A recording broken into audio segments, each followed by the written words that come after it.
Social distance. First wave, second wave, first spike, second spike. Monitoring, proportionate. It's a pleasure to welcome you today online to the 2020 Freiraum Festival. The experience of confinement is not only the experience thus of losing freedom, but the experience of losing the world itself. The pandemic is acting as etymologically an apocalypse.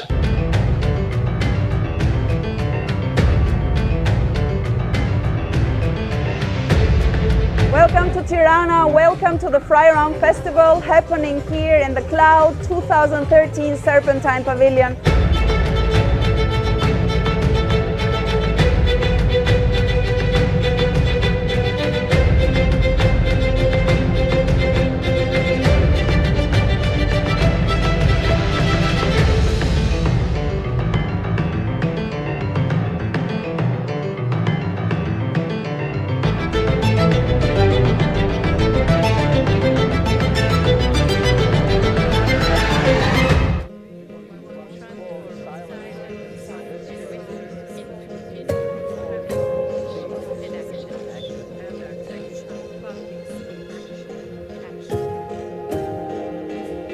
Self-isolation, household, bubble, spending review, extension, model, circulation, mortality. I don't believe that at this moment we know are we going to gain freedom or lose freedom in the post-COVID-19 world. But I do believe that what this crisis did is push us to think about freedom in a different way. That neoliberalism is losing its grip on reality. The other problem is the left, which is never united. Even in the smallest places, the left is not united. Why? Because it's clever, because it thinks, because it problematizes things, because it's critical. In Central and Eastern Europe are used to use humor as one of the exits from the former totalitarianism. But nowadays, it became really a form of communication, a form of protest. And much of the protest was based on humor, on parody, on irony, on cynicism. And being sarcastic is one of the ways to being against. And here it is, a finished sheet of paper, in a typical size, nice shape and color.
Hello everyone, and welcome to the Freiraum Festival 2021.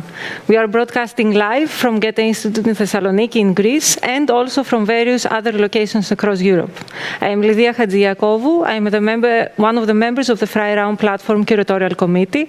Also, I am the co-director of Artbox, one of the members of the Freiraum Platform that is currently artistically coordinating our program, in collaboration, of course, with the Freiraum Platform's Curatorial Committee, consisting of collectively nominated representatives of all the Freiraum members.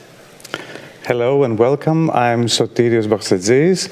I am the research director and scientific advisor of Artbox, and I will guide you together with Lydia today in our journey. Together with Sotiris, yes, we will be your Freiraum Festival co-hosts, and we will guide you through the program, of course, in collaboration with the other discussion moderators and with the Freiraum Platform members who will be joining us from other locations in Europe. This live broadcast is made possible thanks to the mobile studio that we have developed. You saw some part of it also in the video that we just saw, combining possibilities of a small TV studio and teleconference platform.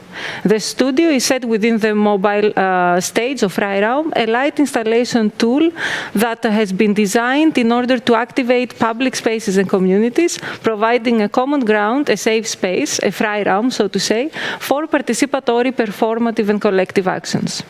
A few days after the festival, the material of talks, works and local events will be uploaded on our online library, made available for everyone to explore and go deeper into the content.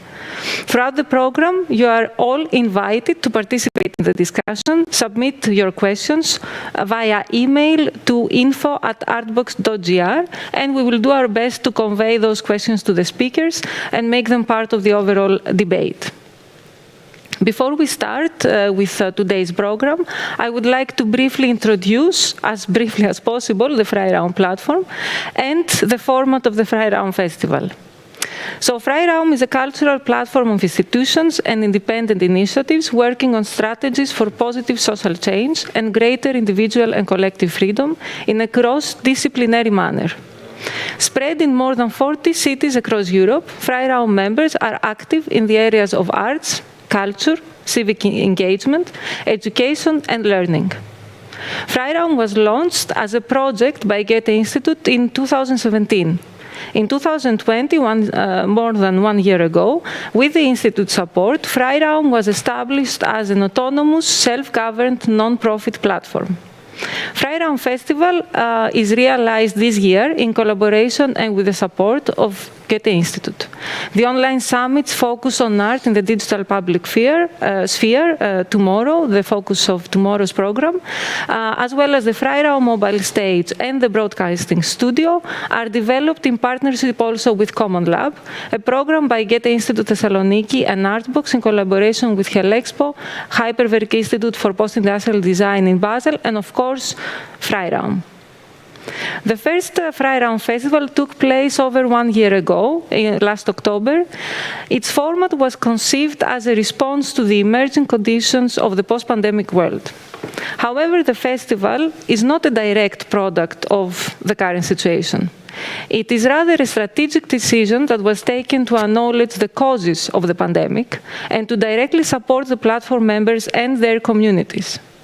To that end, the Freiraum Festival, developed jointly by all the Freiraum Platform members, is built on the intersection of the physical and the digital worlds, which are now more than ever before constituting our new digital public sphere. This is an attempt to explore the tension and the emerging possibilities in between the online and the offline, with a resourceful combination of simple tools, a mobile live editing studio and a teleconference platform, as well as live connections with local events in various locations using different devices. Therefore, the Freiraum Festival takes place locally, physically and simultaneously in several cities. The program includes local events organized by the Freiraum Platform members, addressing issues particular to their localities and their audiences, while engaging also at the same time with global audiences in the live-streamed online summit. These contributions by the members offer best practice examples for community engagement and also for hands-on cultural action that aims to bring a lasting impact on societies, taking into account this new digital and local world. The online summit includes talks and discussions on 4 topics. Today we will explore the crisis of democracy and the future of protest, as well as the new political subjectivities, social movements and solidarities, while tomorrow our focus will be on the art in the digital public sphere, looking into 2 case studies, curating and live arts.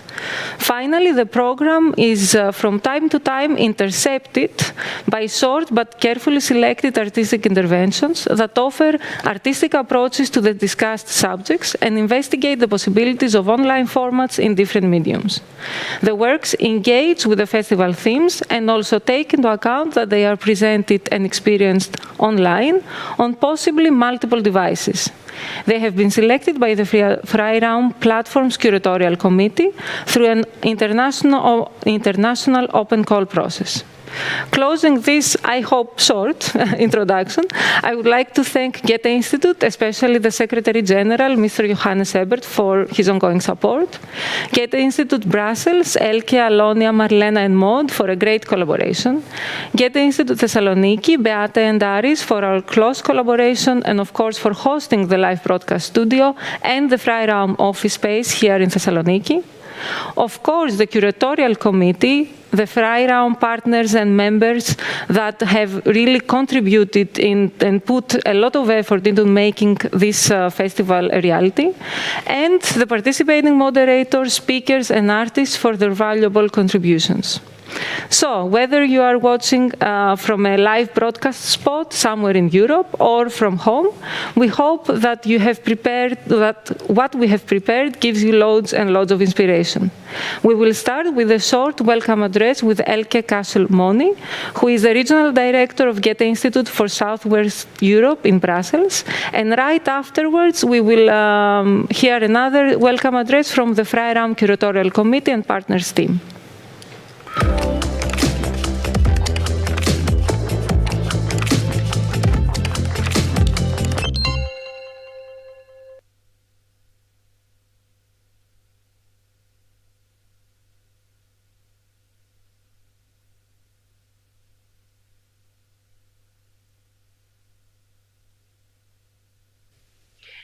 Ladies and gentlemen, dear Freiraum partners, colleagues, and friends. In the name of the Goethe Institute, I'm really happy to welcome you today to this first independent edition of the Freiraum Festival. Back in 2017, the Goethe Institute initiated a Europe-wide project under the title of Freiraum. Our goal was to facilitate and promote dialogue and solidarity, bringing together people from all over Europe. Cultural experts, artists, members of civil society, fostering exchange, gaining understanding of the current state of freedom in Europe today.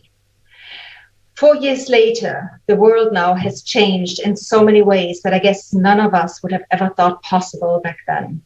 In fact, we find ourselves amidst multiple crises and in the middle of the vortex of a world changing rapidly due to climatic, economic, social urgencies. And this often at the cost of democracy, of equality, and of freedom.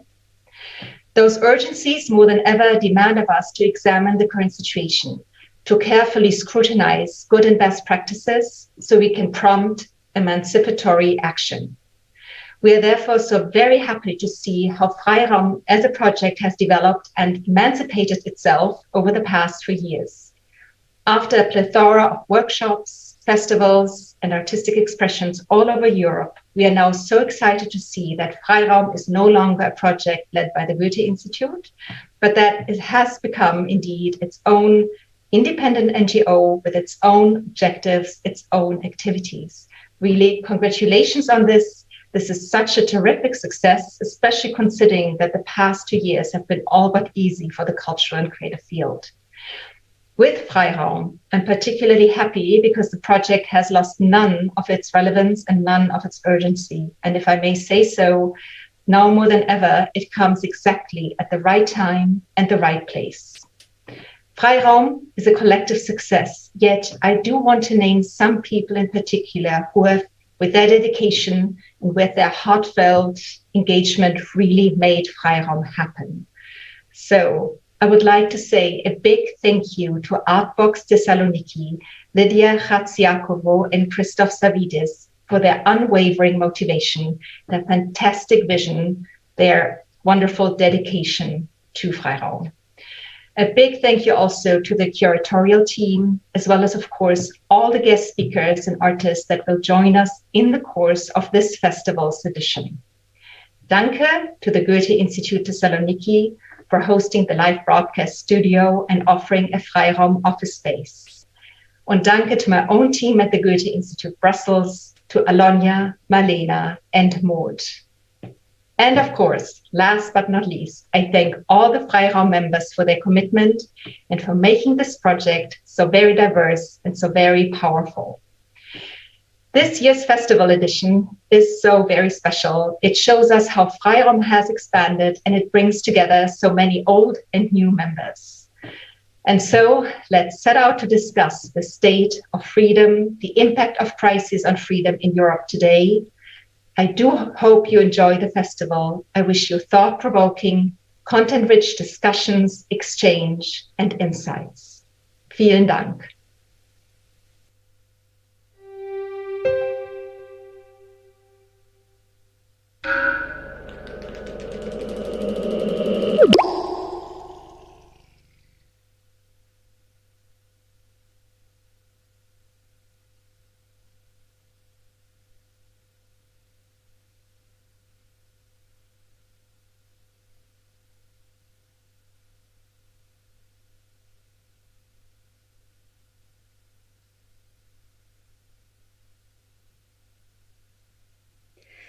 On behalf of friends from 14 European cities who are involved in the Freiraum platform, it is with joy that I welcome you to this year's festival. This is not just another conference, another closed discursive panic room. Freiraum is a community in which expectations are shifted, in which questions are opened transversely, and concepts emerging from the labyrinths of the artistic, the political, the social, the vulnerable travel through different sociocultural contexts.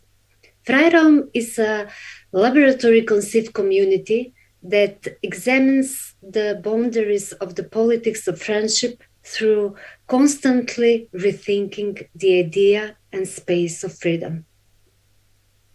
For us, freedom is not a state we occupy, but rather a practice that we undertake. Specifically, it's the practice of navigating relations in ways that keep them open and dynamic, and which, in doing so, allow for the development of new, alternative modes of thought and existence.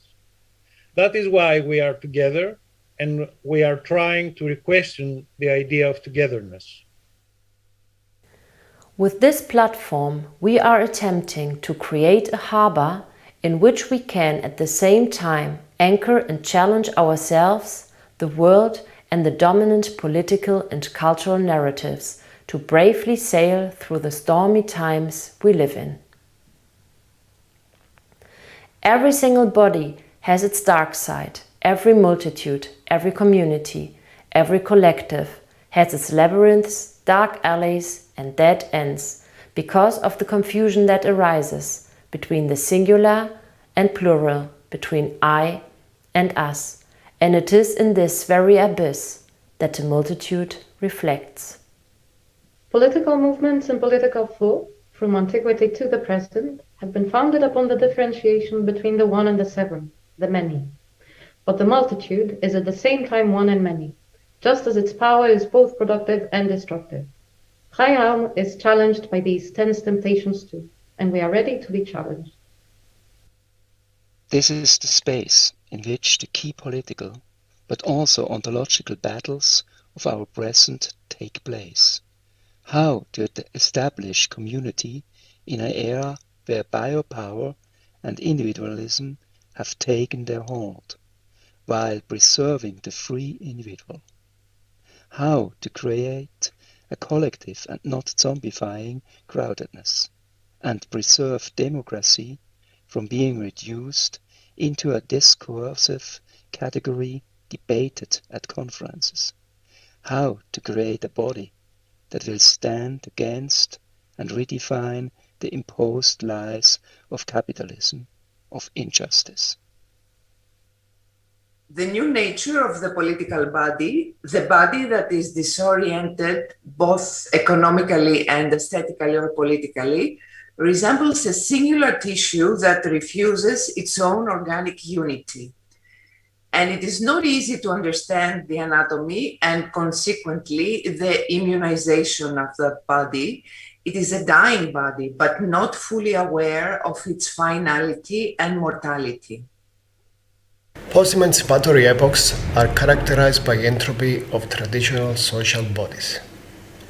But we must learn what that body, that tissue can do. The tissue of the multitude is in constant evasion. It cannot be captured because it cannot fit and be molded within the traditional political hierarchies.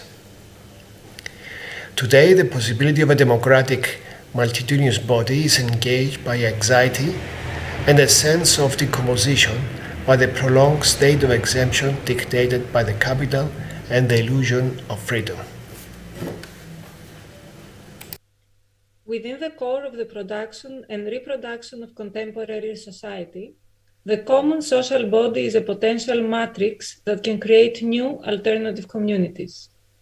These new alternative communities we should view as a different tissue, an amorphous and fluid tissue that is yet to form its body. Freiraum is such a community in the making. The outlines of the new topography of socio-cultural, political, and economic hierarchies go above and below national borders. Today, new processes of legitimization rest upon biopolitical productivity of power. We need to find a way to recognize the warning signs and thus recognize the potential of our contemporary world.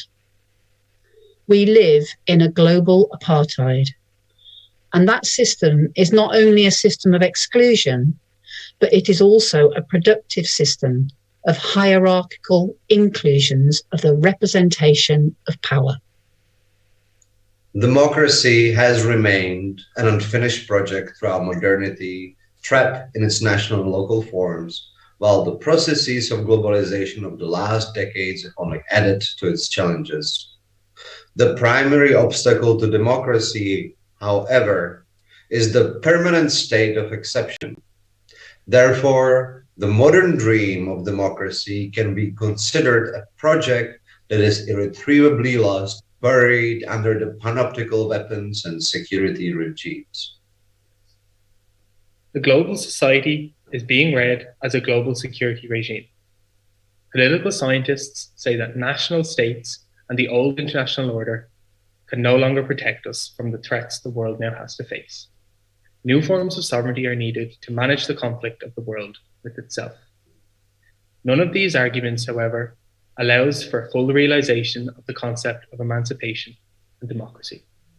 They all continue the organization of social elements in an organic political body, reducing the freedoms for action and establishing their hierarchies. The democratic multitude cannot be an apolitical body, not in a modern shape at least. To experience the real is to also experience its horrors and its illusions. We need to create an autonomous zone of trust that, in the multitude of concepts and opinions, will not be blocked operatively, that will overcome the minor provincial and personal existential fears edging towards constantly moving horizons, creating strategies for constructive confrontations and political utopias.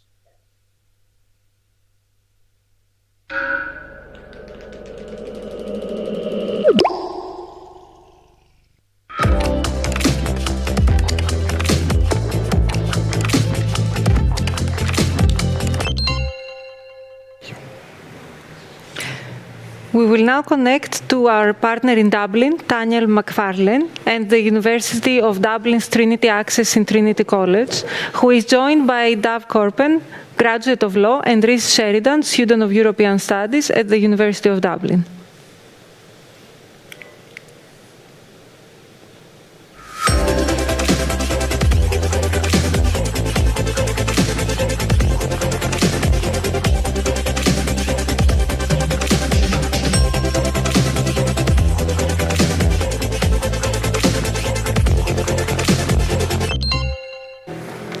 So, hey, Daniel, Rhys, and Dav, welcome, and so nice that you are joining us. I'm actually really happy, I have to say this from the start, that you are kind of kicking off the nice discussion of these 2 days, because as we discussed a bit a few days earlier, you managed in these podcasts that you produced to touch upon a lot of the issues that we are going to explore from a very personal, experiential way, but also very meaningful. So the floor is to you. Daniel, would you like to kick off the discussion by introducing a little bit our guests? Yeah, of course. Thank you very much, Lily, and everybody else. It's great to be here. I know we've been talking about it, so the excitement is high. Before we start, I'll just say hello to everyone. So again, my name is Daniel McFarlane. I work for the Trinity Access Programme in Trinity College Dublin, in Ireland, no less. And today we're here to talk a little bit about the student experience in the pandemic, but also maybe to address and kind of think a little bit back to our Freiraum origin story. And we were really lucky that we started off, like a lot of the committee partners, way back when Freiraum began, and we discussed cultural inequalities in Dublin City. And then now we're lucky that along with, you know, our work together, we kind of maybe be able to take the age group a little bit higher and discuss our really wonderful students. So we'll talk a little bit about the work that we do, I suppose, in Trinity Access. Really, we will more so talk about our students. So I won't introduce them. I'll let them introduce themselves in the spirit of Freiraum. And I suppose as well, in the spirit of alphabetization, I'll hand it to Dov first. Hi, everyone. Thank you so much for having me on. I'm so excited to be here. My name is Dov. I am originally from Mauritius, and my family and I moved to Dublin, Ireland in 2007, so about 14 years ago. I've very proudly just graduated from Trinity College with a degree in law, and my graduation is on Thursday, so I'm incredibly excited for that. I have an interest in drama and theatre. I'm really passionate about access to education and education quality. And I also really enjoy baking and cycling. And the pandemic for me has been really formative and really an exploratory kind of period, but also, like everyone else, I also really struggled. So I'm really excited to be discussing those kind of conversations and topics today. Very welcome. And Rhys, why don't you kick off after those? Good morning, everyone. My name is Rhys Sheridan, and just like the introduction said, I am a third-year student of European Studies at Trinity College Dublin, and I'm currently on Erasmus at Sciences Po Paris. I suppose my background is very much like Dov and Daniel's in the sense that I am very invested in arts, education, social justice, and the intersections between those. And as a result of those, I've got quite a few opportunities in my young career so far that I'm very proud of. And just like the rest of us, I'm very happy to be here and excited to discuss these very interesting topics that we have before us. Wonderful. Thank you very much, guys. You're welcome. It's a shame we can't be in person, but again, it's also the beauty of Zoom. We can take someone who's in Paris. We can take someone who's maybe in Dublin, 10 minutes on the road from me now. But again, you're very welcome. I'll start off maybe just a quick discussion about the reasons why the work that we do is so potent, and then also the reasons why Freiraum folded into that. You know, Ireland is quite an affluent society. It's also quite an island mindset on the far west of Europe. So, you know, we're also a very white society, and a society that we don't necessarily have an answer to some of the political issues that are going on, or at least we thought we didn't way back when, before the pandemic, which is why the ideas of Freiraum, when it first began, we decided to fold in and work a little bit closer with the Goethe Institute in Dublin and tackle cultural inequality along with educational inequality, as we kind of felt like And again, I'll be honest about this, and it's quite telling, almost like the welcome address that we had.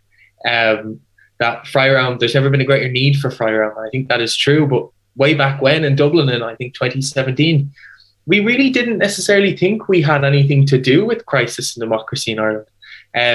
We did have a Brexit. We felt like we did have a crazy political situation. We didn't really think about the future of protests because not many people were protesting. We didn't really have a view on political subjectivities because it just wasn't something we went to. So we did work anyway for a few years, and Dove really luckily joined us at the beginning of that on student culture and equality and how we can work towards that. Also, by way of addressing social inequality. In Ireland, again, we are an affluent society, if we can say that, but we still have huge and stark differences between middle class, working class, higher class, and also people then who go on to university, literally down to postcodes in Dublin, so kind of postcode politics, which I know doesn't always translate kind of in Europe, but it's definitely, I'm sure, the exact same in Paris, or Thessaloniki.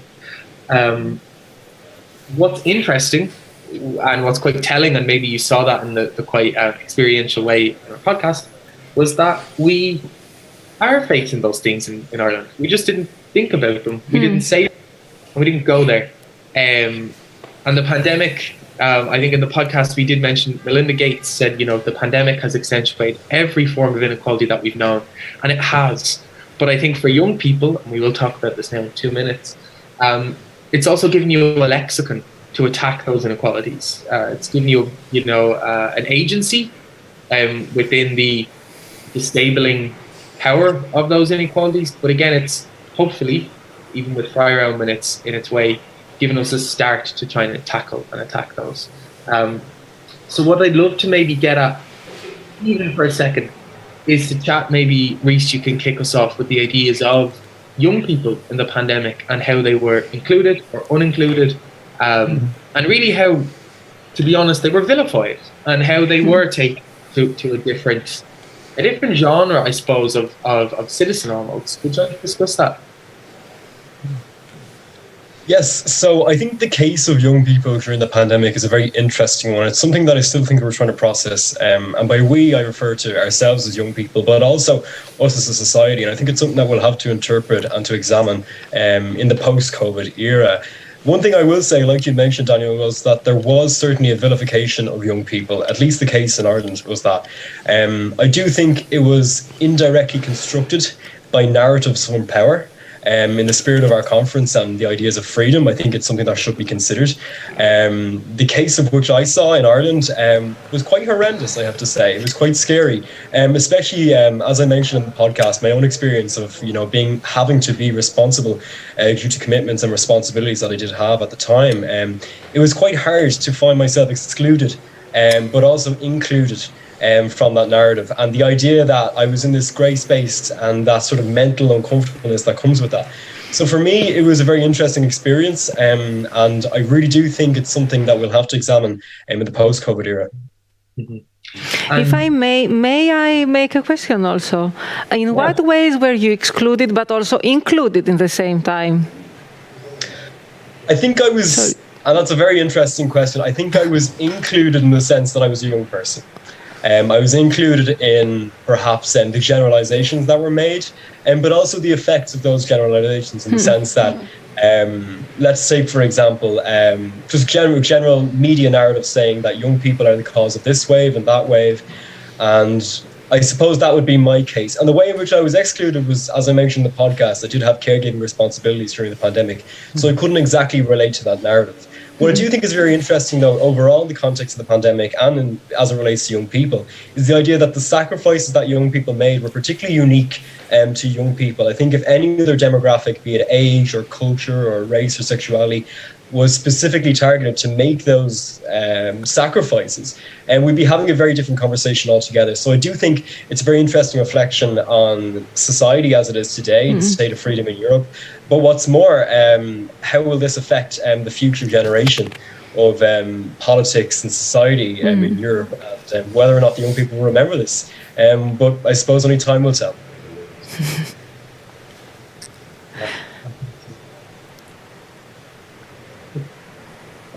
And I think, would you like to go, Lydia? Yes, sorry.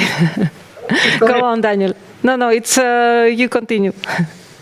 And I know we'll discuss maybe at the later end to our slot, but to talk kind of about some of the closer issues to that. But what I'd love to maybe pull us back a little bit closer to would be the spirit of Freiraum, maybe the original spirit of Freiraum, and the idea of access to arts, and also the larger idea of kind of, even when we think we're giving access, who are we really not including? We can't pat ourselves in the back and say job well done. We really need to look around the entire room and see what's going on. So Dove, I'm really happy because you started off on our whole Freiraum journey with, I was only looking the other evening and I was trying to do the maths, if we're allowed to calculate it. I was trying to do the maths of how many young people we've engaged with on Freiraum in Dublin, and it's about 350 16, 17-year-olds since the start. And that's through language workshops, that's through arts workshops, that's through summer schools, theatre workshops, small interventions, and then long-term longitudinal interventions. How do you feel the adventure has been done? It's been the most rewarding adventure, I think I would call it that. It was such a privilege to be asked to be an ambassador on the programme. And I love facilitating the workshops. I loved being there. As you mentioned, access to art is really important and a political issue, because when we think of art, we have this kind of stereotypical idea that it is for middle class, affluent people, that working class people like myself and you and Reese don't really find ourselves represented in those kind of places, or sometimes you don't even feel welcomed. And sometimes we need to be the people who are welcoming those from the similar background, from similar experiences at us. So I felt really rewarded. I felt really proud that I was there to make sure that our students knew that they could go to the National Theatre of Ireland. Because when you walk into the Abbey, it's like red carpet, it's really posh, it's really lovely, it's really warm and cozy. And had it not been for kind of concepts and events like the free ticket shows for the Abbey, I wouldn't be able to afford the Abbey shows. But the fact that we were getting our students there to go and have workshops and to devise plays and put them onto the National Theatre of Ireland, that was an amazing experience for them. And they know now that they belong there in those kind of places. They know that they deserve to be in those places, that when they're there, they shouldn't feel, oh, I feel like I don't belong because I speak a little bit different, or because I got a concession price ticket. Even those kind of small things matter. But I think we've definitely done some great work in access to education and allowing our students to be in those spaces that generally they were not represented in. Yeah. And you mentioned on the podcast the idea of blossoming, and your idea of blossoming in college, but do you think in our own way we've allowed the space for students to find their way to blossom with us on Freiraum? For sure. We've definitely equipped them with the confidence. And I think that's one of the most important tools we could have given them, because those spaces are open to everyone. The galleries, the workshops, the theaters, the museums, they're all open. The cultural institutions, they're not kind of restricted just for one type of person. But the fact that they themselves might not have been confident to go in by themselves, or they didn't even know that they could access those, we've given them that information, but also the confidence to say, you can go that, you can go to that on your weekend off, you can go to that after school, those places belong to you. So I definitely found from the start of the program, at the very first workshop, they were kind of quiet. They didn't know what was going on. They didn't know what Freiraum meant. They didn't know about the concepts of freedom and space and art and inclusion. And by the end of it, they made it their own. They made Freiraum their own, and everyone had a different kind of interpretation of it, which is what we wanted. And it was very personal, and really, really excited to see that. Yeah, really wonderful. I believe we're heading on to a extract from our podcast. Am I correct? Yes, we can listen a few minutes from the podcast. And also I would like to inform our audience that the podcast will be uploaded on our online library in the next 2 or 3 days. So you will have access to the whole 2 episodes, which are really, really interesting. I was making notes and notes while I was listening to it in preparation of this. So let's listen to a short excerpt. It's around 4 minutes, and then we can come back to the discussion. Wonderful. Thank you. I'm happy, Reese. You couldn't have named it just straight off the bat. It was like, as two white men, we can talk, and 2 native Irish. Well, exactly, that's true. That's very true. We can talk about that, but I think it's also, you know, that those simplicities, or at least really those privileges, don't come as easy to other people. And I suppose, Dove, you probably had that feeling straight away when you came into Ireland. What was it like for you growing up on the ideas of freedom, or even just identity and participation? Did you feel included, or did you feel welcomed, you know, when you arrived to Ireland? Unfortunately, not at all. Not at all. And sometimes I kind of gaslight myself, and I'm like, oh, that was totally my fault because I didn't know how to speak English. I wasn't included. I wasn't kind of putting myself out there. But I think when you're a small 10-year-old and your family are coming here, you know, for better education, just economic reasons, which is fine, you know, which is okay. And it's even that, it took me so long to grasp that, yes, it's okay for my family, a brown family, to move to a white country for a better life, for a better education, for a better standard of living. And for so long, I felt, you know, that was wrong. You know, that's not okay. But yeah, so I do think that when you're a small child and you're brown and you don't have the language and you're going to primary school here, I think it's the onus is on the teachers, on the students already in that school to make you feel welcomed. And for so long, I took it upon myself. I was like, oh, Mom, I don't have any friends. I don't know how to speak the language. I feel really excluded. I was bullied, and it was a very, again, gaslighting myself. I was like, oh, everyone goes through it. You know, kids go through that. But I think now it's obviously improving. Everyone knows the definition of bullying. Everyone, you know, calls it out, and it's just nicer to be nice now. You know, it's not a cool thing to be a bully anymore. Whereas 10 years ago, you know, it's slowly changing. 10 years ago, you know, they'd make fun of my food, they'd make fun of my name. And even, you know, my name now, introducing myself as Dove, I had to reflect on that a lot. And my full name is Dovany, obviously very, very, you know, ethnic. And the NY stands for New York at the end. But I Englishized my name, and I had to reflect on that myself. Is that a choice I'm making for me? Do I prefer that? And it is. Now I know that it's me. I want to be called Dove. You know, I want people to refer me as Dove. It's only my mom and my dad who calls me Dovany when I'm in trouble. So it's not totally to Englishize my name or to make it easier for people to call me. But also, if you had a very difficult name to say, the onus is totally on you to introduce yourself how you want to. And so that was a very big part of my identity. So my name, my experiences in primary school off the bat, because they weren't so great and accommodating and welcoming, I kind of went in then into secondary school wary and afraid and a little bit worried. But I think at the same time, I think I differ from Reese in the way that for me, college was always on the horizon, and it had to be on the horizon because it was literally the reason my family moved here. So that pressure was enormous then. Like, I had to be going to college. I didn't know what I was going to do. You know, don't know, but my mum and my dad were like, you're going, you know. And so the opposite of that, you know, not having any college prospects to only having that, and that being the only purpose, you know, in secondary school is also kind of difficult.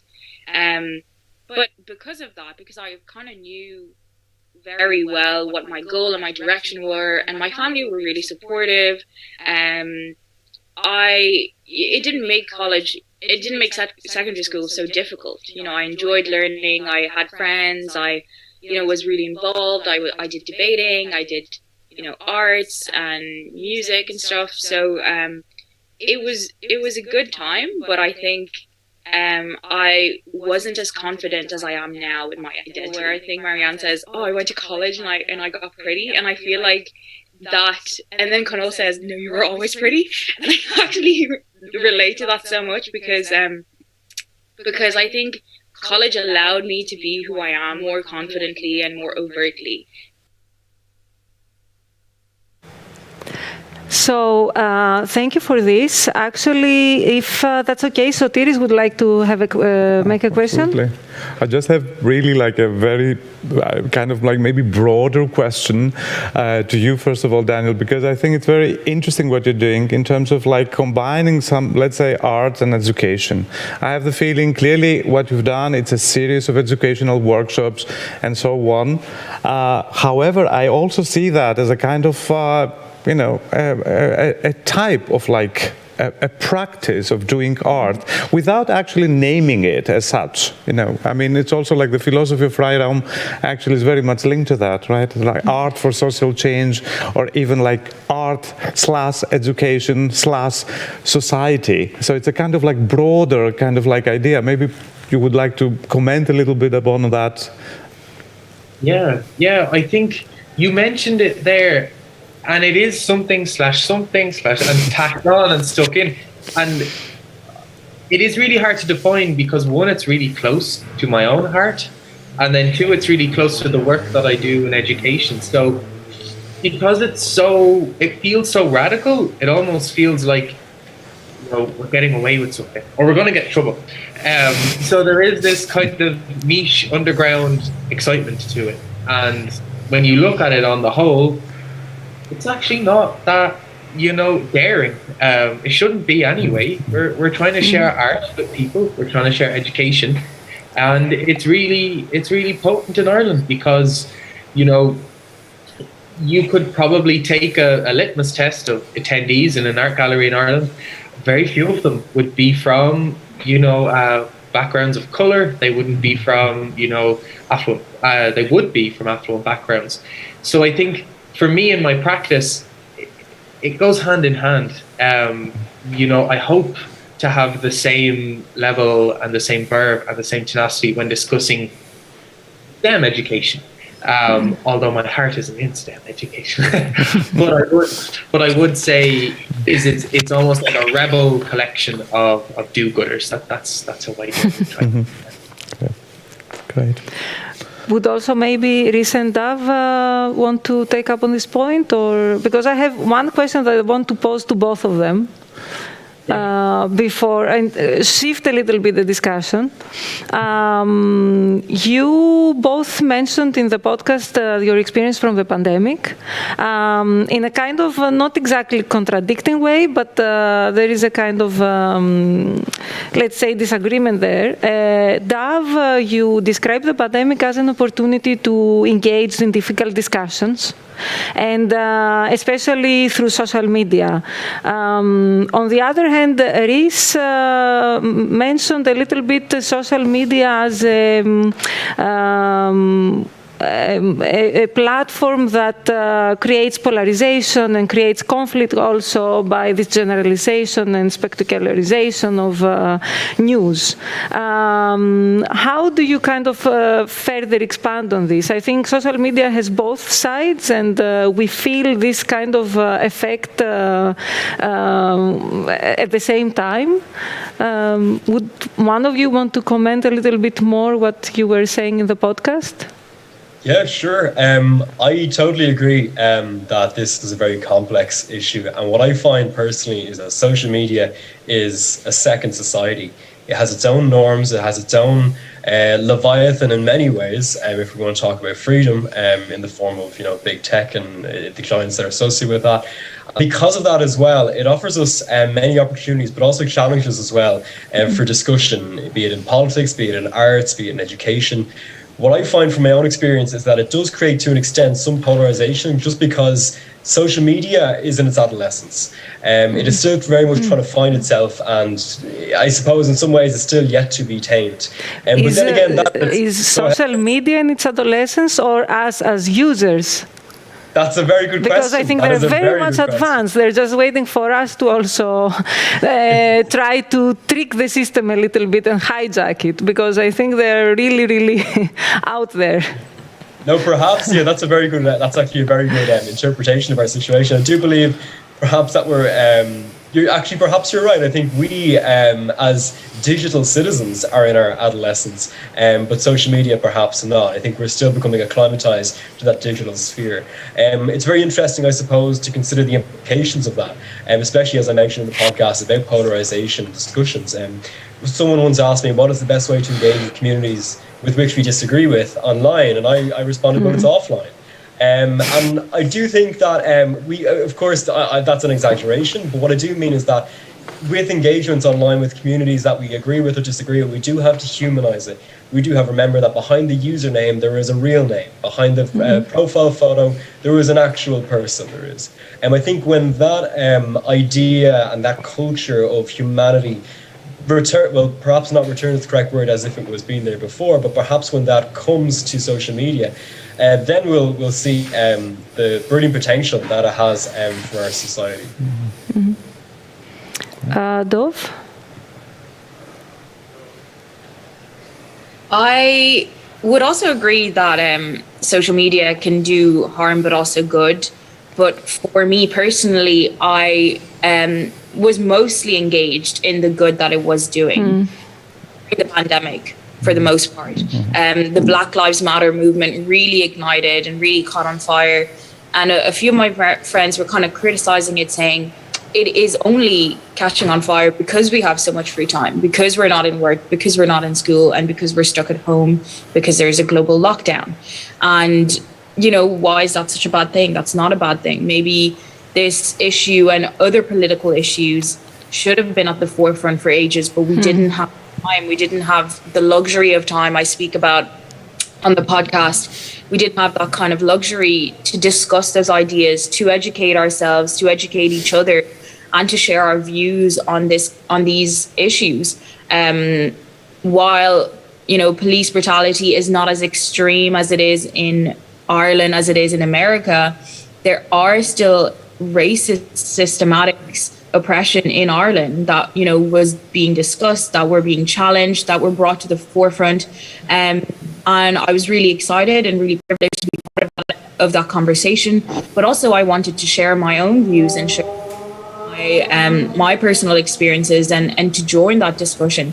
And it must be noted as well that there are so many discussions happening online and on social media, and you don't have to join all of them. You don't. You're not obliged to. Join the ones that you want to. Join the ones that take up your interests. Join the ones that you know what you're speaking of. Don't deliberately misinform people.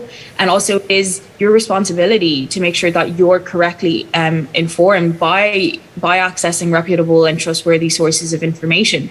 So there are always going to be discussions online, polarized, right, wrong, and social media will always be doing a lot of work. But as Reese said, we're pretty much at the beginning of our journey with social media. So the onus is on us to responsibly use it and to use it for good.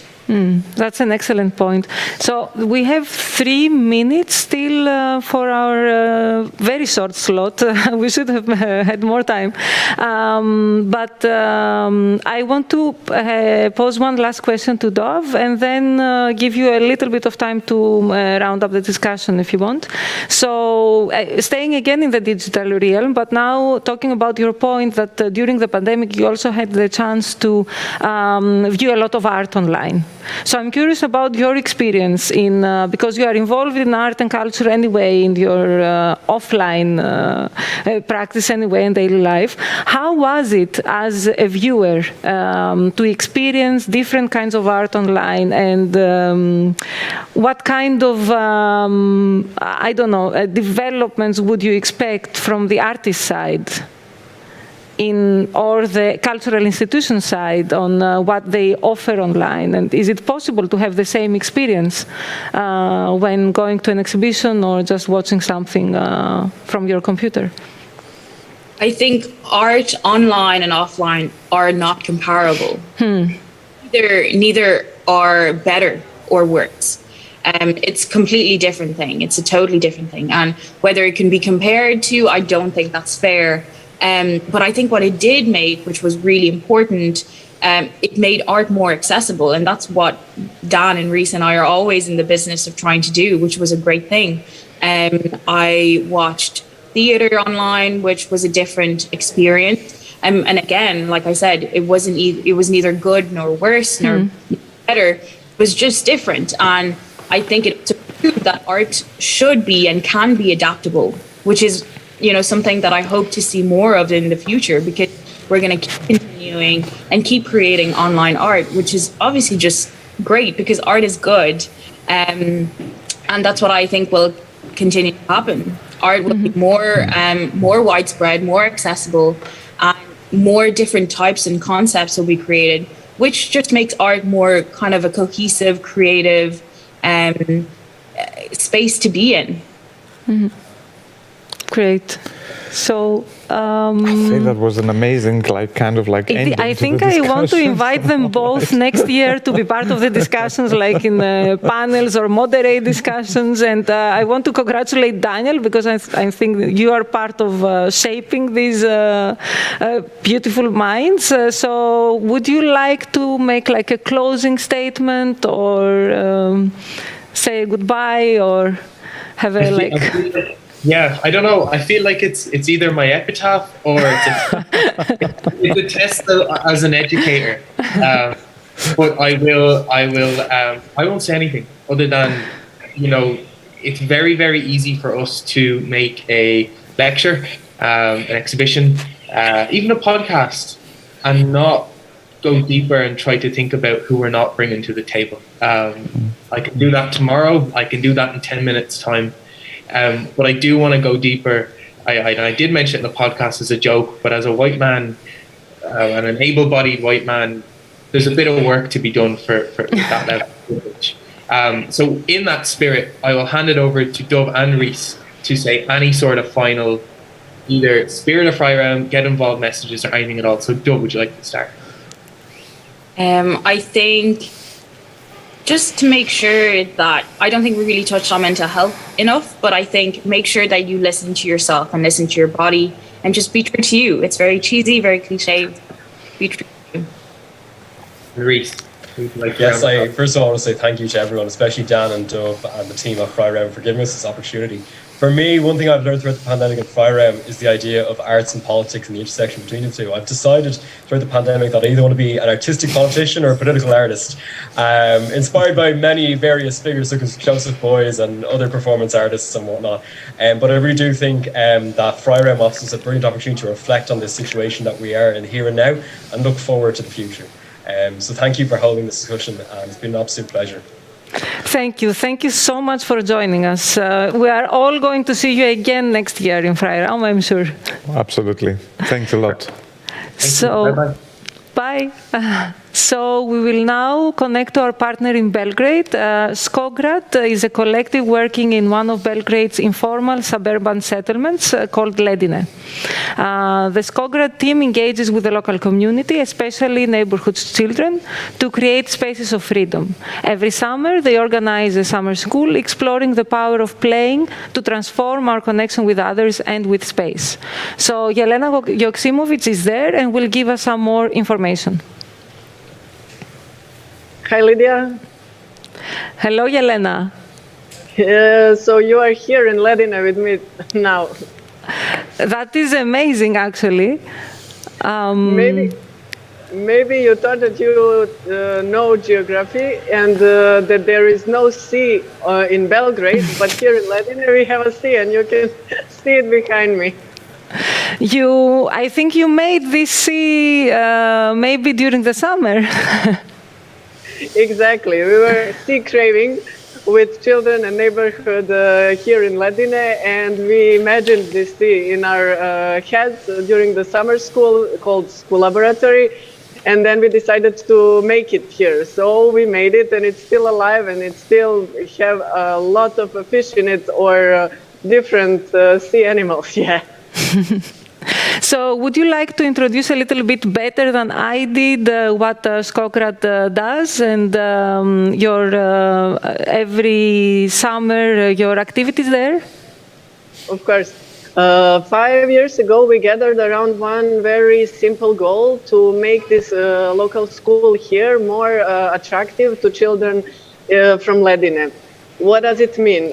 This school became a bit segregated. Now this trend is even stronger, and mostly Roma students enroll in it.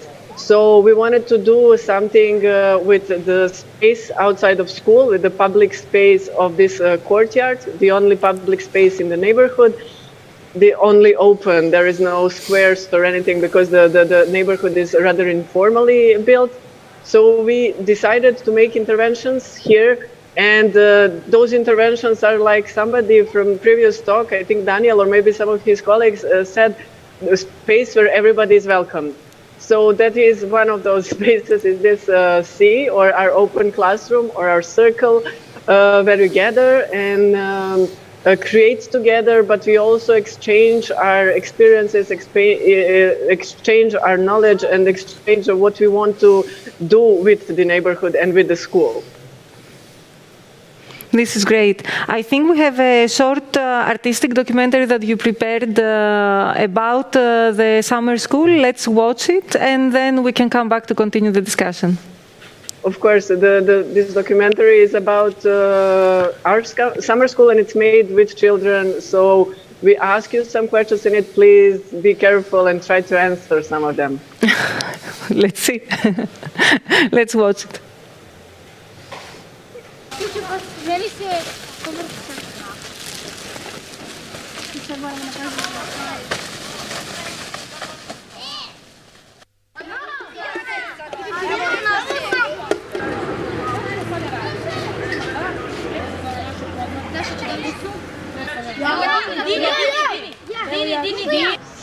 Ispustite gde smo do prošle i hoćemo tako ćemo malo da čutimo, da se čuje, a onda možemo u drugu grupu do drugog mesta. Hoćemo da ponovimo. Ajde, hoćemo da ponovimo kako radi. Gde dovedete ljudi spodno. Elise, šta se dalje dešava? Šta se dalje dešava? Sviramo? Ne. Prvo je šta?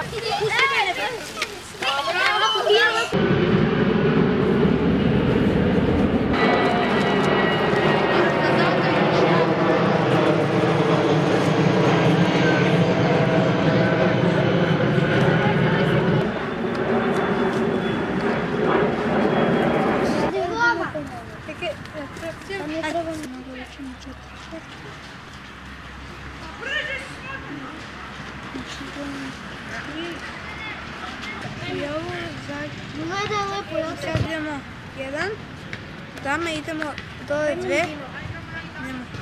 Je ovo tvoja karta? Ajde ime. Kad miješaš, samo to staviš i... Treba pomoć. Ne mogu se.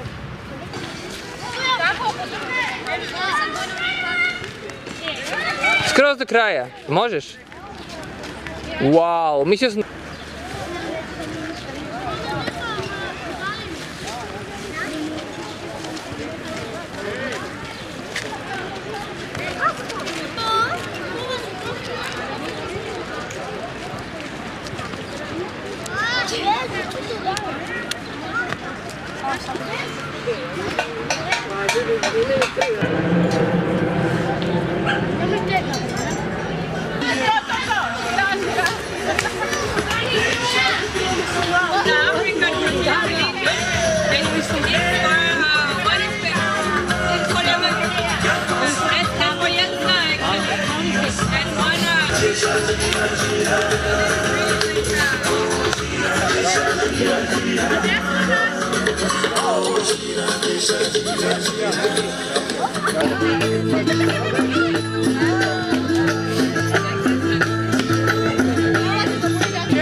Idite tu tamo, prosite. Ajde! Ajde,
Aisha, Aisha, Aisha.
On je udario!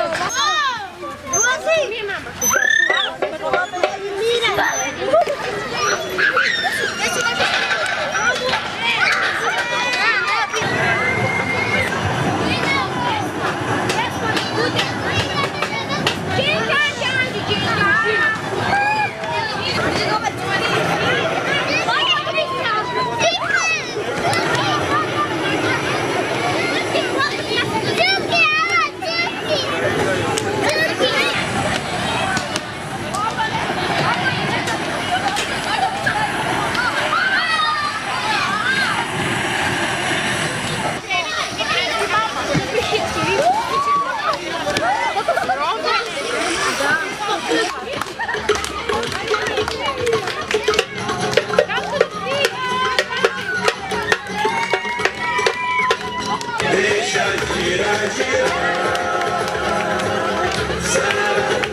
Ja ne prosim. Gasi sve. Je naša četma gotova. Nije.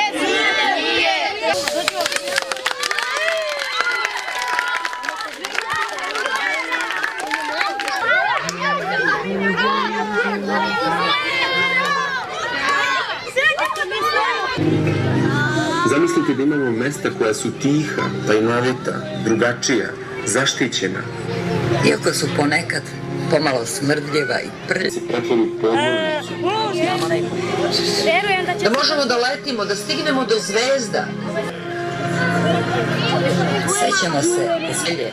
Da smo se dozivali glasovima. Da smo se dozivali glasovima. Sećamo se Čuvarkića. Znakova koji su čuvali. Lepoj palati. Zamislite naše glasove. Utkane u muziku.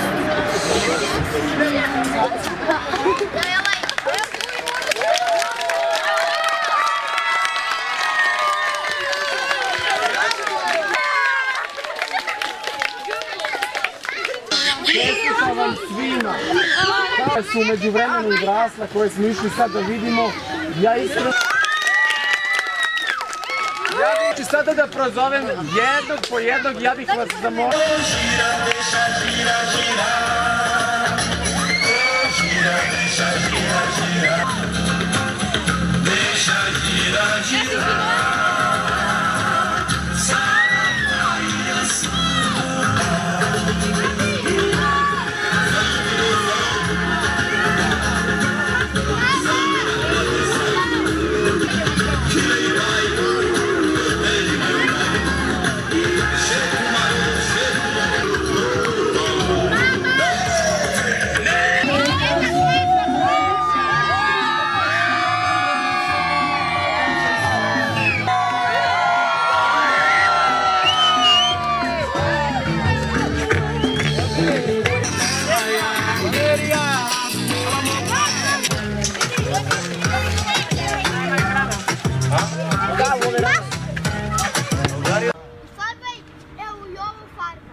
Ovo je druga grupa.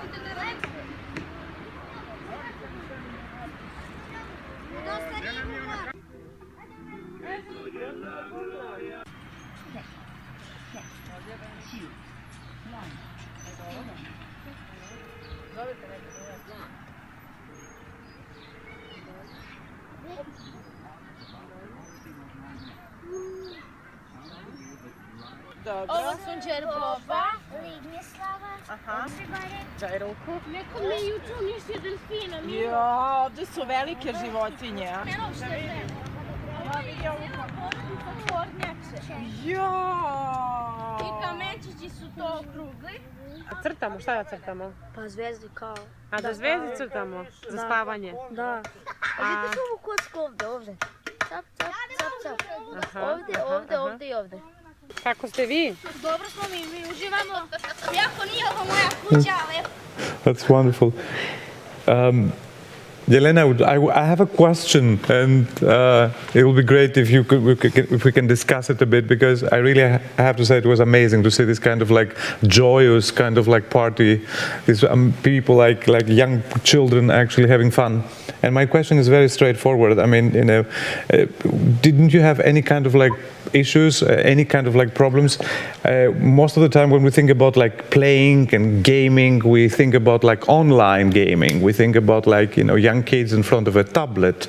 So, and here we have precisely the opposite. It's a kind of, I feel it's a kind of like new model, right? Although we talk about a different situation, however, it feels like this is what you propose. Can we see it as a kind of like proposal? So, two things. Didn't you have any kind of issues, like people, like younger people wanting that tablet? And secondly, can you see that as a kind of like alternative model of a, type of like a gaming and people, younger people coming together?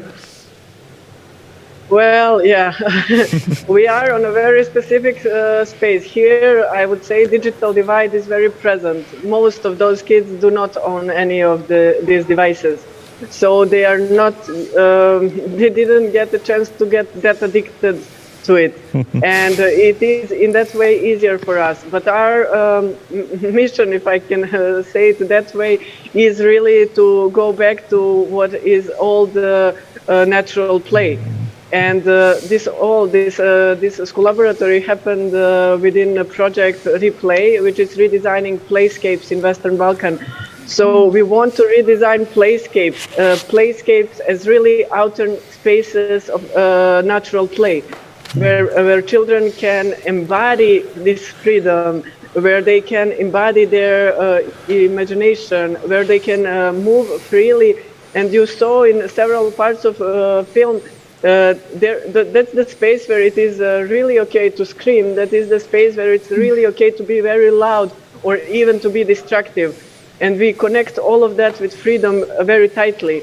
We really see that it is important to experience that kind of freedom when you're young, and then you are more confident to fight for it when you get older and to fight oppression in any way, yes. Wonderful, great. I have one last question also. You mentioned a little bit in a previous talk of ours that at some point in the previous summer school, you asked children to prepare like signs for a protest, and to them the concept of protest was not known, which is really kind of strange for me, because on the one hand we are talking about a disadvantaged area. On the other hand, they seem to lack the kind of sense that they are in a disadvantaged area. So it is a kind of paradoxical situation for me, and I wonder if you have like a better insight in this situation than I do. You can take a public transport from the very heart of the Belgrade, and in half an hour you will be here. In Belgrade, you have protests like every second day, almost. It's not that we are like most democratic country, but okay, we're fighting for it.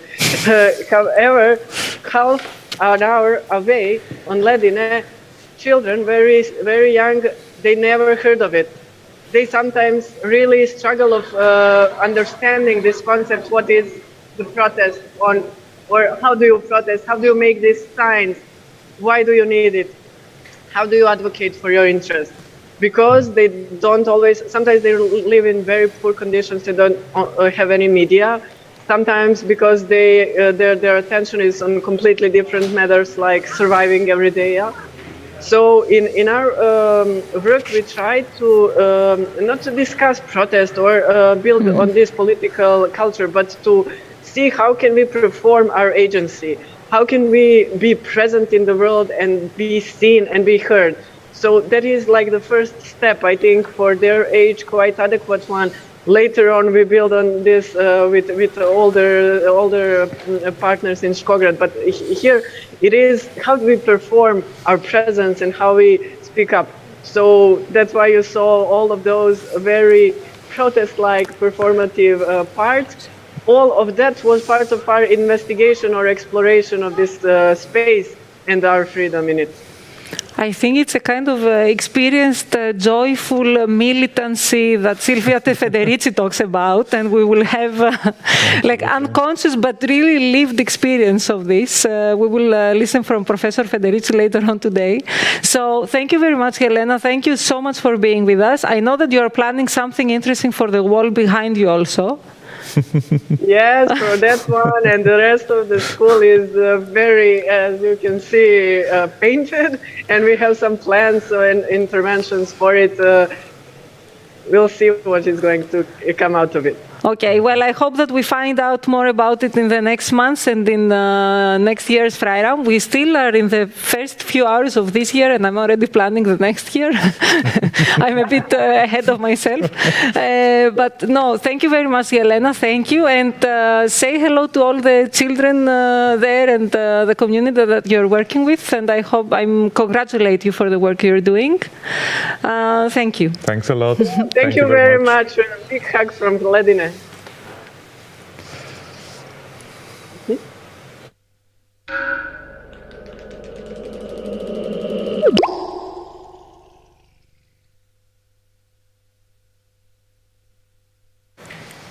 Moving on, we are going to listen now to a short intervention by Daniel Freund, who is a member of the European Parliament for the German Greens.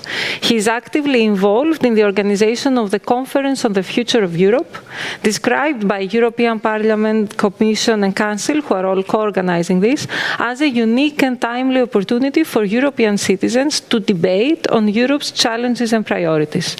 So let's listen to Mr. Freund as he walks us through this approach.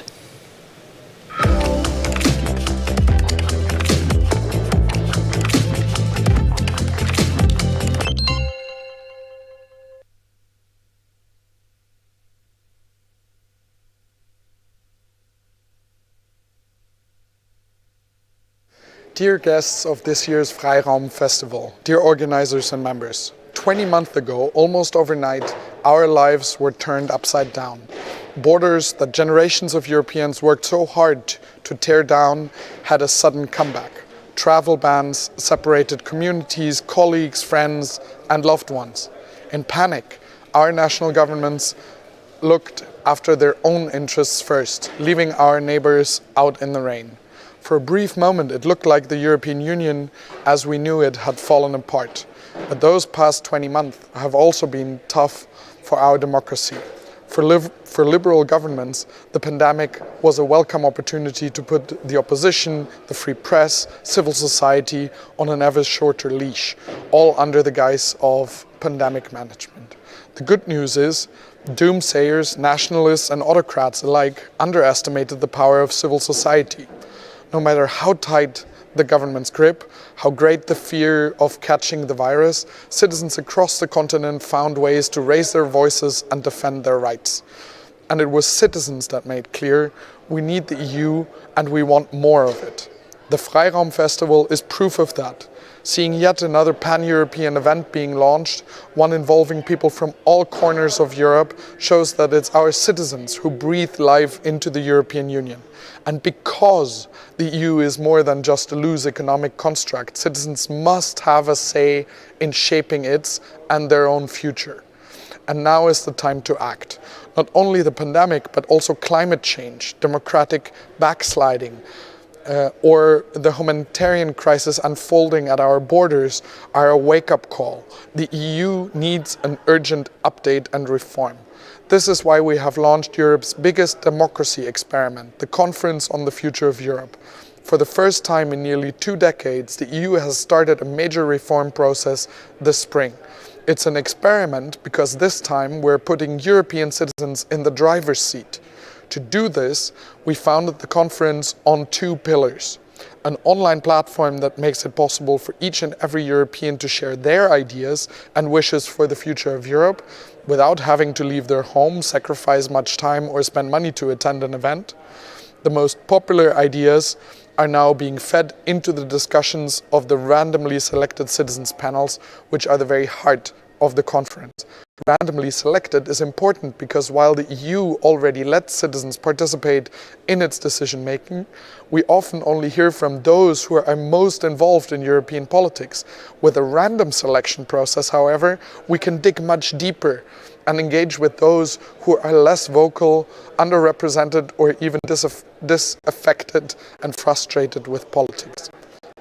We also wanted the panels to be representative of the diversity of Europeans, for example, in gender, age, education, or origin. For us Greens, it was especially important to reserve 1/3 of the spots for young people, since they are the ones who will be most affected by the decisions we take today. This selection was a long and at times cumbersome process, but seeing the first of 4 citizens panels in action in September was worth it. It was curious to watch how a teacher from France, a manager from Germany, or a retiree from Italy would quickly arrive at the same questions that we tried to solve in the Parliament. Why can't we use our social security cards abroad? Why does each member state have to give its green light in the Council? And what about federal Europe? These are only some of the issues that citizens are now trying to untangle with the input of experts. At the end of their discussions, citizens will come forward with precise instructions to their European leaders. And this is where you and me as European citizens must come into play. Because only if we don't look away and only if we hold our governments to account will they put those ideas into practice. This weekend, when you enjoy the exhibitions, artworks, performances, take a minute to think about the people in the other 19 cities where Freiraum Festival is taking place. And remember that it's you, them, me, all of us who are Europe and who can take change into our own hands. The conference is a unique opportunity to do that. Let's use it. But for now, enjoy the festival and thank you.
Over the decades, the rest of the building's walls were filled with images of working bodies. Gifts from labor unions and partners from around the world. The art of international governance required the art of representation.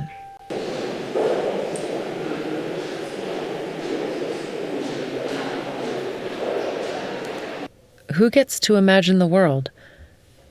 And who must care for it after? This work goes hand in hand.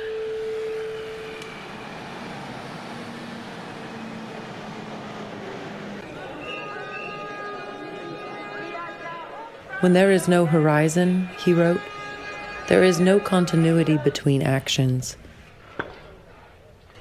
There are no pauses, no paths, no pattern, no past and no future.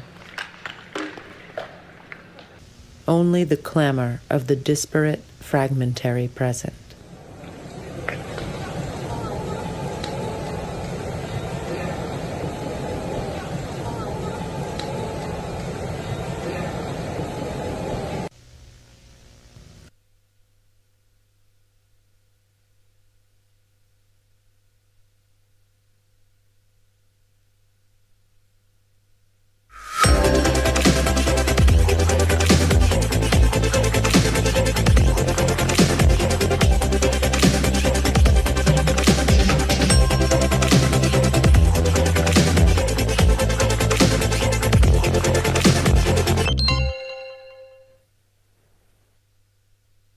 So you can watch the full-length documentary, An Unsatisfying Metaphor by Ryan Jeffries on our online library under the artistic interventions. Moving on now to our first panel, Andrei Timcho, independent researcher and one of the founding members of the Freiraum platform, will discuss with Paolo Gerbaudo and Vladan Joller on the crisis of democracy and the future of protest.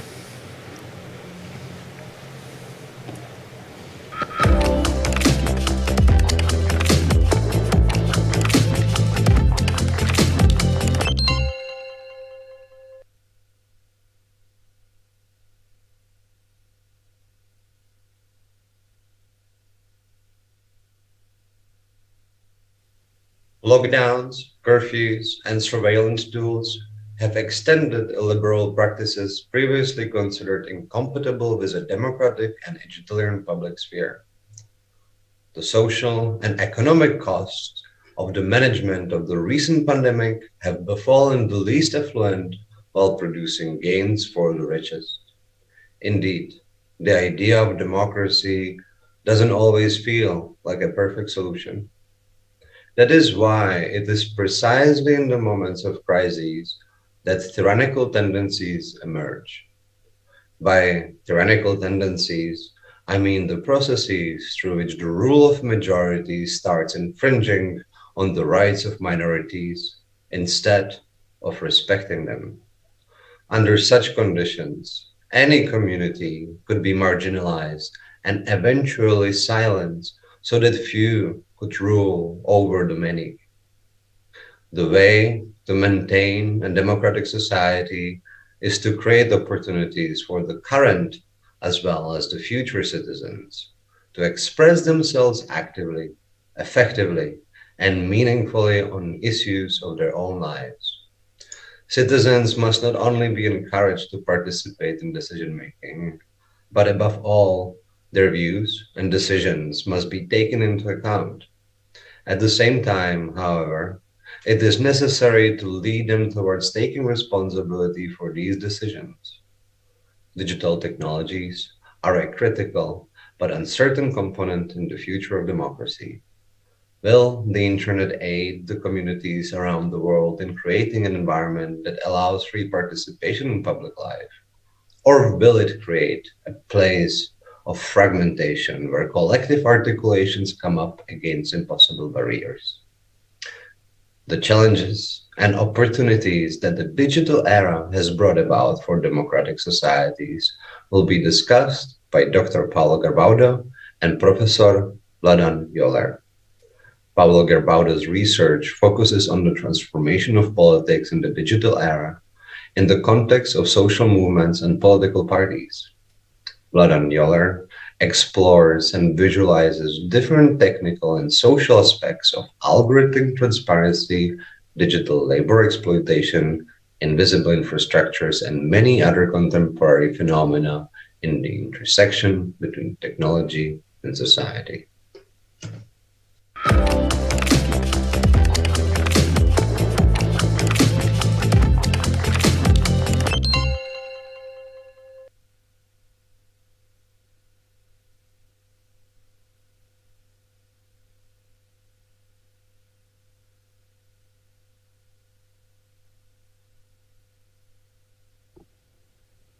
Every historical era is defined by the ideas that are prevalent during the time, that are dominant during the time, the values, the beliefs, the worldviews, that structure our view of the world, and therefore also structure the way we can act in the world. This question of the influence of political ideas is what in Marxist debates has traditionally been discussed as ideology. Ideology, whose etymology means precisely a collection of ideas, a series of values and beliefs. Ideology is something we associate with different political actors, with different forces that are fighting with one another in the political arena. And canonic ideologies such as liberalism, social democracy, socialism, fascism, as properties of these subjects, as something that describes their worldview or their political consciousness. But ideology is not something that social forces, political forces can completely control is also something that changes with the time.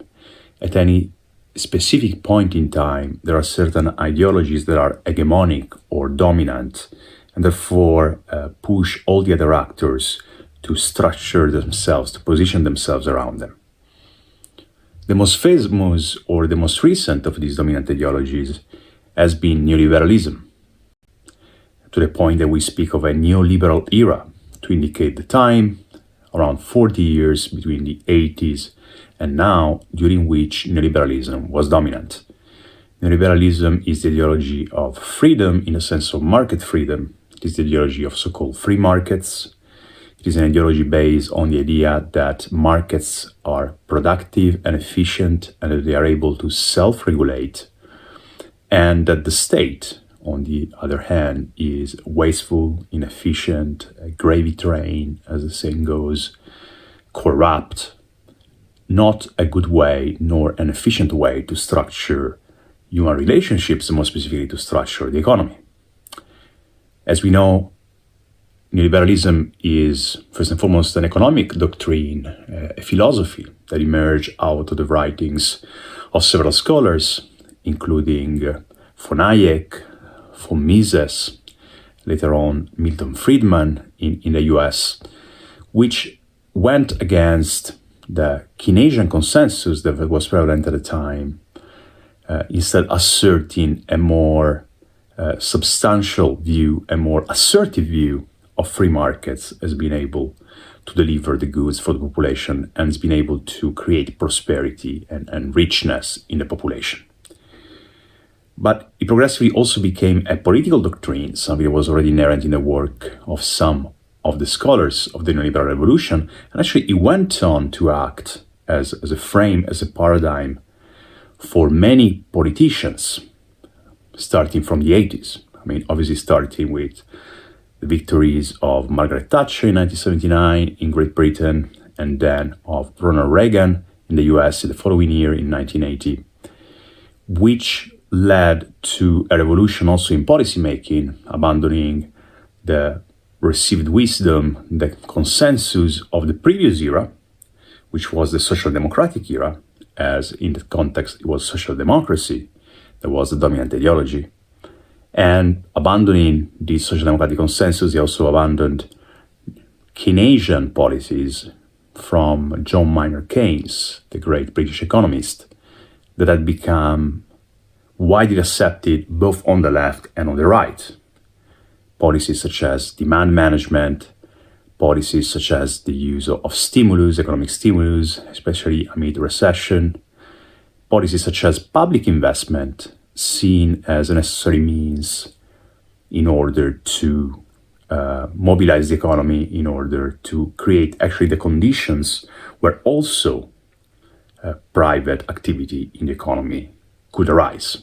I mean, neoliberals demolish all that, instead ushering in this promise of the free market, which though then translated into something that was quite far away from the lofty dreams neoliberals themselves had proposed. It turned into globalization, as we know it, with the huge power of multinationals, with the exploitation of cheap labor in developing countries, with huge environmental destruction that we are now witnessing, in particular, obviously, climate change, and leading to a situation that has created many countries around the world that have been progressively invested by the explosion of the free market, of corporate globalization, lot of dissent, lot of discontent. Neoliberalism has begun to crumble, really, with the 2008 financial crisis, when it became apparent to everyone that the promise of a market that self-regulates, of the market as something more efficient than the state, was evidently disproved by the fact that the state had to intervene using public money in order to bail out corporations, banks that would otherwise have gone bankrupt. And it went more into this direction of decline and crisis over the course of the decade which we have just left, the 2010s, that have been marked by a succession of various protests and electoral movements that centered around the contestation of the neoliberal order and of different aspects of the neoliberal order.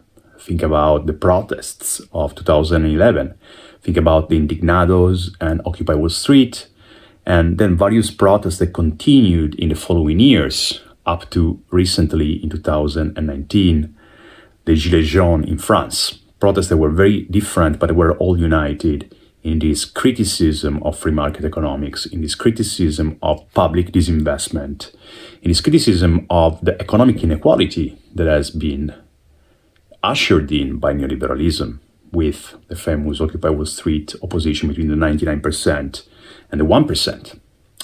This wave of discontent went on with the rise of new left populist candidates and parties, people such as Bernie Sanders in the US, Jeremy Corbyn in the UK, parties such as Podemos in Spain, that were very much trying to translate that enthusiasm and that mass of discontent that was manifested in the streets and the squares all over the world into an electoral response, into a political solution to all these problems.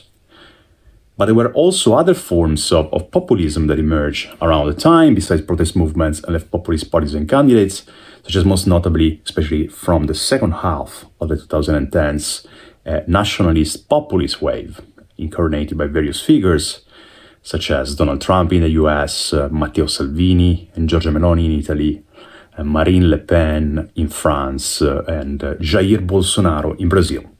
All these forces attack neoliberalism, attacking different pillars that are fundamental to neoliberalism, with the new socialist left attacking its socioeconomic premises, low taxation, economic inequality, tax havens, and so on and so forth, with the right instead attacking its cultural premises, waging a cultural war against the often hypocritical promise of openness and tolerance offered by neoliberalism.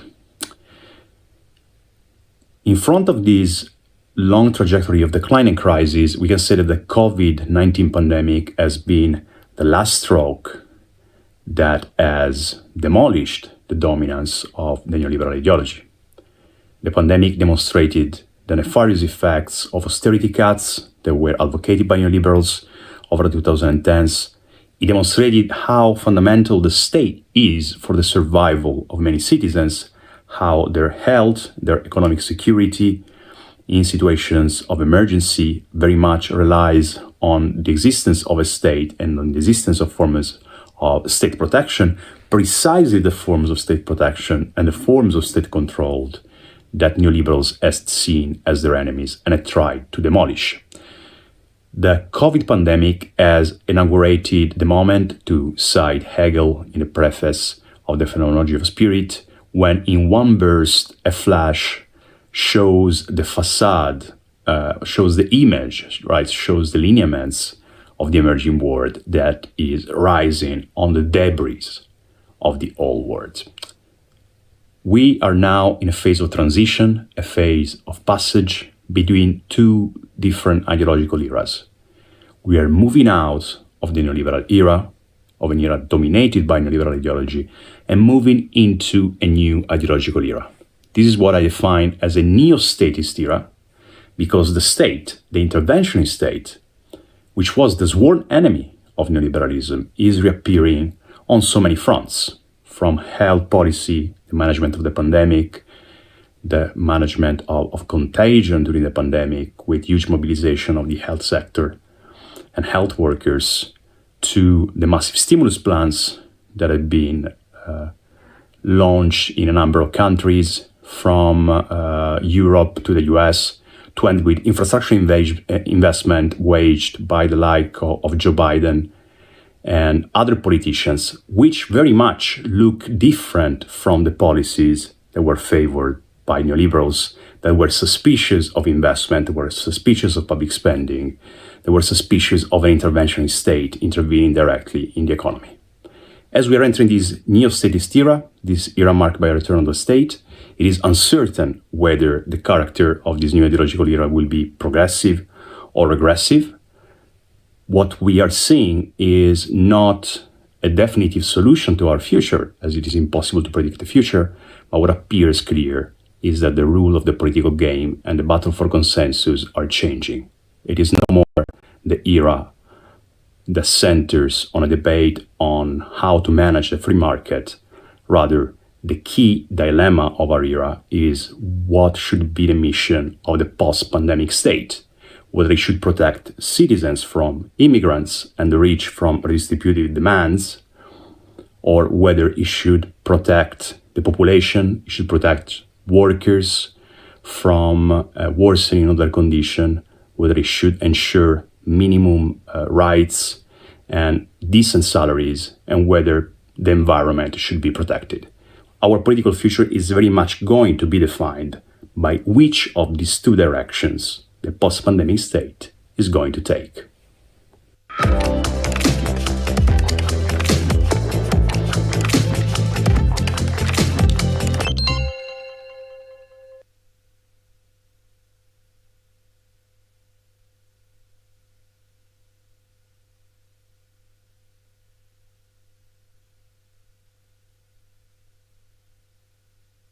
New extractivism. An assemblage of concepts and allegories. The word assemblage is usually understood as a collection or gathering of things or people, a machine or object made of pieces fitted together, or a work of art made by grouping together found or unrelated objects. This map and accompanying footnotes are precisely that. One big messy assemblage of different concepts and ideas, assembled into one semi-coherent picture, or let us say a map, a worldview. 1. Gravity. Like Einstein's theory of relativity, massive objects curve the space and time of the topography of the internet, proportionally to their weight, defined by the number of their users and content. So we can think of massive monopolies and conglomerates such as Google and Facebook as enormous black holes that, with their gravity, create a field so intense that it attracts and swallows the content and users. 2. Forces. Many other potential vectors and social forces contribute to that gravitational force. The fear of social isolation, economic and professional insecurity, unrealistic expectations of efficiency and productivity in the adapt or die environment, tailored addictions, depression and anxieties. These are just some of the other vectors that constitute social forces that keep us, with or without our wish, attached to those platforms. The social cost of opting out has become so high that opting out is essentially a fantasy. 3. Black holes. Our imaginary hero is swimming against one of those platforms' gravitational force. As they glide towards the singularity defined by the mass of these giants, users and content pass beyond the event horizon, the imaginary boundary in time and space, beyond which there is no return to the outer part of this universe. The event horizon defines the line after which the social and economic price of leaving those platforms is becoming too high. No matter how fast they try to swim now, the stream will pull them towards the center of the black hole. Without even noticing, this story's actor is now falling towards the hole into a new allegory, the cave. 4. Allegory of the cave. What takes place at the bottom of this metaphorical black hole can be described through Plato's allegory of the cave. Plato describes a group of people who spend their entire life chained to cave walls looking at a blank wall. These people are watching the shadows of real objects projected on this wall, giving them names and meanings. In our story, the script and directing of this performance of shadows are entrusted to human algorithmic machines that regulate, filter, censor and moderate the projected content on the walls of the cave. The existing elements and content that exist outside this cave and horizon of events create an information flow, a theater of shadows. 5. Walls. The cave and tower walls are constructed of multiple opaque layers and built mostly by ghost work or invisible labor. The bricks of this structure are made of black boxes, closed code and hardware, glued together with the invisible network infrastructure. They are covered with layers of corporate secrets, patents and copyrights. 6. The interface. Interfaces are framing and structuring the projected algorithmic spectacle of images. Even though they are a direct manifestation of rules, regulations and taxonomies, they successfully obscure what is hidden beneath them. They define directly or indirectly what we can or cannot do. They are both tools and discursive frames. They are instituted as an order of discourse and embodiment of the discipline power of the platform. This cave is not only a prison cell, but it carries out the function of a factory hall and a resource extraction apparatus. The prisoner performs their threefold function as a worker, a resource and a product. 7. Shadows and capture agents. The spectacle of a constant flow of information projected through the interface creates a digital shadow on the opposite wall of the cave. The projected digital shadow on the wall is a resource field where thousands of capture agents, tentacles of the rhizomatic surveillance complex, extract information. Every movement or emotional reaction is being recorded continuously. These capture agents can take many forms and sizes. From the tiny pieces of code, crawlers that wander the web, over the sensors catching heartbeats and surveillance cameras capturing our faces, to the complex network of satellites orbiting Earth. They can see our shadows through a full range of the electromagnetic spectrum. They can be invisible or massive like a 500 meters wide radio telescope. The process of quantification is reaching into the human affective, cognitive and physical worlds. Every segment of our existence reflected on our digital shadows can be seen as a form of direct or indirect labor producing data as a behavioral surplus. When we breathe, walk, or sleep, every single emotion that we feel, our attention, our body temperature, or diseases that we have, everything can produce a behavioral surplus if being captured by surveillance apparatus. In that sense, even our bare existence within the walls of the cave can be seen as labor. Prisoner workers need to spend more and more hours maintaining their profiles in a similar fashion to sex workers in the windows of red light districts. Digital identity labor is the forced labor of the 21st century. This creates an auto-disciplinary society where each anomaly and misbehavior is detected and quantified. 8. Platopticon. The gravity of these techno-giants hold billions of users, workers, products at the bottom of those caves. In this assemblage of allegories, millions of caves or prison cells form the unique and invisible panopticon structure. The central tower of this structure has two main functions: 1, to project the content on the walls of the caves and, 2, to surveil and capture the digital shadows of the prisoners reflected on the opposite wall. 9. Information retrieval. From each cell cave and through the core of the panopticon tower, streams of information are flowing into one of the central structures of this image, the data bank. The data bank is not just the engine room, but the power itself. From here, we are examining three processes crucial for this story. On one side, extracted, stored and analyzed personal data is shaping the multidimensional portrait of the individual. On the second, all the products of the user's labor are being stored, analyzed and ranked, to form the information spectacle of images, meanings, and reputations. Furthermore, in the third one, this structure lies upon the top of the exploitation of human minds, bodies and nature. 10. Creation of data body. Our online behavior is captured, processed, and deconstructed into statistical vectors, clusters, patterns and anomalies. Each move we make is carefully analyzed by thousands of mathematical functions, algorithms and machine learning systems. This system does not see us through linear narratives emerging from our browsing behavior, metadata, or movements in physical space, but as n-dimensional statistical projections. Each and every one of our clicks sharpens the resolution and complexity of this abstract and constantly changing statistical portrait or data body. 11. Individuals. These multidimensional data portraits of the individual, consisting of millions of data points in hundreds of dimensions, can be seen as what Deleuze will name individual. A physically embodied human subject that is endlessly divisible and reducible to data representations via the modern technologies of control. The critical art ensemble is describing this data body as the fascist sibling of the virtual body, a much more highly developed virtual form, and one that exists in complete service to the corporate and police state. 12. Condividuals?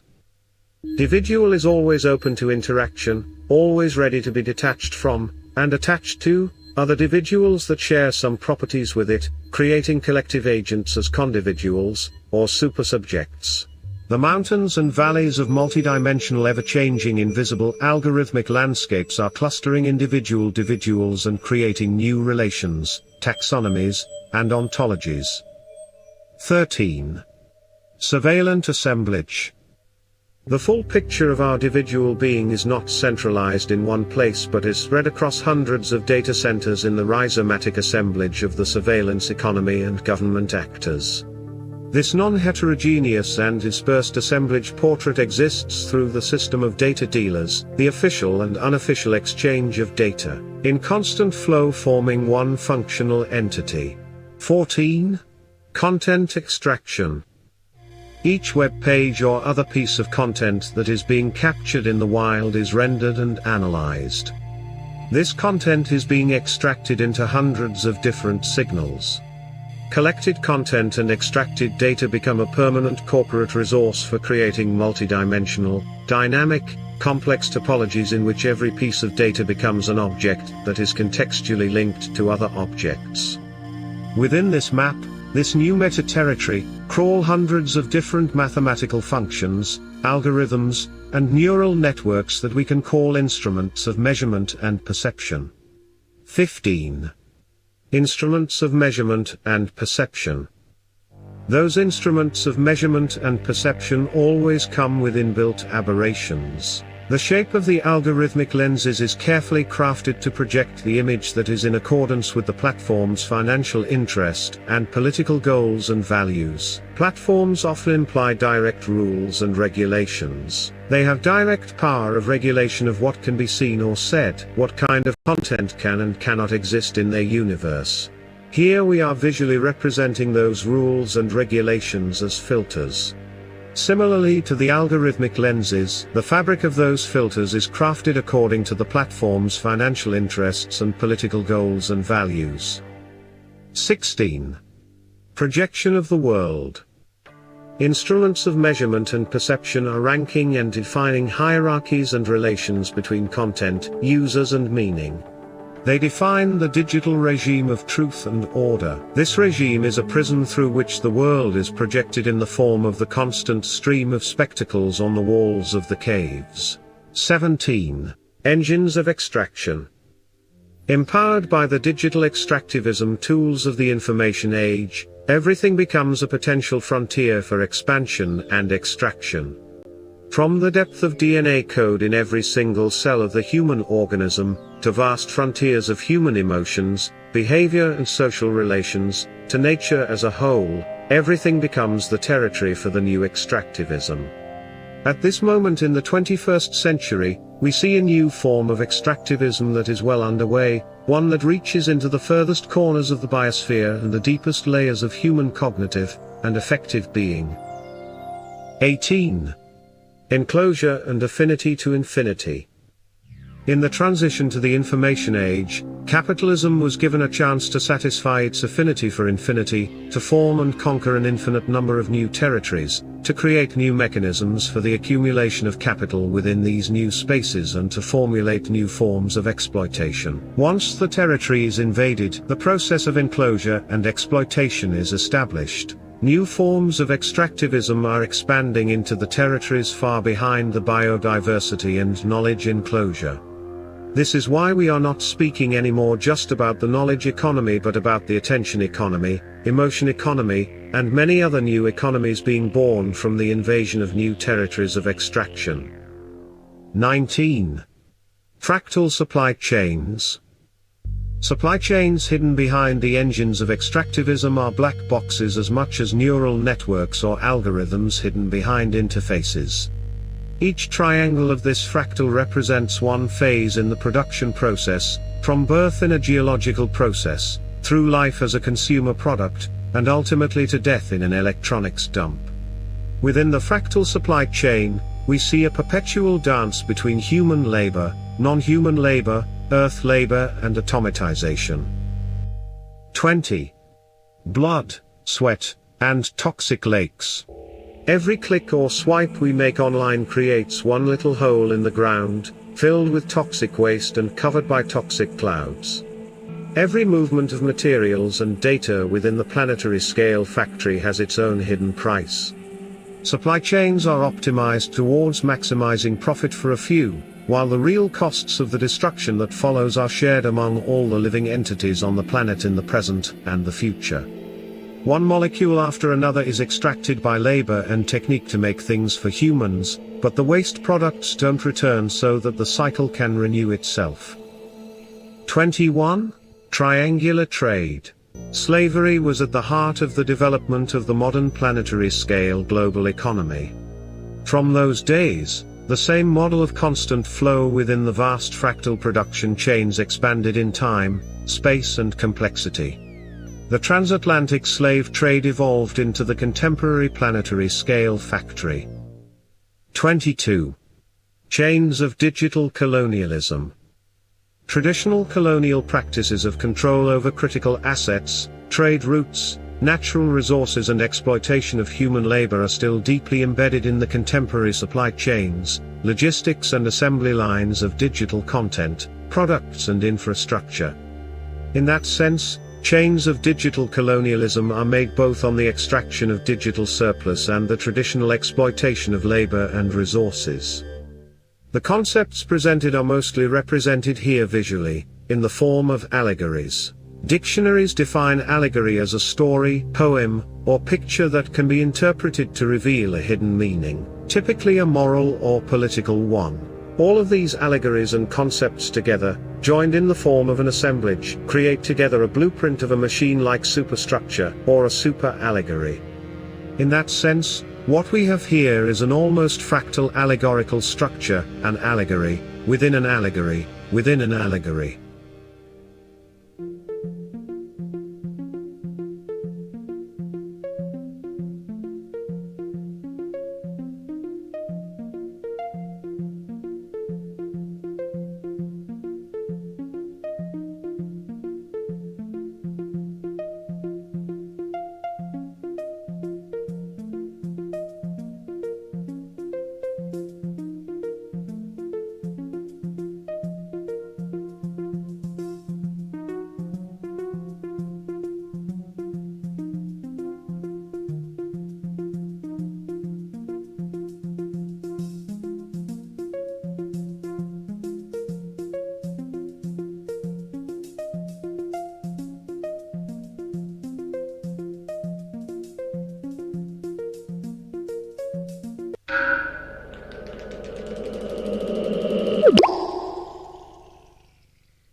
Everyone, thank you, Paolo and Vladan, for the really interesting initial statements. Of course, Andre for setting the framework. Before I give the floor to Andre to start the discussion, I would like just to remind to our audience that they can also send their questions to info@artbox.gr. And looking forward to the discussion. Andre. Thank you, Lydia. Dear all, welcome to the session on democracies and the future of protest. It is my utmost pleasure to be here with Dr. Paulo Gerbaudo and Professor Vladan Joler. With that being said, I would like to ask the first question to our speakers. The question is, can the internet, with its well-known problems of participation and access, substitute the old public sphere? Over to you.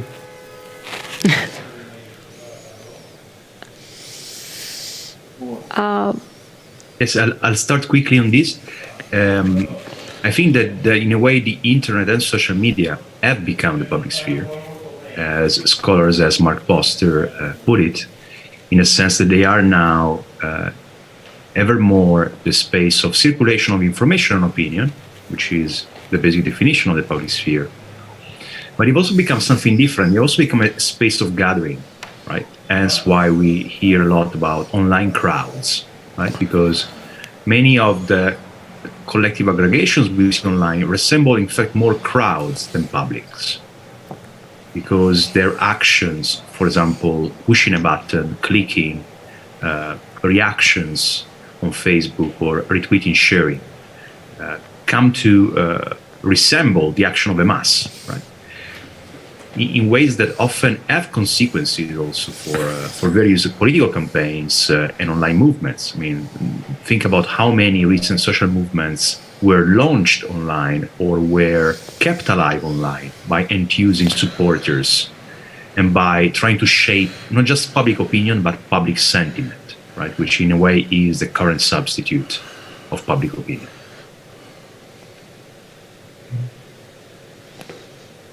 So, first of all, really thank you for letting me be here today with you and participate in this discussion. I think I also agree that the internet is already a public sphere and a public place where we discuss and also some kind of apparatus to basically moderate and our not just like public life, but also our emotional life, our business life, every kind of life that we have, it's nowadays moderated by this technology. What is for me interesting maybe in this question is also related to architecture of this place. So if we think about internet, if we think, for example, in the past, we had like this idea of public square as a place where we do stuff, where we are basically changing our governments or whatever. Nowadays, the public square, it's basically lots of different internet places. It's really interesting to think about this architecture of those places. And it's really strange. Those are really strange places in a sense of like they have ability to moderate how we communicate. Those places have a power to silence someone. Those places have a power to choose what is first, what is second, what is so in a way to create some kind of order of things. So I think like if we think about internet as a place for like public discussion, I think we need to discuss the architecture of those places and who owns those places, because like there was this kind of sentence from before, like to make a protest on Facebook, it's the same like to make a protest in shopping mall. We need to discuss those issues, like who control those places and how they are built and what are the rules of those places and who made the rules. Are those places like publicly owned places or they're like corporate places? Yeah. Thank you. Can I follow up on that? Like we have now narrowed down internet as a digital space for gathering, form of a new public sphere, a place for public discussion. And from that perspective of internet as a space for communication, I would like to ask you, do you think that the internet as this new public sphere will bring together arguments, defenses, and consensus proposals? Or do you think that the internet will become a place of fragmentation where collective articulations come up against impossible barriers? I think that the internet is a space of confrontation, mostly. I mean, right? It's enough to open Twitter, right, to see that. Every day there are clashes going on, there are flames, there are controversies emerging around the issue of the day. Jordan Peterson speaking on BBC yesterday, and today people fighting around that. And these fights sometimes can be quite ugly, right? With people accusing each other or even insulting each other. And that is has also been seen with many kind of populist right movements, Gamergate as a famous example, using these confrontations. But in a way, I would say that this agonism is not necessarily bad, in a sense that the notion of public sphere that we inherited from Habermas, particularly, is often a quite idealistic and lofty one. The idea that people will just sit around the table and divested or their interests and their identities will somehow manage to reach a consensus.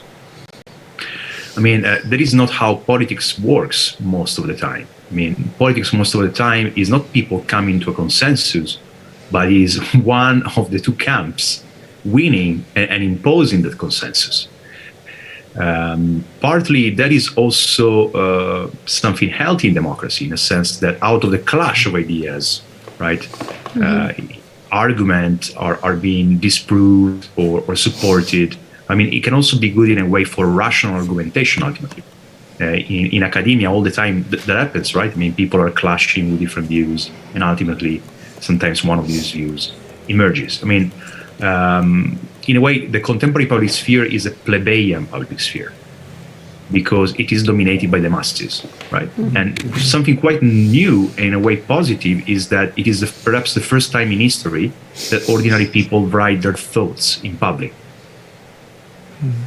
Though that then has very different manifestations. Some of them are really worrying, but I think this general thing, the fact that now people are engaging with communication, things that probably they weren't doing before the internet, I think it also has some potential, some pedagogic potential for creating a more empowered and more active citizenry.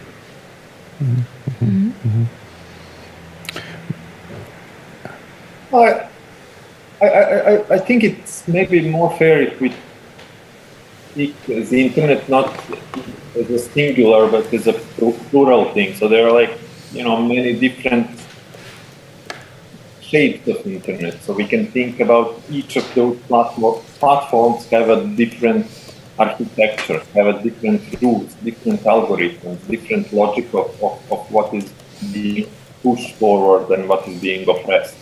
So in that sense, I think it's fair to think about the internet as a variety of different places that have a different tool. Some of them are promoting, maybe not directly, but indirectly through algorithms and through different rules that are being implied. They're favoring, I don't know, hate speech or drama, like different forms of like human expression. And if you think, for example, as about Facebook and some other platforms, we can say that they basically are what they're doing. They're somehow commodifying our emotions, and in that sense, they're commodifying hate as well. So in their favor, it's to have this kind of like discussions that are maybe fighting between people and so it's in the nature of those platforms because they're favoring that type of communication because they are able to commodify, to transform this communication into profit. And this is why some of those platforms are even not trying to moderate this in different directions. But then I think there is also another problem. It's like, so on one side you have this problem that the architecture of those places. This is why, for example, you have this kind of really old saying by Marshall McLuhan, medium is the message. So how the medium is constructed is also influencing how we are expressing ourselves to this medium. But also on the other side, it's maybe sometimes not fair. I remember this, like, in one moment there's this, like, like Facebook and Google, they should try to regulate, I don't know, fake news and try to promote that it's true, that it's not. But I think that's also the wrong way to look at it. Because the only way how they can do that, the only way to moderate, it's to create some kind of algorithms and to create some kind of like statistical ways of like understanding what is truth and what is not truth. And that's completely wrong, because the truth is not statistical dimension. The truth is not the truth is philosophical dimension, you know, and we will never be able to construct the algorithms that will be able to make the difference what is truth and what is not true. And in that sense, and this is why we will always have different forms of discriminations related to that. So yeah, I think these problems are like different dimensions. Mm-hmm. Thank you so much. Perhaps also, yeah, I don't know. Sotiris, would you? Well, you I have millions of questions. It's not like that I have only one. First of all, I would like also to thank you for your amazing also presentation. Paolo, you gave us very crucial aspects clearly of what's going on today in the political discussion. And Vladan, thank you so much for this amazing video. I have to say, we haven't pointed this out. It's not that it happens every day that the theoretical discussion actually is visualized in such a beautiful way. I have to say that, and also probably also propose it also to my own students. You gave us a kind of like Bible maybe of you know, what it is, let's say what's the situation today in a very simple, easy to follow way, although at the same time it's a little bit also dystopian, and it's also like my question is the future in itself is dystopian or not. So that will be maybe one thing to answer, to discuss. And secondly, also sorry to interrupt, this actually came from one of our audience members via email, because Paolo's approach is a little bit more optimistic, I think, and he's looking at the internet as like an agency that could activate participation and discussion and conflict and democracy in that way. And then Vladan's approach a little bit more dystopian. I'm also familiar with your research on nooscope and how machine learning, you referred a little bit to this issue, how machine learning is not free from bias and it actually reproduces all the stereotypes. So yes, what is the tension between the two kind of extremes and the future? And also maybe to add in a little bit on what you said also regarding the Paolo, because I think it's also very important. It's like, let's say, maybe to framing like that, I wouldn't say that Paolo proposes so an absolutely optimistic view, but it's somehow points out also the aspects of affectivity, the aspects of like bodily, perhaps bodily intensified way of making politics. You both discussed that it's fine not to come together into a specific agreement, but clashes are important. This is of course very important in terms of like rethinking democracy. Going back in the 80s, we have like Colin Crouch discussing the post-democratic actually kind of like ending of a democratic process, because nobody is actually interested in that. But these were perhaps the beautiful 90s that we didn't have this kind of like, let's say, different ideas and different aspects, kind of like naivety of a political thought. So maybe to add into what also Lydia discussed here, affect is important for political thinking, but this affect can be very populistic as well. So how we deal in between and affective, let's say, way of thinking about democracy, thinking about politics that is liberating and not the other way round. So a lot of questions, I know, but you offered us also a lot to think about, and I'm sure also the people that they are following also they have the same, they think the same as we do here in the studio. I'd say I share many of the ideas that were discussed before. So, in a sense, I share a pessimistic outlook on platforms, right? And it's obvious they are highly concentrated oligopolies that are controlling the public sphere. The contemporary public sphere is a private public sphere, so that is obviously very worrying. And it's quite worrying what these companies decide in terms of what is speakable, what is unspeakable. At the same time, in a way, I have an optimism that is rooted in fatalism, if you want to put it like that. In the sense that, to paraphrase Marx, human beings may make history, but on platforms that they don't decide. that has been a kind of recurrent element. I mean, also the original public sphere was a private public sphere in a way, right? Because newspapers were private, or cafes and tea houses were private. Social movements often find themselves, given that they don't have their own resources, but they, in a way, use the resources that become available to them. They are somehow forced to play in spaces that are not their own, right? They are forced to occupy spaces. And that is why also they have, at some point, tried to occupy platforms. Though the kind of mobilization potential of this occupational platform, of this user platform, has been marginally reducing over time, partly because the algorithms have encroached on organic visibility more and more.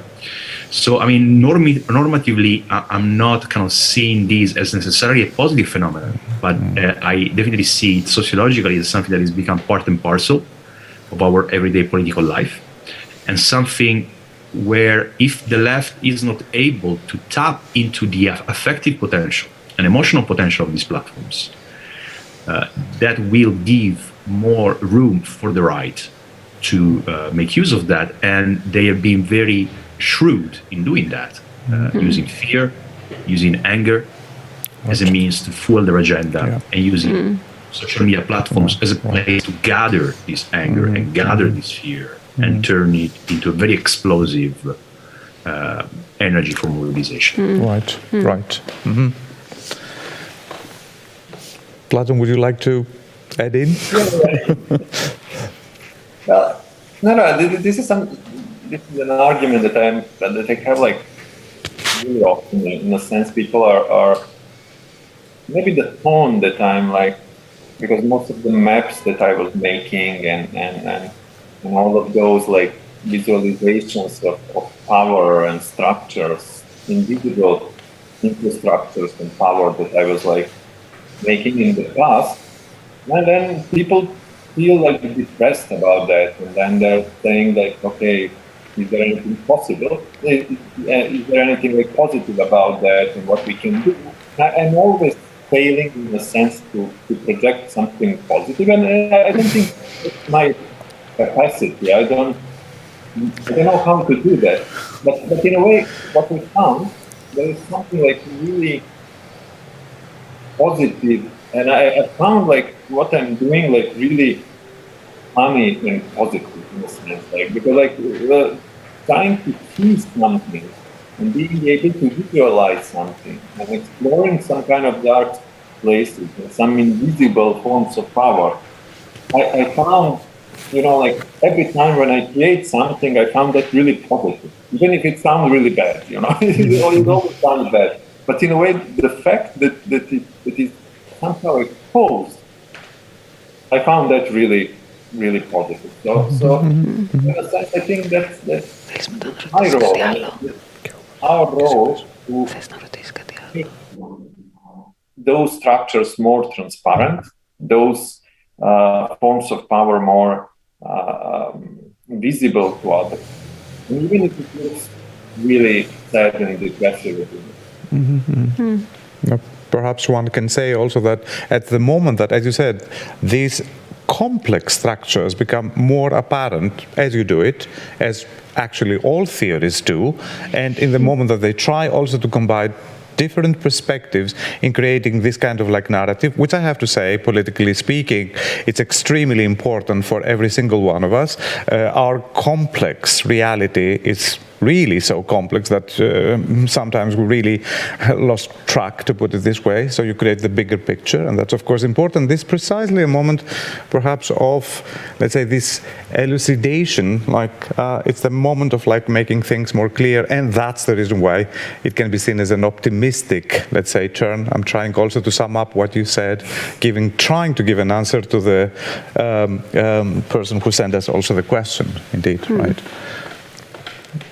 But I think what we should practice, we should try to practice both creating dystopian and utopian scenarios in the same time, because like both of those practices are really, really good for us, because like I think it's important to know what can be like the future, even if it is really wrong and really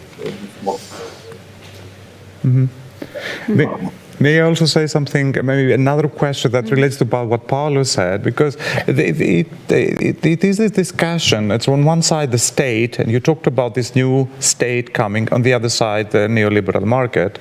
It's always like a discussion how we bring them together. Is it possible to bring them together? I'm just making a point there regarding discussions coming out from the International Panel of Social Progress. I'm sure you know about that.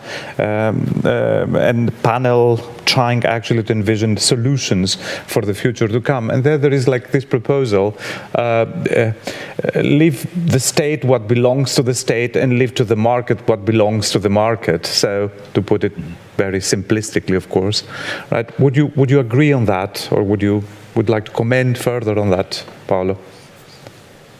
I mean, it's more a matter of, in a way, the state and the market are always going to exist, and they've always existed, at least kind of in the modern era. It's more of a matter of their reciprocal relation and their division of labor, as it were. And the neoliberal era, in fact, made use of one face of the state, like in the metaphor of the state by Machiavelli that was reprised by Gramsci. The state is a centaur, right? Mm-hmm. With part human and part beast. The beastly part is the violence of the state. Mm-hmm. And neoliberals used it very generously, so to speak, in the sense that they used it to repress protest from Chile, by where neoliberal economists were involved in advising Pinochet, to Thatcher attacking unions, to the US, where cutting the welfare state was accompanied by mass incarceration rates skyrocketing, starting with Bill Clinton, right? And the mass incarceration rates of the US, right, are really one of the tragedies of neoliberalism that has destroyed the lives of so many people. My argument now is not that the market is over, as it were, and the state is triumphant, though The Economist just published today an issue with a cover, The Triumph of Big Government. But the idea is more about a return of state interventionism, which was in fact a key part of the capitalist system in the previous era, right, in the social democratic interventionist era, where it was still a capitalist system oriented towards profit, but the state intervened more strongly in terms of setting targets. Think about climate plans, climate targets. I mean, for a long time, we weren't used that the state would tell you by 2050 you need to do something. This is net zero, right? Or you weren't used to the state making quite significant public investments, or public investment would private investment somehow. So it's a reality of a kind of rebalancing, rearticulation of the relationship between the state and the market. That can take conservative forms, in a sense of using the state simply to kind of protect the rich, because the state is always about protection and control. And on the right is really protecting the rich. But there are also ways in which opportunities may arise from this new scenario, precisely by returning to the point you were making before. I mean, this epistemological effect, in the sense that if the state's responsibility in the current economic paradigm and its complicity with the rich and corporations becomes more apparent because of its greater interventionism, that also means that dissent and protest by citizens against state decisions, against economic decisions that become political decisions, also becomes easier. I think this covers also one more question that we had from the audience, from Jorge from Barcelona, that if we can reach a balance between democracy, capitalism, and then neoliberalism or other ideology. I think it kind of covered this question. But you're yes, if I can still add, I mean, to that, the paradoxical thing was the neoliberals said that they were against the state because they were in favor of democracy. Right? And they have all the discourse of freedoms. They all presented themselves as people fighting against authoritarianism and totalitarianism. The sad story is, though, that rather than leading to a flourishing of democracy, neoliberalism was a time of post-democracy, as it was previously mentioned, in a sense that by depoliticizing so many economic decisions, ultimately this led to citizens being excluded from important decisions being delegated to experts, and this creating a lot of discontent and distrust towards politicians. Because if you go to a politician tells you, I cannot do anything about the economy because the market decides. It's obviously the citizens at some point will become quite suspicious about politics because politics doesn't deliver anything. So now it is a matter of how greater state interventionism can be coupled with greater democratic control. Otherwise, we're only going to see discontent from citizens, as it would be only natural. Right. Will be the bad guy here and alert on the time. We still have 4 minutes from our half-an-hour discussion slot. So would you like maybe Andre or one of you, to take a round for some closing remarks? I think that I would rather give the space to the speakers, and in that case I would like to ask you if there is a final message, something that make you think differently thanks to your research about the digital world. Is there something like that you would like to share with us? So for me, this is something that I'm working on now, and because I was mostly investigating in my research the present moment and the moment we are in, and now I started to work again with Kate Crawford on some kind of analysis of a deep past, a sense of and what is really kind of disturbing for me is to realize that this is the situation that we are now. It's nothing new, and that most of those systems of control and power are dating back hundreds and hundreds of years ago, in the sense of the disturbing present of climate change. It's starting with industrial revolution. In the same way, though, most of the problems that we are seeing in automatization, in this kind of late capitalism and all of this, it's really long process of forming of those power structures and forming those systems of control. And it's not going to be something that we will probably be able to fix. Some kind of there is no easy fix for that. And when we were working on, for example, anatomy of an AI system, we were investigating those kind of deep anatomies of everyday objects, technological objects that we use.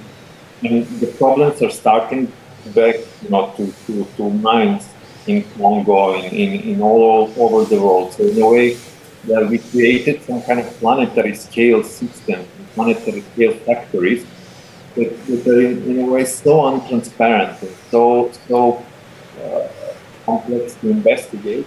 And this is what we will need to fix in order to create a better future.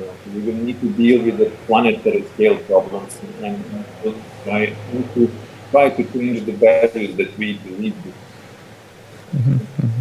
Tough thing to do. Right. Paolo, would you like to also add something? Yes, I would say that. Yes, I would say that there's many reasons to be afraid these days, and we live through a fearful era. While desire was the driver of neoliberalism, that's why also part of neoliberalism is in difficulty, because it was really tapping into desire. But we shouldn't be afraid of fear, in a sense that it is also kind of partly a natural human reaction to danger, right? It is the emotion that is most deeply inscribed in our brain, and is also the reason why our ancestors took us here, right? Otherwise, without fear, probably they wouldn't have survived. The question is how to handle these emotions. Not to be afraid of emotions, but how to harness them, how to shape them, how to build them, how to transform them, right? Because those emotions can be transformed. Negative emotions can lead to positive emotions. Individual emotions can lead to collective emotions. And I think that though this is a huge challenge, it's very tall order. But this is really a time also of creativity and experimentation in doing this, in harnessing this emotional power. Great. Wonderful. Thank you. Thank you very much. I think that's a really nice note to finish I think it was really the discussion. great. Absolutely. Also, as a reminder that we'll have also as a keynote speaker today, Silvia Federici, and I'm sure that perhaps you would like to stay online and then also follow also what Professor Federici has to say also on equal matters that you have discussed with us today. Thank you very much, all of you, for your participation. Thank you. Thank you. Thanks. And also a reminder to the audience that in the next days they will be able to go back and rewatch some of the video statements and the discussion, of course, from the participants, because I think, personally, I would like to go back and watch them again. So thank you, and hopefully we'll see you again soon. Bye.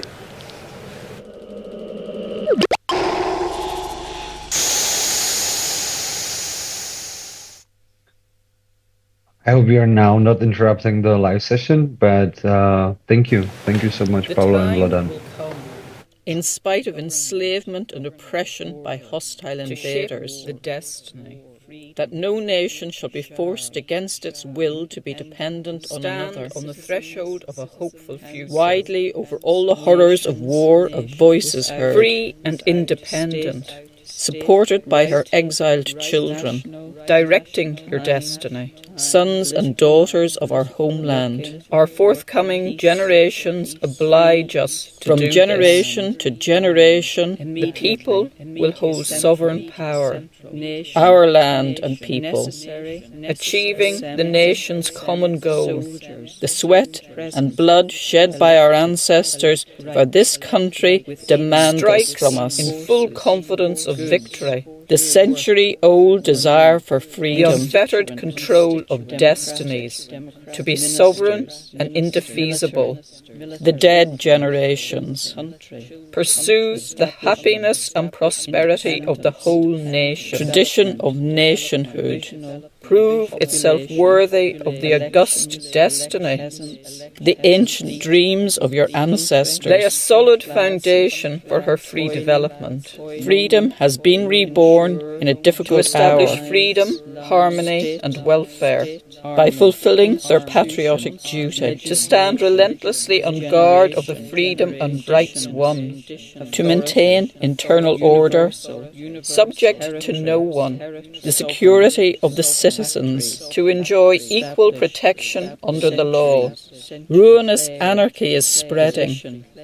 The right to cultural autonomy for maintenance of public order. The inviolability of the individual and the whole. A people's militia shall be immediately organised. The right to determine its own fate. From enemies without. Their right to national freedom and sovereignty. Again, blood will flow. Civil and political rights, without distinction of nationality, religion, social position, or sex. A firm and determined struggle against them. Within the family of civilized nations, a people's militia is to be formed. An independent nation amongst the other nations of the world. Discontent is growing in a certain segment of the population. Guarantees religious and civil liberty, equal rights, and equal opportunities to all its citizens. Must be punished for treason of the state.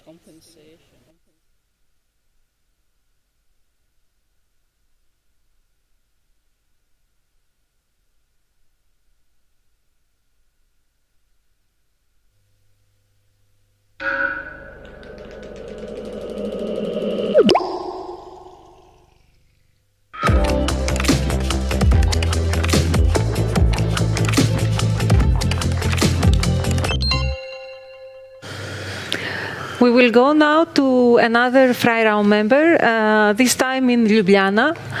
We'll meet with independent journalist Maja Avaziberna, who is joined by director Žiga Dojzak. Žiga is the director of The Game, a device theater project that studies the role and responsibility of Slovenia and its border policy for lives and fates of the people on the run. Hello, both of you. Thank you for joining us and for contributing this great material that is also available in our online library. Hello Maja, hello Žiga. Hello. Hello. Thank you for joining us, and it's over to you, Maja. As you said, I'm a journalist working for public broadcasting in Slovenia, and I'm happy and I have a pleasure to present and talk to Žiga Dujak, who is renowned and may I say, despite of his youth, a very much recognized theater director in Slovenia and more also abroad. He has worked on a wide range of theater pieces, different texts and authors, so to say, but especially he's known for his documentary theater work.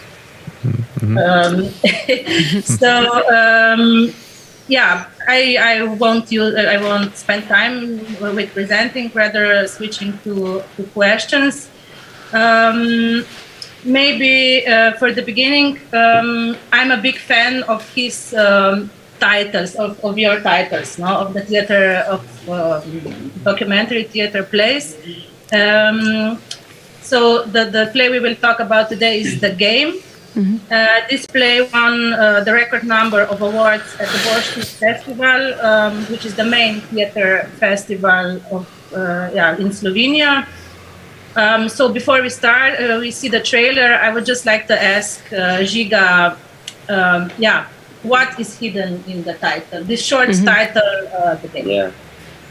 Hi everyone. Game is a word people on the roof use in their attempts to come from, in our case, from Bosnia and Herzegovina. So in their attempts to enter the Schengen area, and it's a rather bizarre word because one could say it's rather cynical because it's all but a game, because a lot of people die trying to reach this last, let's say, 50 or 60 kilometers. But on the other hand, it's really the right word because it's mostly up to the luck whether you will manage, which is a very terrifying thing, because it's not only that you have to walk through the forest and through the very dangerous terrain and at night so that the police doesn't see you. It's also when you reach Slovenia, it's up to luck whether your asylum will be heard, because our performance is based on the testimonies of people who reached Slovenia and who here met the police and tried to claim the asylum, but they weren't even taken to the procedure. They were just returned to Croatia and from there pushed back to Bosnia to really without any formal procedure from the so-called green border. So they just took people, drive them in cars and let them out in the forest and beat them and took all of their things. So from part of Slovenia, from where we started this is of course problematic from many aspects. One is, of course, it's completely illegal to not hear the claim for asylum, and from the other, it's because of this non-refoulement.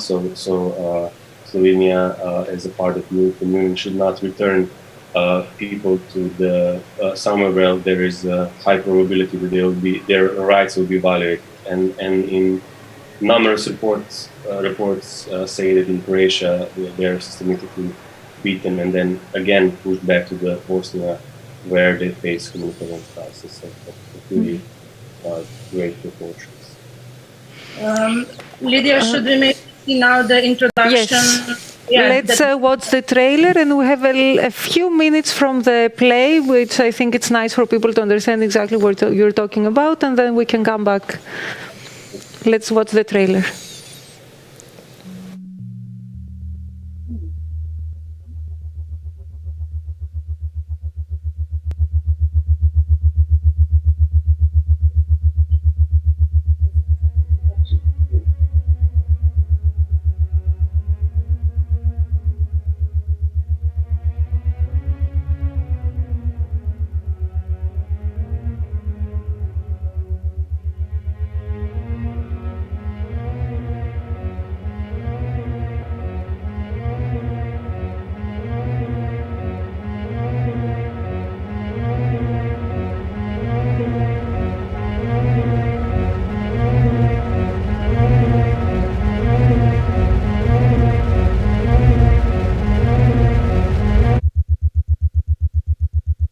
why they call it a game, because they are playing on their soul.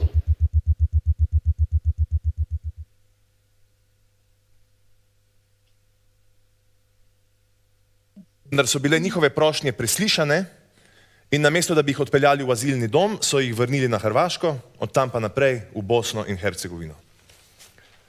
Številna pričevanja tujcev, da v policijskih postopkih niso imeli možnosti izraziti namere, da bi podali prošnjo za mednarodno zaščito, potrjujejo tudi poročila nevladnih organizacij in uradni statistični podatki.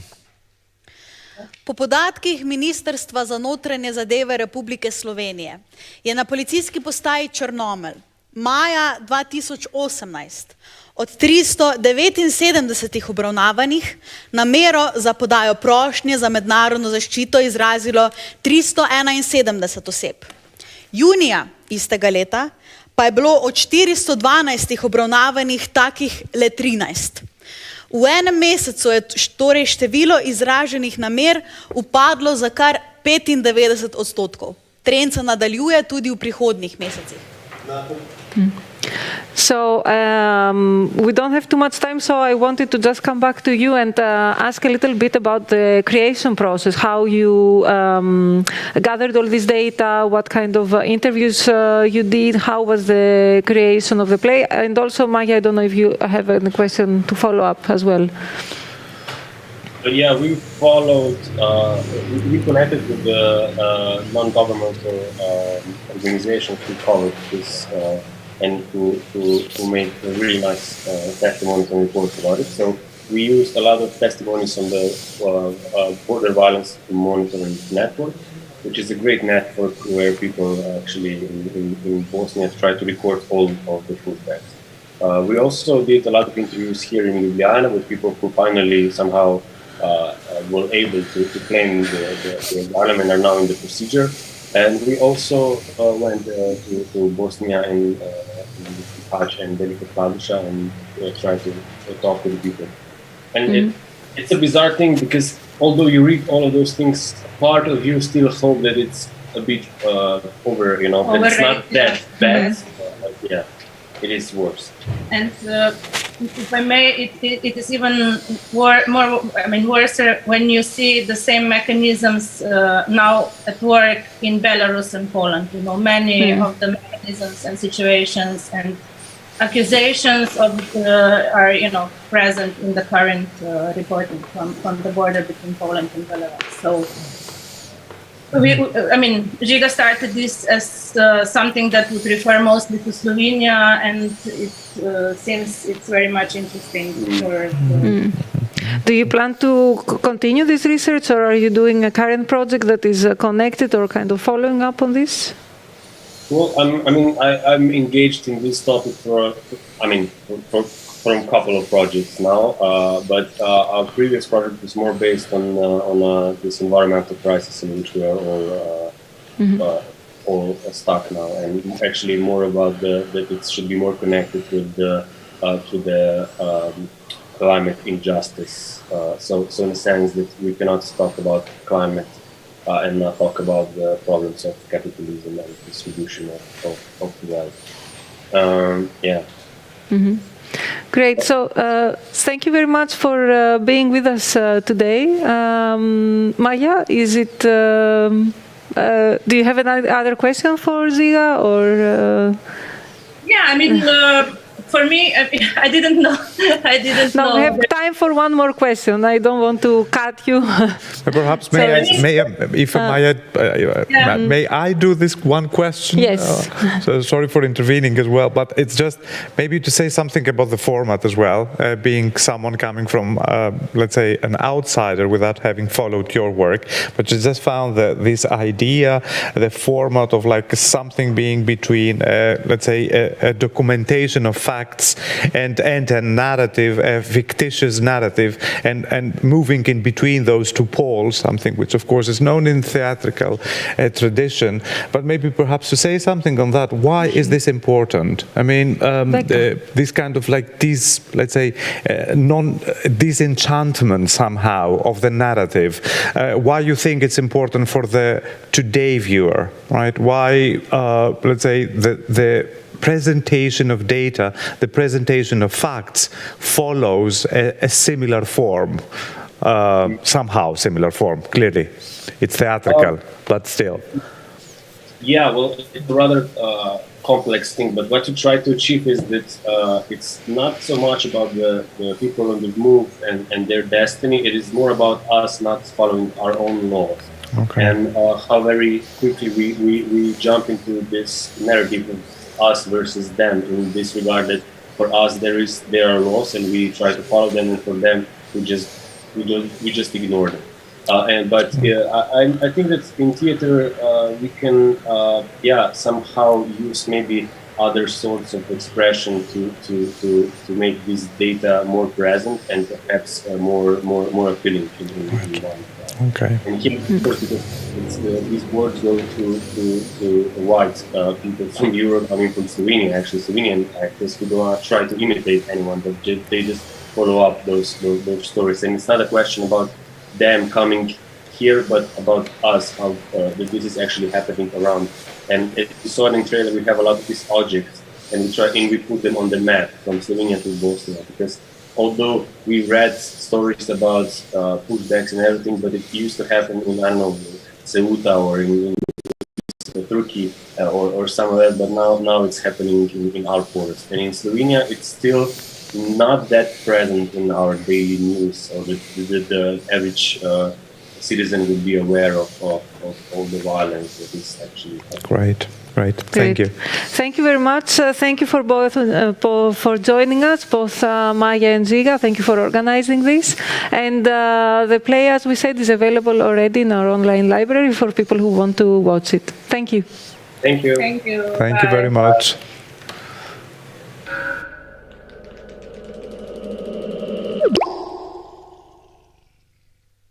Quick hello to our partner in Athens.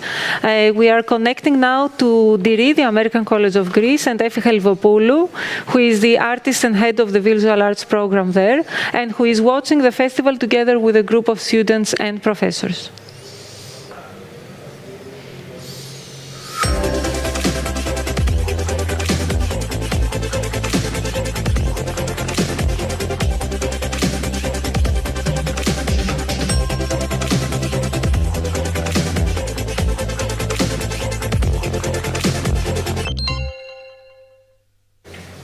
Hello, Efi.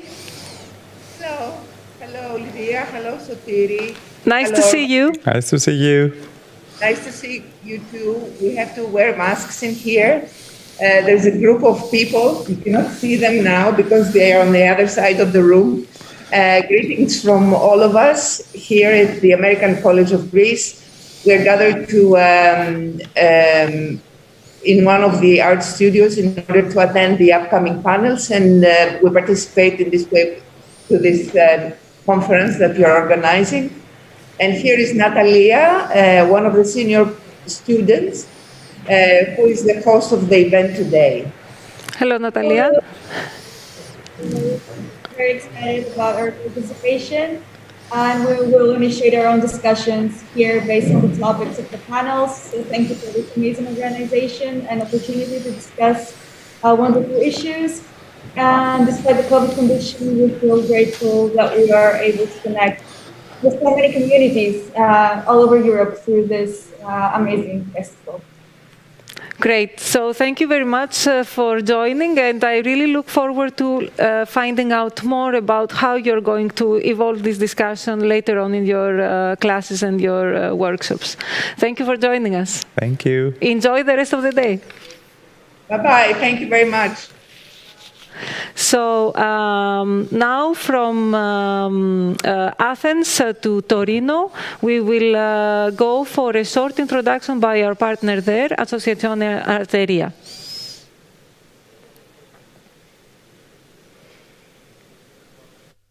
Buongiorno. Good morning to all the people who are following this second edition of the Freiraum Festival. My name is Ivano. I'm the president of Associazione Arteria. That is a no-profit organization founded here in Turin in 2005. The area where we operate as an association is Porta Palazzo, famous for its daily open-air market.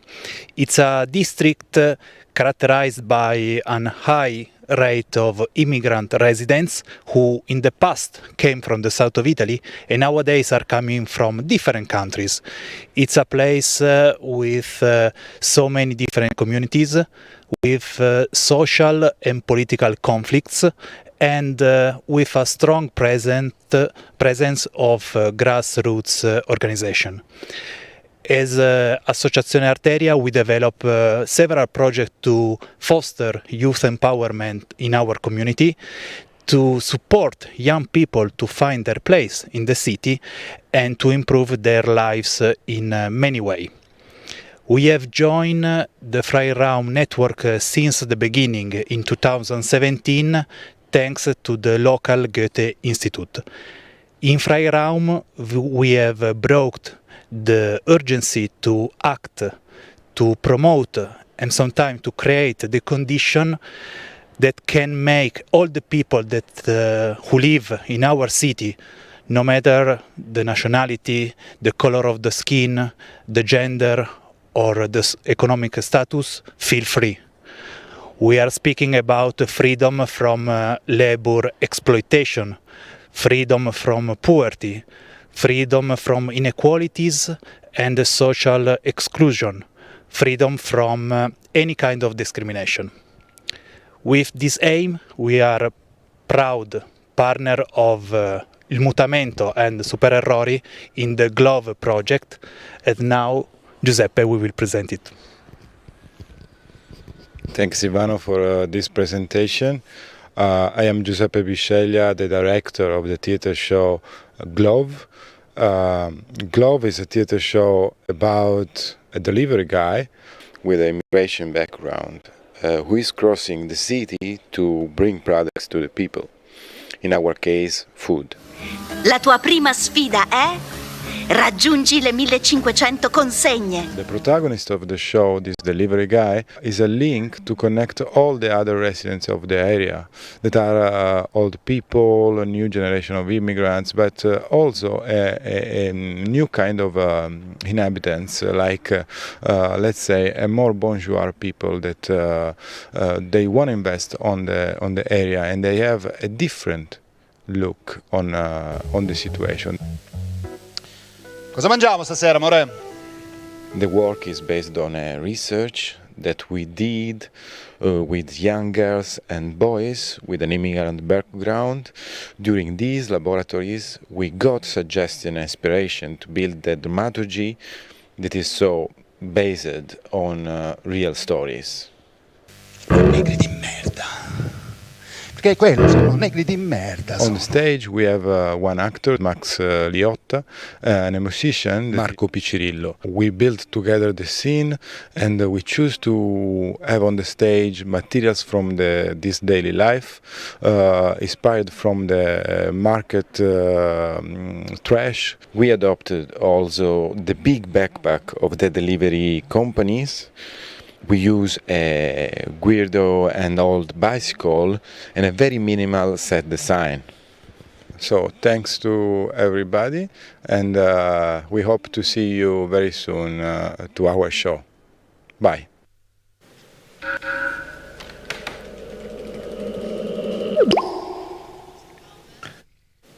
So thank you, Ivano and Giuseppe. For those of you who are in Torino, you will have the chance to see this performance tomorrow evening. And now from Torino, we are going to Brussels, where we will meet our partners there, Goethe Institute Brussels and Globa Roma.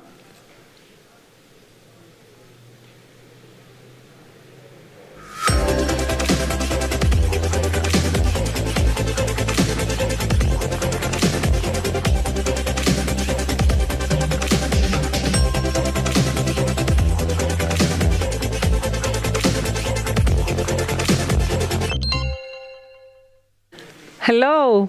Hello to everyone. Hello to the great team from Globa Roma. Hello to the team from Goethe Institute in Brussels. Alonia, Anne, Ellie. It's nice to see you and nice to see all the participants there, the people from Globa Roma that have been working with you. Hello. Hello, hello, hello from Brussels. Yeah, my name is Alonia Elizalde. I'm head of the cultural department at the Goethe Institute in Brussels. And we from the Goethe Institute in Brussels are very, very happy to be part of this Freiraum festival again. And we are about to get to know a very, very special place here in Brussels. It's Globa Roma and its creative initiative Espace Femme. And before I leave the floor to the wonderful members of Globa Roma and Espace Femme, I would like to express my gratitude to all the heads and hearts behind Freiraum, especially Artbox and Lydia and Christos and all the curatorial team. And of course to Globa Roma, to Anne and Ellie, for their great vision and for hosting us here, and all the Freiraum partners, and of course my own team at the Goethe Institute in Brussels. And we are looking forward to continuing this work with you and enjoy the festival. And I give the word now to Anne. Thank you, Alona, and thank you for a great collaboration. Hello, Anne. Hi, good to see you there. And thank you for hosting us. I'm very shortly going to explain what Globa Roma is. So we are also part of the Freiraum network, and today we're teaming up with Goethe Institute. But Globa Roma is an artistic work and meeting space for artists, art enthusiasts and co-creators. And all of the visitors of our space have a background as a newcomer.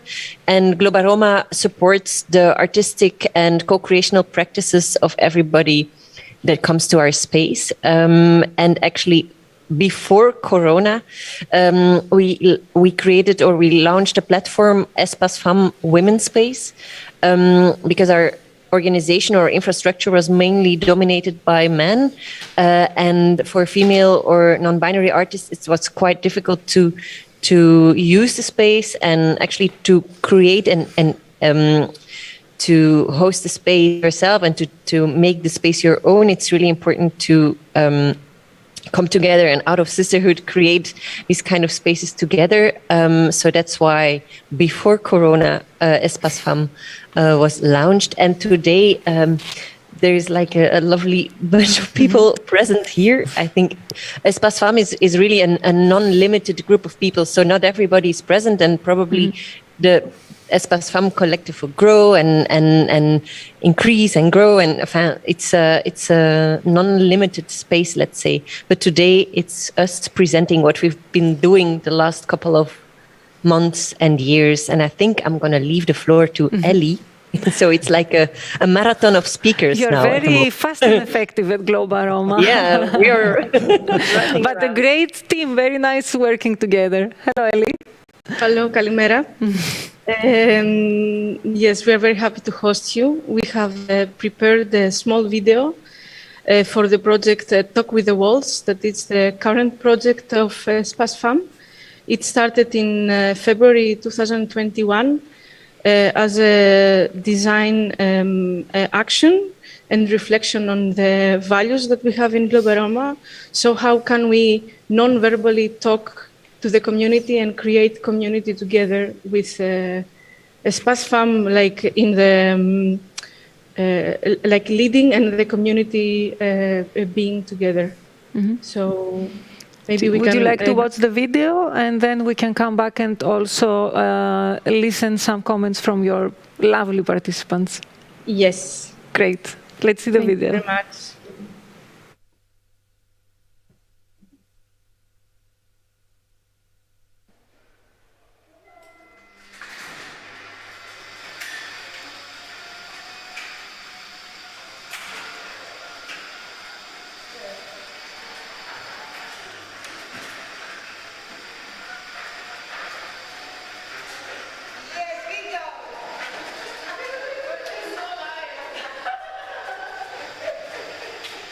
The Espace Femme It's a platform that started actually before COVID in Globaroma, but the SPASFAM idea from the beginning was how to create these safer spaces for women and non-binary people inside Globaroma, that is a space dominated mostly by male presence. And when we came back after COVID, that the space was actually free of use, like it was abandoned maybe, but it was also somehow a tabula rasa for the first time after 20 years actually that Globaroma exists. Like how to not start from creating a niche for women, but really put the women in the position of designing the space for the whole community. So I am Carol, and Eli contacted me in January last year with the question if I wanted to participate of a project here in Globaroma and to think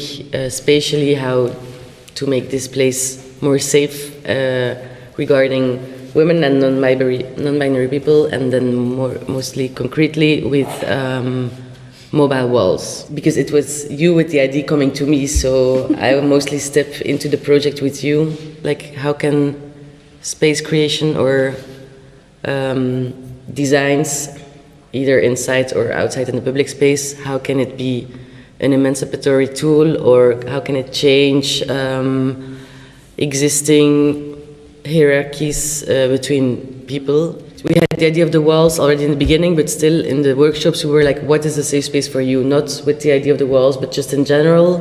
And I think this made possible to go like far in our imagination and fantasies of our ideals, what can be a safe space. I think it's good that we took a lot of time of what is a safe space for you, to do the temperature walk, to also listen to examples of concrete problems in the space. So this was an exercise of like really moving from the outside of the space until the end of it, and we were making like stops in every space, and women were saying like how safe or unsafe they feel, or share a story that had to do somehow with these feelings. So, for example, we talked about the door of Globaroma, that now it's closed, so before it was open, and then this was creating a lot of problems. We talked about the corridor, that a lot of women said that there was catcalling there, and we also talked about the old kitchen, that it was a small kitchen at the back of the building, that it had a door, and women said stories of being trapped inside and being harassed, or feeling unsafe being alone in there. We got reassured that this open kitchen that we built is it's a good idea, and that it really accommodates more than just being an open kitchen, but it's a safe kitchen. We were a group of women. We didn't know each other very well, so we will start with this project. So I was very curious to know how would it go about. And there was machines who cut iron, and I was really very scared to see that, but they was very gentle to show us how to use it. But maybe Anna can explain how did she feel the first time. Okay, yeah, the days at the Atelier were pretty amazing, actually. For me, it was going to the playground, get so many tools that I could use. I mean, I like constructions. I love DIY, but I have like a few cheap tools, and being there, it's like I could have whatever I wanted to experiment with, and it was really amazing.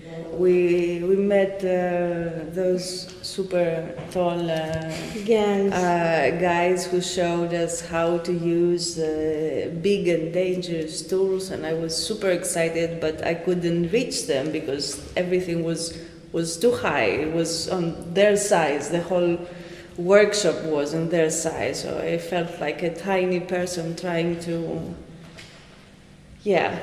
navigate.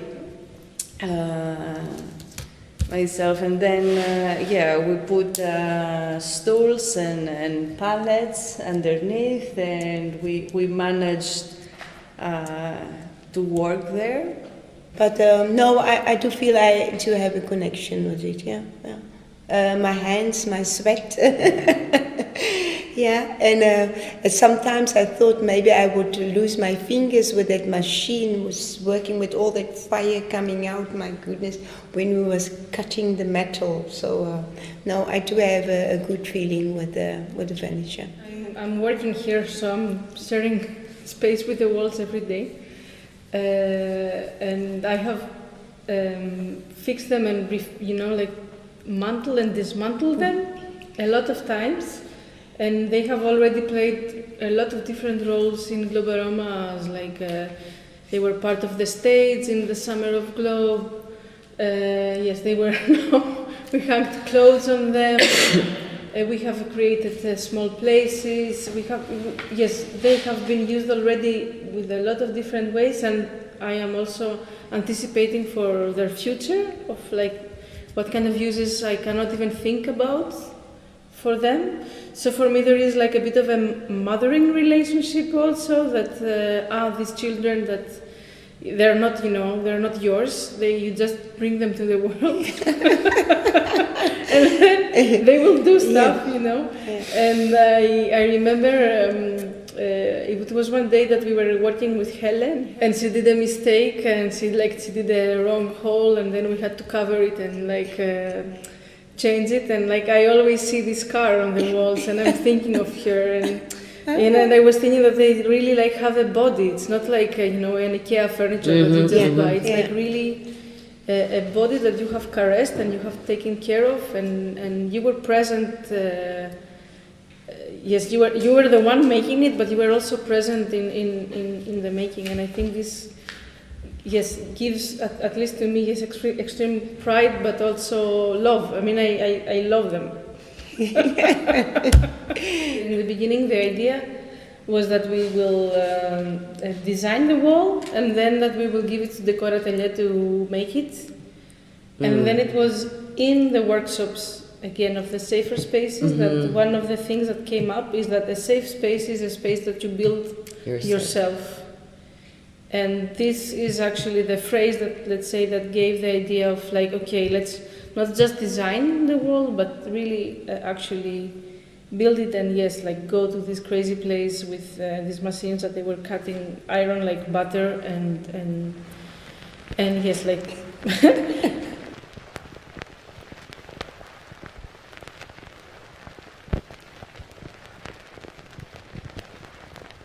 The challenge was to create the collective drawing, collective painting that would be as participatory as it can be. That every participant, every woman would share some story that is connected to safety or to unsafety, and that by listening to the story we would take out some element that we can put on the wall. As for me, it is the goddess. Her imagery usually is believed to protect the space where she is. So for me, it would make sense to put her image on the wall. What I didn't know is that the stories that we share would actually work stronger than the images themselves. And I think by sharing something so vulnerable, so personal, this is actually how you create trust and connections between people. And this is how we created the safe space between us as persons. Yeah, just hearing or listening to other stories and sharing makes me or made me feel that I am part of something, and that this something is related only to women.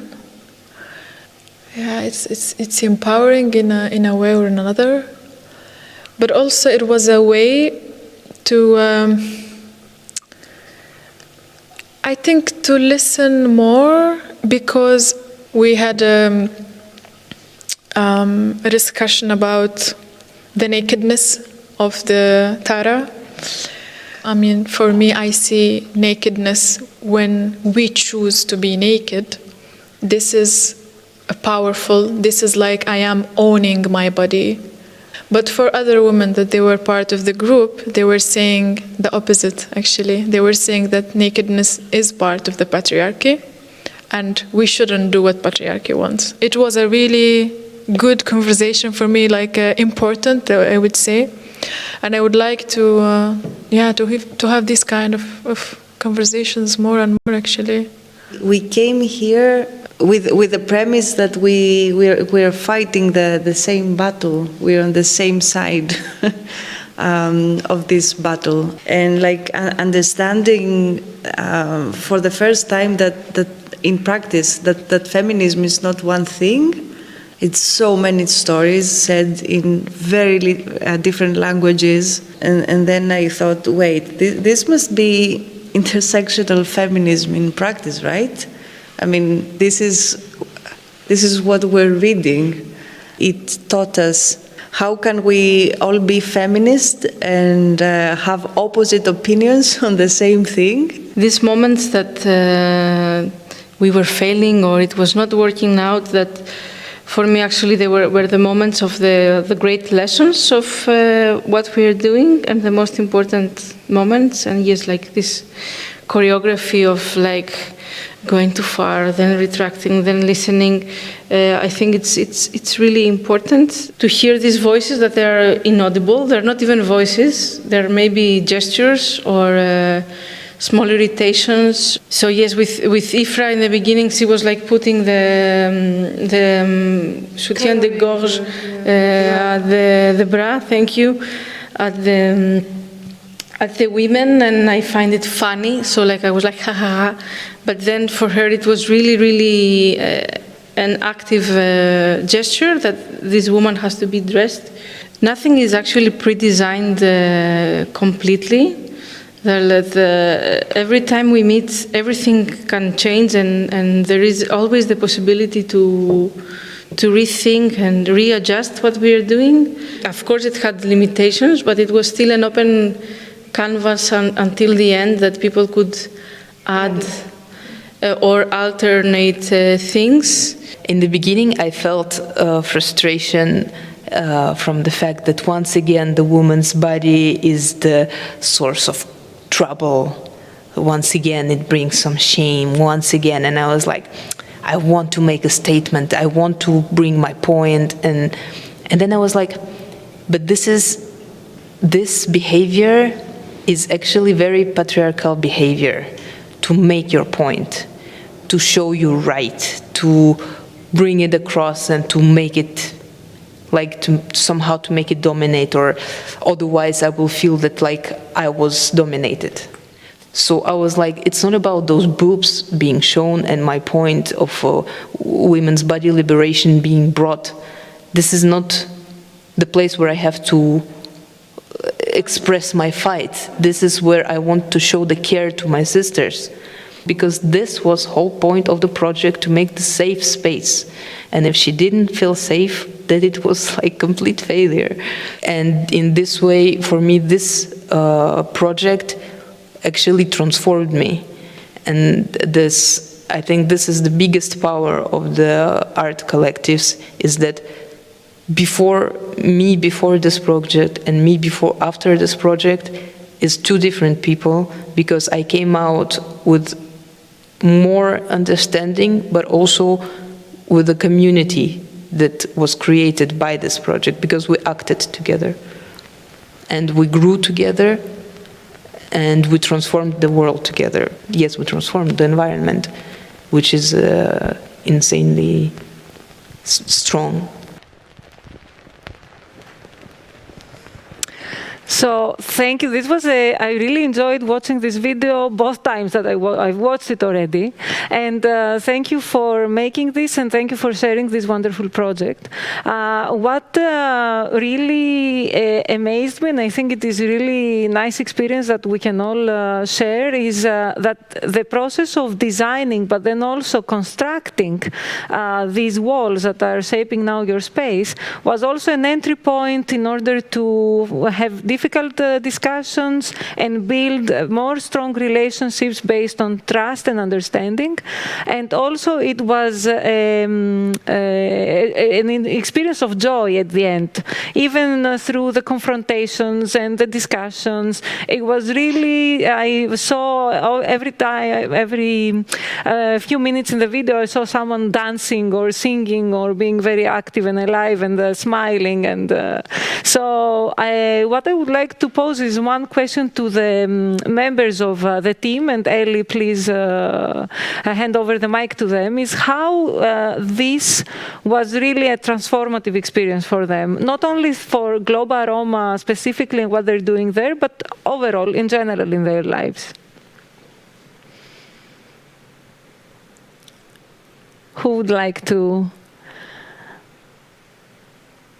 give a response?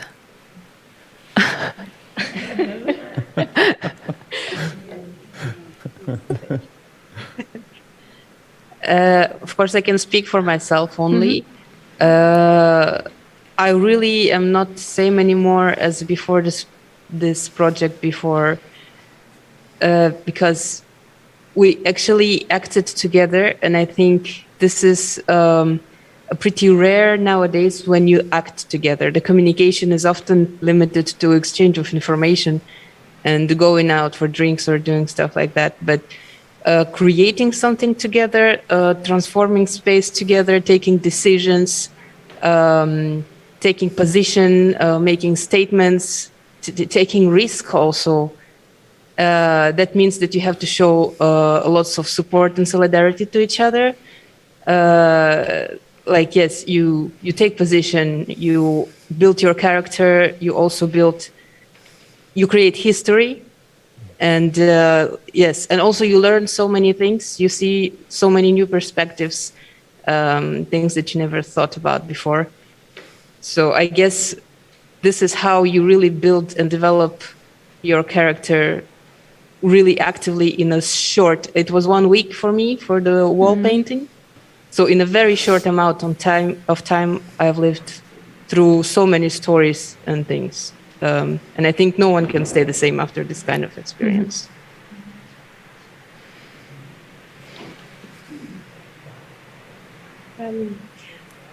I would also like to say that with the word transforming, that before there was a lot of men, as they have said in the beginning, a lot of men artists in the building, and now a woman feel free to come to enter.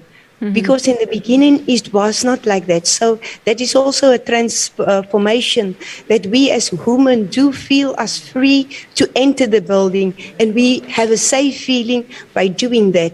And also we have a connection with each other by sharing things. We have a connection, and I'm really very glad that I've also met some other people, other cultures, so that make it really for me a nice place to be at Global Roma. Maybe somebody else would like to say something more?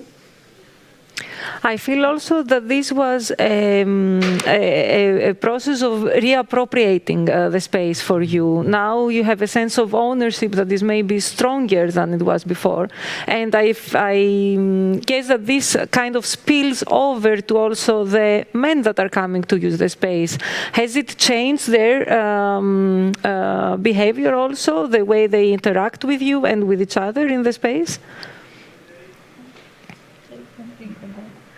I want to say something about the feeling agency. When we work collectively, I think it creates more feel of agency and feel of responsibility between people. It's one very important part of working collectively or moving from the self-expression or reflection to the collective expression. It's transform kind of narrative, but it still keep every individual narrative into a group narrative and feeling responsibility. It creates more bond between people. And it still is going when someone is coming with sharing news stories or sharing, I think, in every project. But we are again experiencing a new textile project that we are just commerce it and will continue in the coming months. Mm-hmm. So, what are the next steps for this project beyond the walls?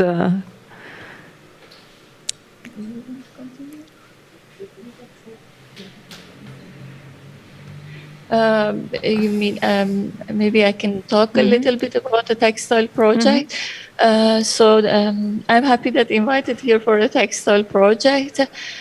So for me as an artist, it was also transformative because we are trained as artists in a really traditional self-expressive way. I mean, everywhere in a very Western base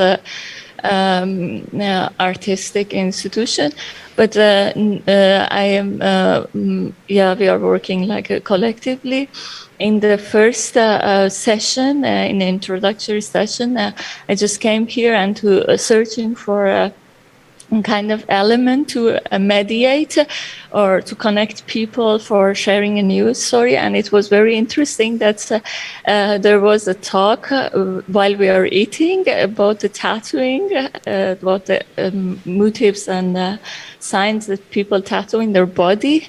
So I thought that we can extend it into the textile project by sharing all the stories about the people, the motifs or the reason that why they choose that to draw or tattoo in their body, and also then we add the motifs and forms that people carry in their jewelry or in their clothes. This has a very special meaning for them, and we can bring that to the collective work. So this all also have these two immaterial and material aspects. So of course we are planning to do some textile work with a different technique of weaving and embroidery and also batik, but that's all the immaterial things that already people talk about, and also about agency and sharing and creating bond or recreating bond between the communities is still going. I just want to add something that the way we work, it's again a practice of transformation and sharing agency. So when we started the workshops with the Talk with the Walls, the idea was to first design these walls, but through the safe space workshops, new ideas came. So as we say in the video, like go build, that it was like an empowering practice, but also the textile workshop itself came from the reaction of the group saying like, why are we building wooden walls and why don't we work with fabrics or textiles and traditionally more female ways of separating and making space and making niches to inhabit. And I think it's really important that the platform is open, so everybody who enters its platform, it's really transform its future. So everything that it's said in a Space Femme, it's like is the one. It's the thing that will say what we will do in the future. It's like pre-designed by Global Roma, but we really listen and try to create a space that this kind of things can actually happen. And I just wanted to share this small thing.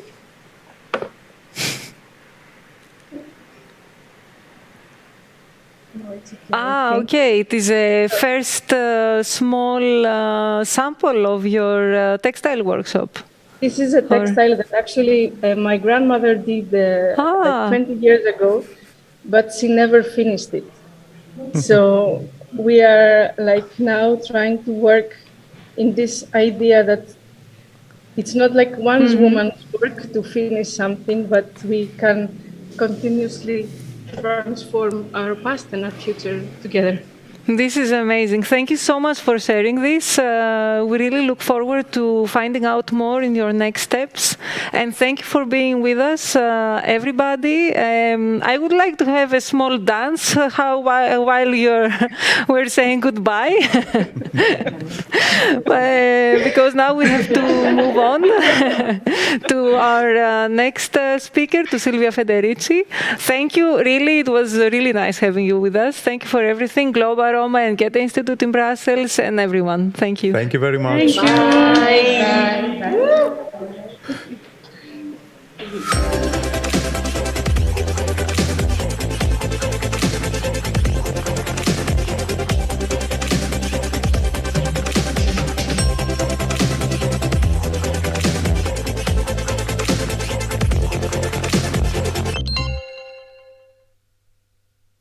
See? Hello, it is really nice seeing you. Welcome to the studio in Thessaloniki and to the on-live broadcast, of course. We will start by a short introduction from Sotiris. We will watch your video statement and then we will come back for a discussion. Wonderful. Thank you for being with us. Indeed, today's keynote speaker is Silvia Federici, a long-life activist, a social science professor emerita and teaching fellow at Hofstra University in New York State. She worked as a teacher in Nigeria for many years, and she's the co-founder of the Committee for Academic Freedom in Africa and a member of the Midnight Notes Collective. The collective's ideas have been influenced by the late 1960s protest movements that included anti-colonial struggles, Italian autonomist Marxism, and the women's liberation movement. Federici's perhaps best-known work, Caliban and the Witch, Woman, the Body, and Primitive Accumulation, gives a feminist interpretation, or perhaps a post-feminist interpretation, of the witch hunts of the early modern period. She discusses how rape and prostitution have been established and practiced, as well as how the trials and torture of so-called witches were at the center of the subjugation of women in total and in the appropriation of their labor. Related to this analysis, Professor Federici outlines the historical struggle for the commons and the struggle for communalism, issues that are at stake today. Today, Professor Federici will discuss issues of emancipatory possibilities in a post-pandemic world. Let's see first the statement. Good afternoon, good morning to all. It's a great pleasure to be with you. And I'm just going to make a few remarks about the theme of this festival. The question of democracy, the question of the emancipatory possibilities that we have in this very unjust world. Now, it seems to me that first of all, the most important step we can take is to recognize we do not live in real democracies. If democracy means self-government, then we obviously do not have self-government. A very limited number of people on this planet actually have the power to decide the major issues, the major questions in their life. The majority of us has been expropriated, not only from lands and from access to the social wealth, but has been expropriated from the decision-making power. About the conditions that determine our lives. So this is, I think, is the first step that we need to take. Today, across the world, is the big corporation as we know. who decide how land is used, who decide whether the rivers, the seas are being polluted or not, who control mining and are conducting all kinds of destructive practices that, as we have seen recently at the climate conference in Scotland, are undermining the possibility for life of millions and millions of people across the world. So under this condition, and I must add that their decisions, are backed by government, international institutions, and very powerful armies. In fact, the warfare in all its form, open war as well as the micro war of surveillance tactics, police killings, and so on, paramilitary killing, have become the order of the day in the great parts of the world. So under this condition, what are the emancipatory possibilities? Well, my first response is that the very severity of the crisis that we are confronting, and the severity of the crisis that is dramatically illustrated, by the millions of people who are being expelled from their ancestral land, who now live in refugee camps, who are now dying, crossing the Mediterranean to come to Europe, to go to places where they may have, some hope for the future for themselves and their families. That the very severity of this crisis, which was dramatized, by the COVID, an epidemic, a pandemic that we know, was not produced just by a virus, but was in fact produced, by the decision-making of government, who for years have destroyed, undermined, reduced the sanitary system of our countries, and of course are responsible for the deterioration of the natural environment, which then has an impact on our immunity system. We live in bodies that are exhausted, where we ingest food that has been poisoned, produced industrially. So we know now that these, epidemics, and COVID is the last of a long, long series which has never received attention, because most of the previous epidemics took place in Africa, Latin America, Asia. So now, in front of this situation, it is very clear that we need to regain the power, to decide about our life. And the severity of the crisis, as we have seen recently again in Scotland at the Conference for Climate Change, about climate change, is bringing people together, is bringing social movement together from across the world. There is a new internationalism that in different ways, whereby in different ways, people are speaking with the same voice. People are speaking and they are beginning to make connection, are beginning to coordinate action. And I think that this is very powerful. This is very hopeful. Equally important is the work, and here is where really my own interest particularly lies. Equally important is the work that millions of people, particularly primarily women, across the world, are making at local level, to transform the daily condition of their reproduction, and basically to create forms of reproduction that are more cooperative, more collaborative, and in a way overcome the isolation and the individualism in which more and more we are forced to live. And by doing that, are giving us more power, are strengthening our capacity, to confront the local and the international authority, I'm thinking here, of the millions of initiatives of women across the world. For example, in Kenya, in Africa, to replant, the forests that have been destroyed, to replant trees, to fight against deforestation in the Amazon, to fight against the mining, which is the mining of gold, oil drilling, which is destroying the waterways, which is poisoning the cropland.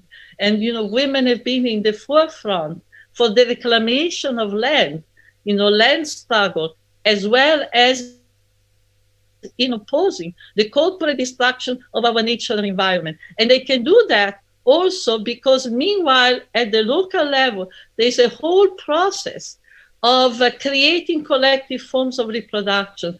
In Latin America, we have seen, for instance, a proliferation of public collective kitchen, that where people, women, men come together, women in particular, children come together to cook, and in the process also exchange information, create connection, emotional ties.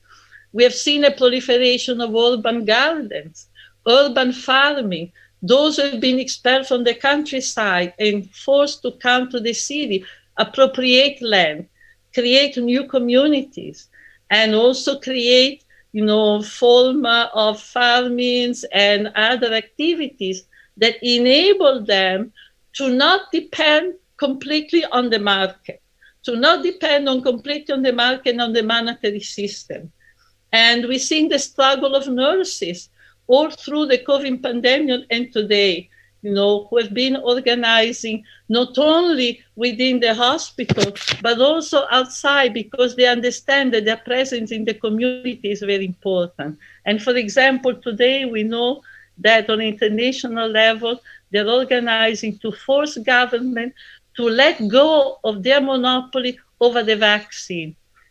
I could expand on these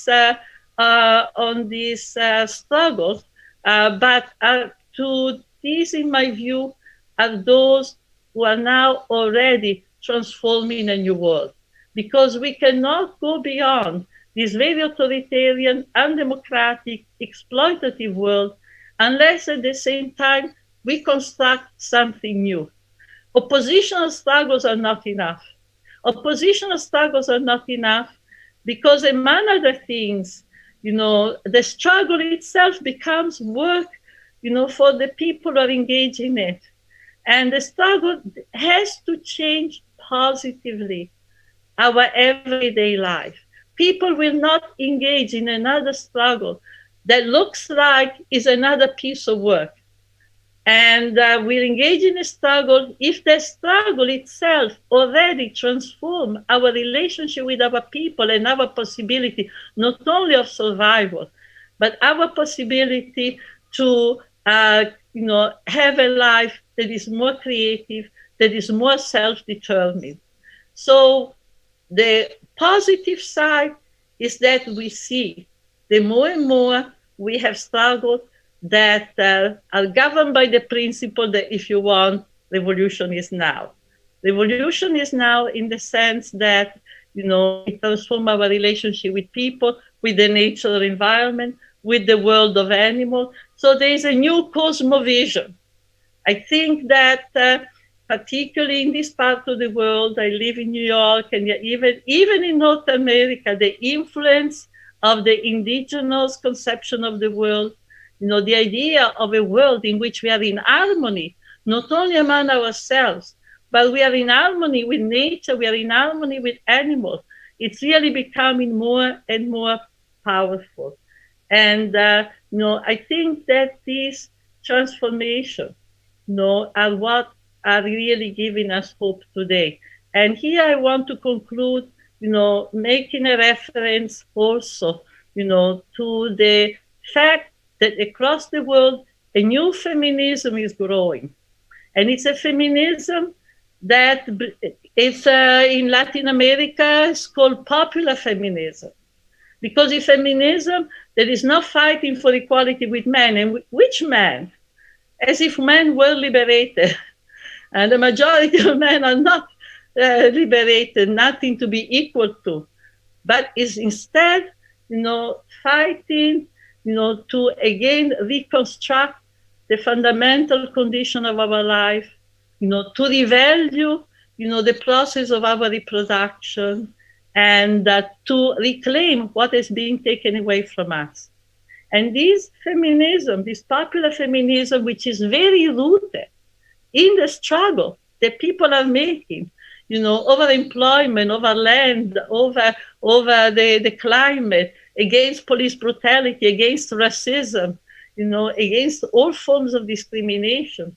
This feminism, it's new in a way that brings together, many, many different issues.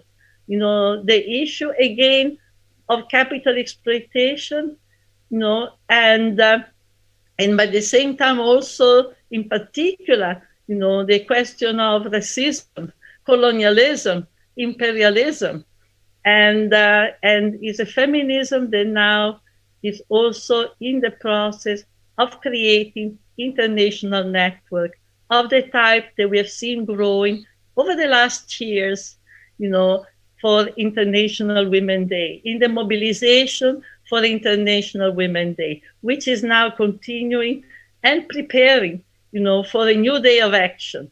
With the consciousness, however, that is not the day of action, March 8th, that is all that matters, but the great process they prepare to it, which is a process of bringing together our struggle, which come from different places, different forms of exploitation, but at the same time have profound commonalities, on the basis of which we hope to create a different world. Thank you very much.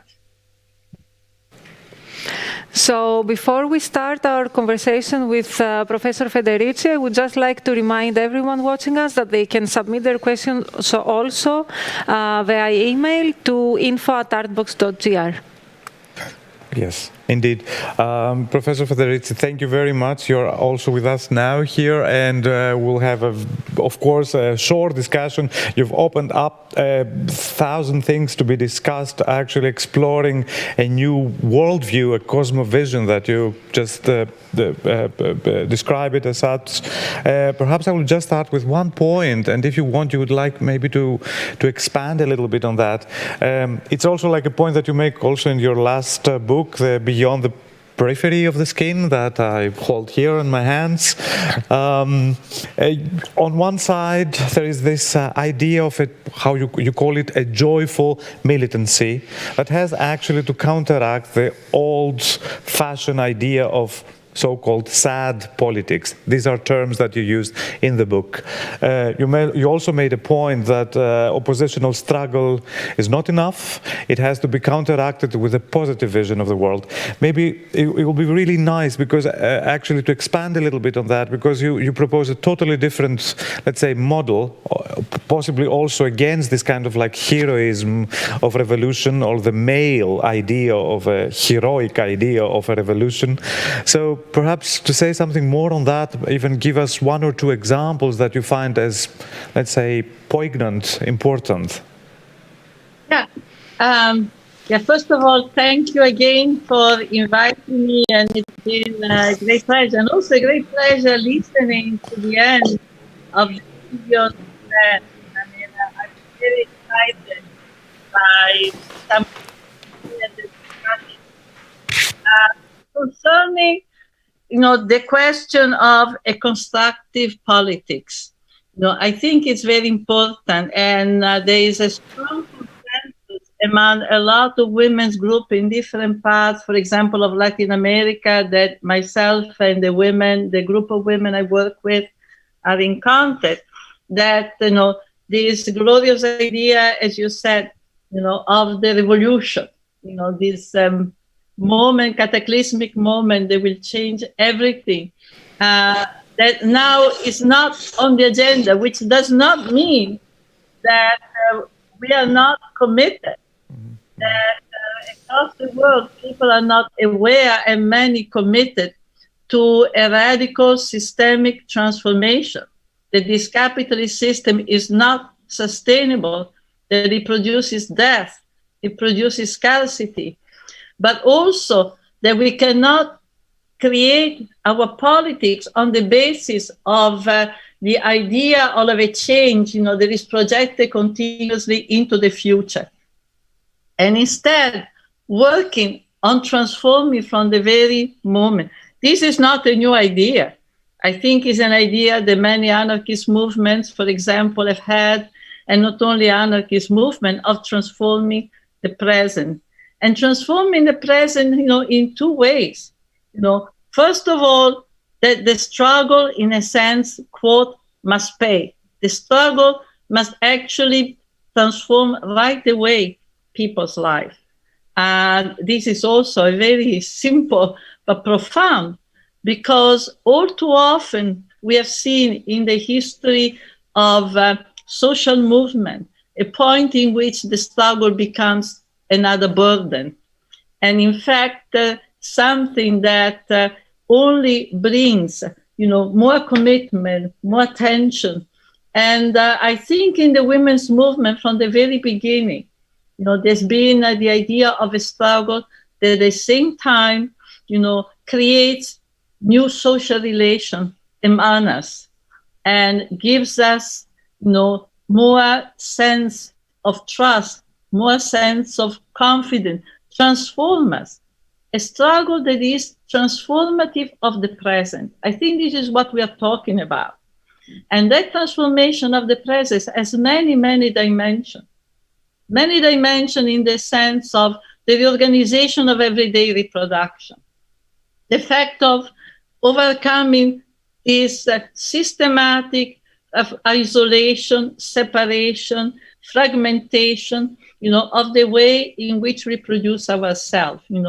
For example, each woman in her home, separated with her children and her task, etc., confronting the crisis, the daily crisis alone. And, under the cover of this notion of privacy, you don't tell your problem, you don't, you're left to struggle by yourself.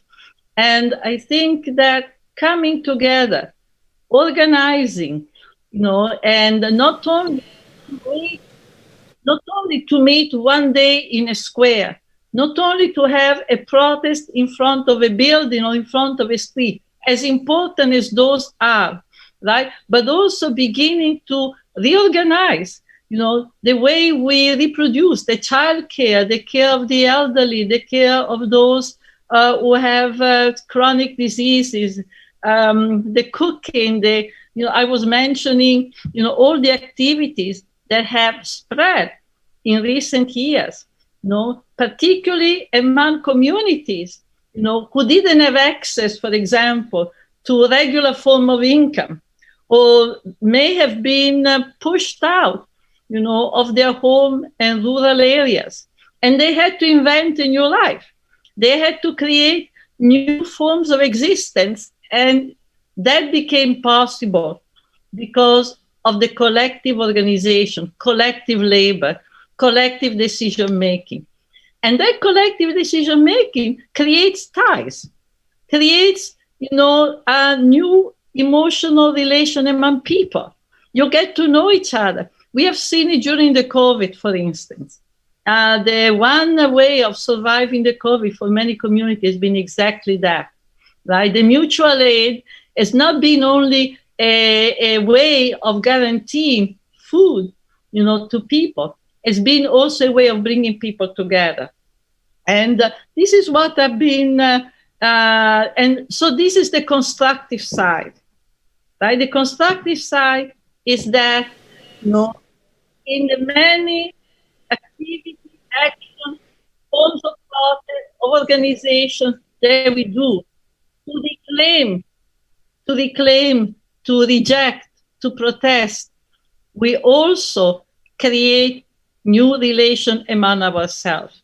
We also begin to create that new world, that we want to construct, right? And this is the essence of the concept of commoning, the concept of the common, right? The construction on a day-to-day basis of new relations of solidarity that have a material basis, not only ideological. This is the point.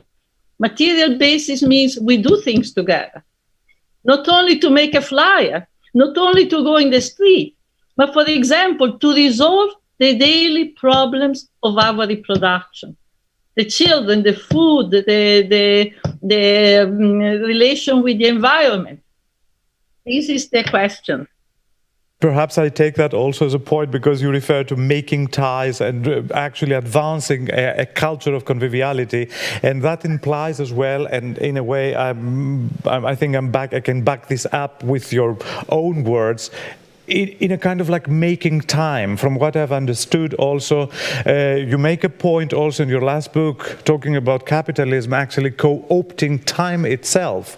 So it is this linearity of time that supposedly will bring us to a kind of like paradise or a capitalist paradise, and you make a point saying that actually it's about a present time. This is the importance actually of this cosmovision, this new view of the world. Perhaps. Exactly. It's not a time, it's like this utopia that is in the future. Utopia is today. Utopia is today. And, as I said before, for most people, unless that change really is positive already, it's going to be extremely difficult to engage in a struggle. Because often engaging in a struggle as an extra layer of work added, to the great amount of, tasks, work, preoccupation that one has on a day-to-day basis. And often the struggle appears as another incumbence, another obligation. And with that is what the idea of joyful militance, which doesn't mean that you don't run risk. It doesn't mean that you suffer. But it means you don't transform the struggle into alienated labor. And to do that, in a way, it has to be transformed. It has to change who we are. It has to change our relationship with people and how we see. I hate the word empowerment because it's being used so in such a distorted fashion and fraudulent fashion, But this will be a word.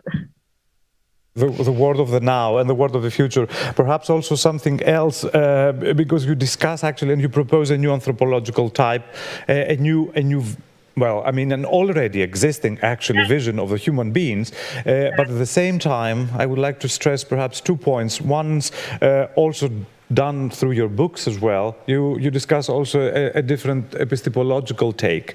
Instead of talking about things as facts, we talk about things as, let's say, matters of care, ecologies of care. So that changes already the world that we perhaps do. Social science, that will be the first question. And then the second one, which I think also is linked to what we discuss here, I'm just thinking of the motto of the new Documenta, the big exhibition that happens every 5 years in Germany, and the new curators of the Documenta have used the word, don't make art, make friends.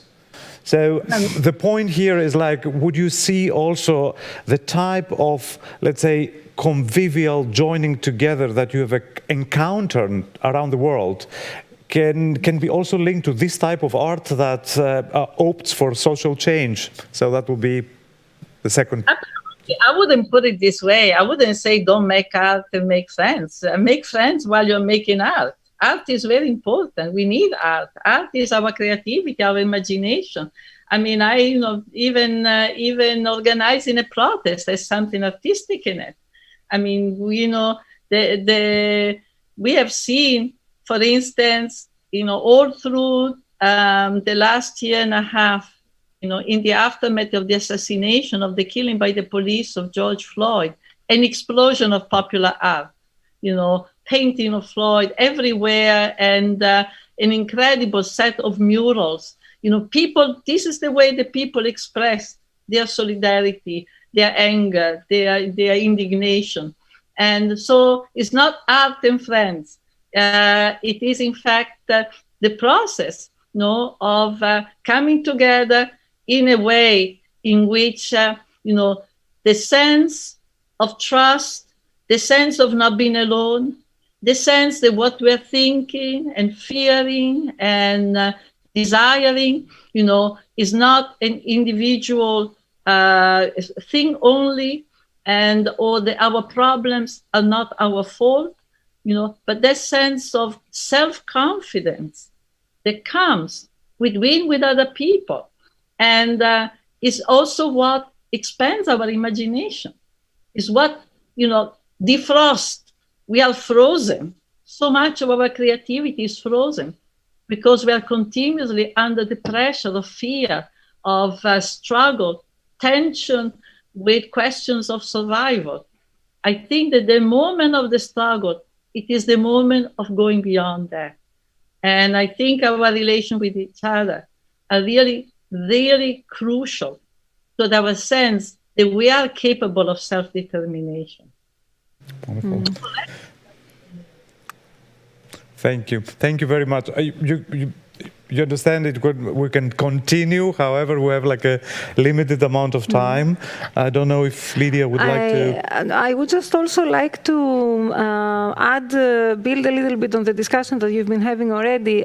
You also mentioned about the need to come back to the relationship with the body, the relationship with others as also the relationship to the body. And very nicely you put it in your book that this can happen also through dance. I mean, it is also connected with appropriation of time and the distancing from nature by capitalism and the production powers and dynamics, and that at the end the kind of solution to this, to reconnect to nature, ourselves, the others and our bodies, dance, which I find a quite nice notion. Yeah, because the notion of dance, actually this was inspired by, actually having witnessed people organizing, form of dancing that, really expressed incredible power. Dancing as an experimentation with our body, an experimentation in the relation of our body with others and with space. Dancing is almost a form of carving a space. It's a form of orientation of ourselves in space. And this was extremely powerful for me. And I realized, what a liberating power dance has, and art in general, So the body, the question of embodiment, and here I think the feminist movement has had a major, major role of realizing we are not disembodied subject. We come to the struggle with our body. Corporeal differences, corporeal specificities, have a role. We cannot ignore them, but we must struggle the way they are used against us. And so in a way, we have to reconstruct our relationship with our bodies. I've spoken of the way in which our bodies have been enclosed. Not only land have been enclosed, but also our bodies. And so the question of the reclaiming, reclaiming land, reclaiming relation with the natural world, and reclaiming our bodies. In Latin America, also, women now are speaking of, our bodies, the body territory, in the sense that we cannot only defend the lands, we cannot only defend the natural world from corporate exploitation. Our body is part of that territory. Our body also is the primary place in which we have to intervene, to defend it and to enable it, to express all its powers. So I think this is what I was trying to communicate. In Beyond the Periphery of the Skin, one of my last books, right? I insisted on the idea, and this is where the dance comes in, that our body are not little islands. They're not islands separate, and from which we have to build bridges. Actually, the body expands. We are constantly affected, transformed deeply, emotionally, intellectually, physically, by our connection with other people. This is what attraction is, love, seduction. We are continuously transformed by our relationship with the natural world. Words are transforming us. Words can make us cry. So the idea of the body that is communicated by contemporary science, genetics, that tends to reduce it, tends to portray it as a machine, as a robot, right? We have to break away from that. We have, in a way, to recuperate, the older, more magical conception of the body, a body that is expansive, a body that connects, that is not, enclosed, by the frontiers of our skin, but connects beyond to people, animal, nature. That's my vision. And I think the dance is a great path to it.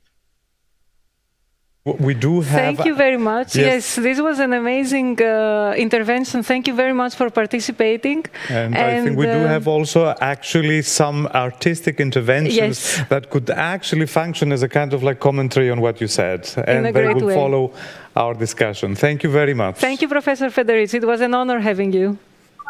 The continuing of your festival. Thank you. And it actually reminds me also of an amazing performance by Tino Segal that we saw together. We lived together in Basel. Absolutely. I think it was really about aspects of how dance, body politics, politics in general can be rejoined. Absolutely. Let's watch our artistic interventions.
Independent researcher Ira Bliatka, one of the founding members of the Freiraum platform and vice president of our curatorial committee, will discuss live on new political subjectivity, social movements and solidarities with Slavko Dimitrov and Nur Abu Zaid.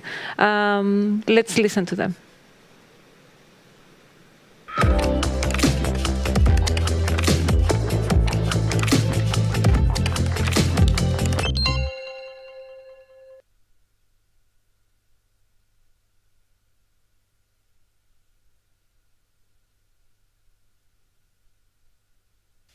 Hello, and a warm welcome to the second panel of the Freiraum Festival, which delves into the topic of new political subjectivities, movements, and solidarities. We are here to talk about community, about identity and selfhood, and eventually about becomings and about the possibilities of enacting political subjectivity along all the new fault lines.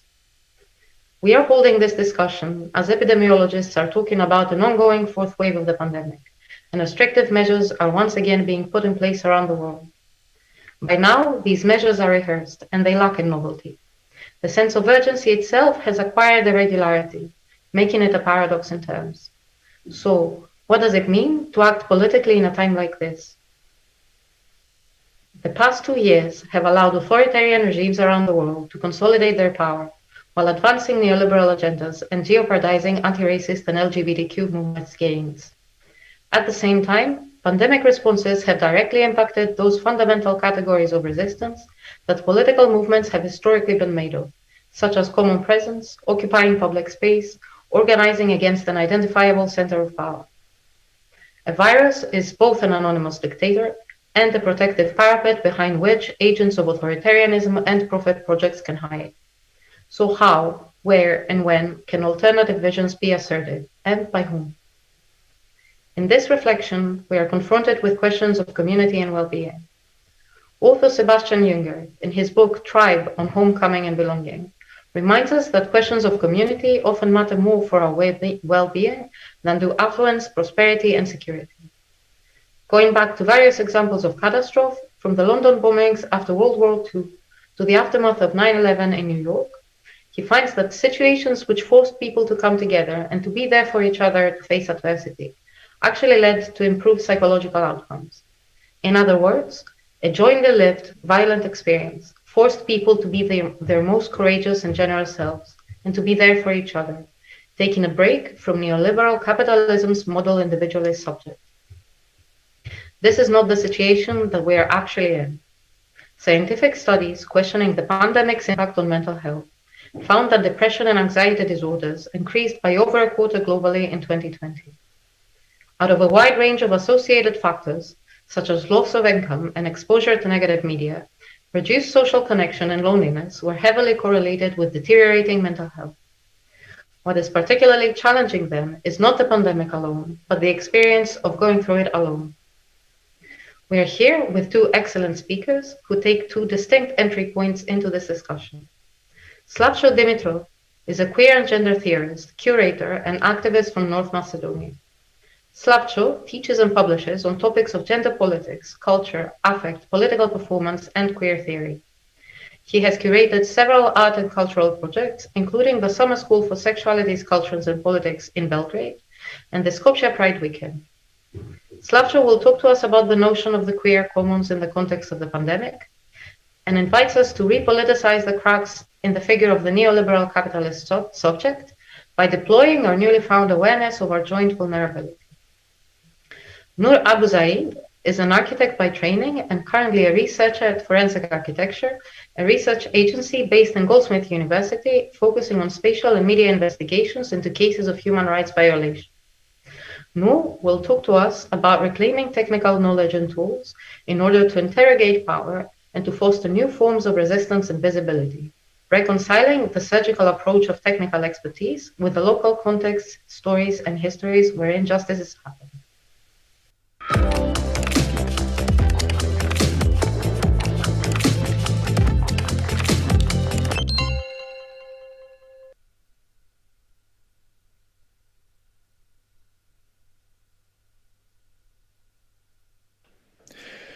Good morning. everyone.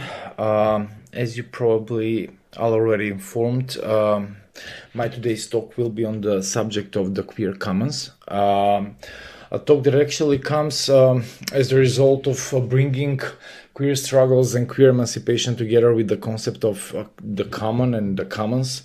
In particular, considering how these past 2 years the outbreak of the pandemic has somehow symptomatically brought to the surface the constitutive and the ontological, but also socio-political ontological role the common and being in common plays in our roles, and how it has devastated the ideological phantasms of the neoliberal construction of subjectivity as flexible, as plastic, adaptable, competitive, and investing human capital based on the model of the entrepreneur, especially where this subject was faced with its own abyss, visible mostly through the relentless demand for material social contacts, for support, for care, for solidarity, for and how it has brought forward the necessary constitutive interdependency. Our human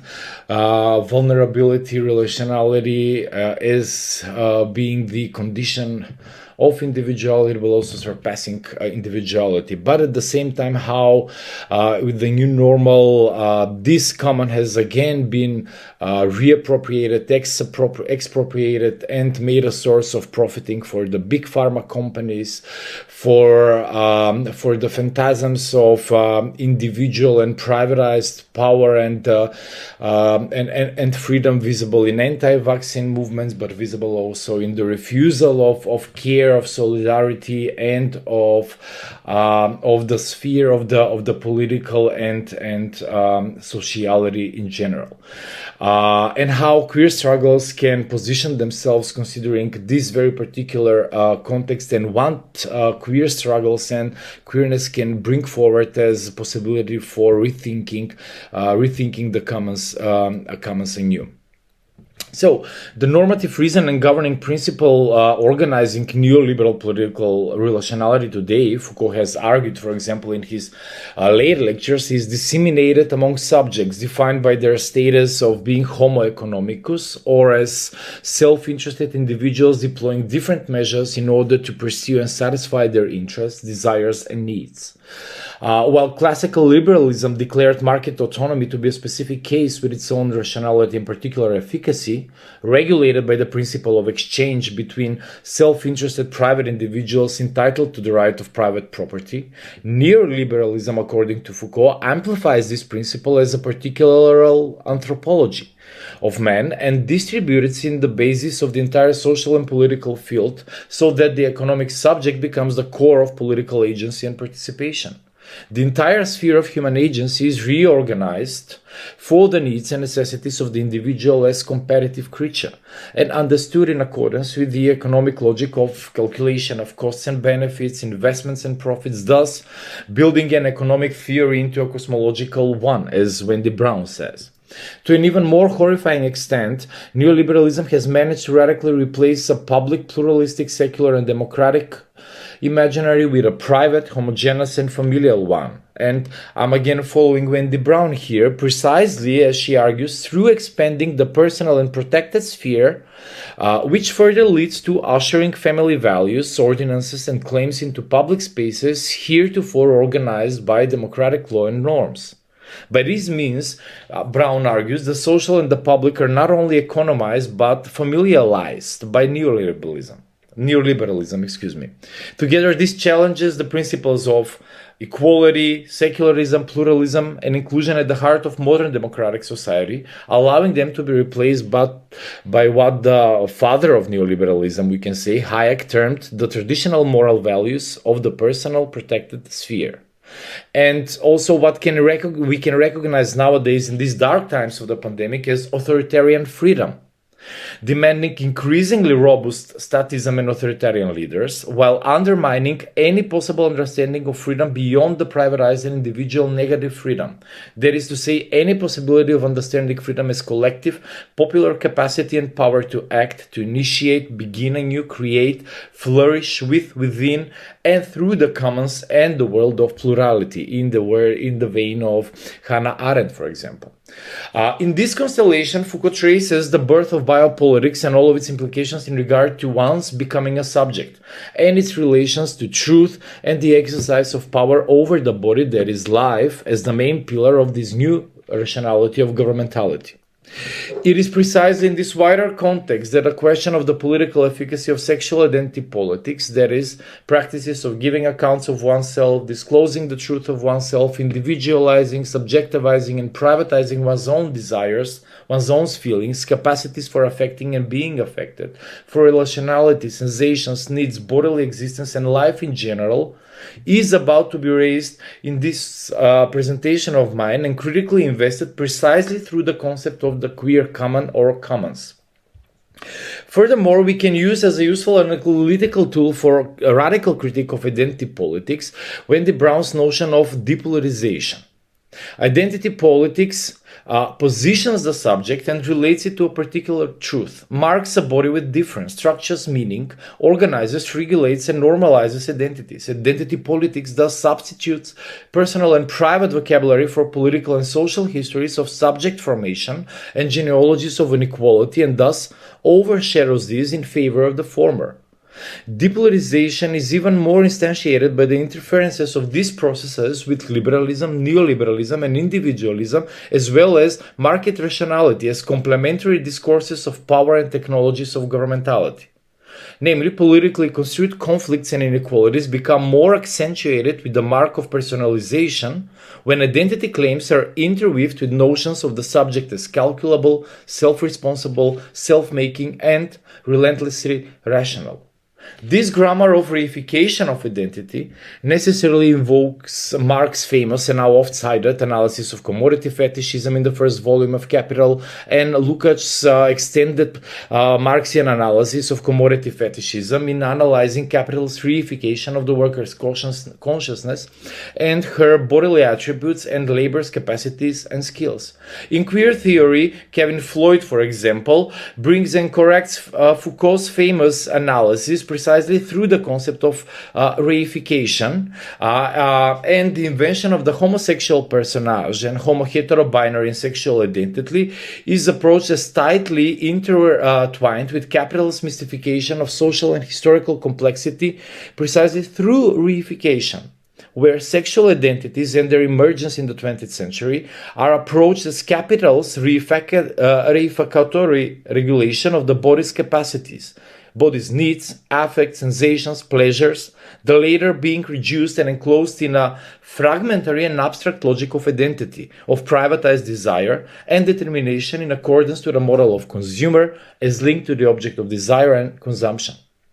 So it is within this context of occlusion of deep relations between class struggles, critique of capitalism, and queer struggles through the commodification of desire and identitarian mystification of social and political history, genealogies, and inequalities that I want to bring forward the commons as possible, maybe new hegemonic concept and potent empty signifier that can mobilize new chains of equivalences and affinities, new political subjects, and maybe left populist fronts. With the problem of the queer commons, I would like to address multiple perspectives and problems related to the common and the commons. On the one hand, I propose what is common with this concept. I propose what is common to gender and sexual minorities and all those bodies marked as queer failures and less than human within the heteronormative, nationalistic, capitalist and racist surround.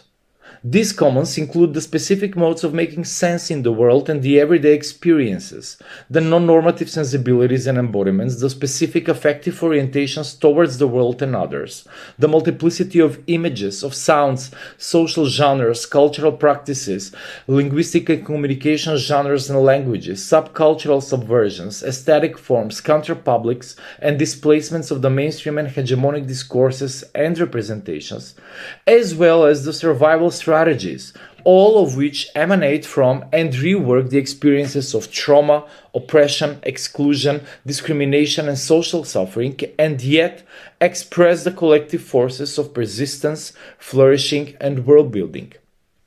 Hence, the perspective of the queer commons can also be seen as the undercommons in the words of Moten and Harney, as the undercommons of those who have historically been robbed of accessing and sharing the normatively determined and distributed commons, as the undercommons that essentially challenge the heteronormative, patriarchal, nationalist, and capitalist organization of social life and belonging to community. That is, as the very limits of the common and their exclusive grammar in relation to queer life.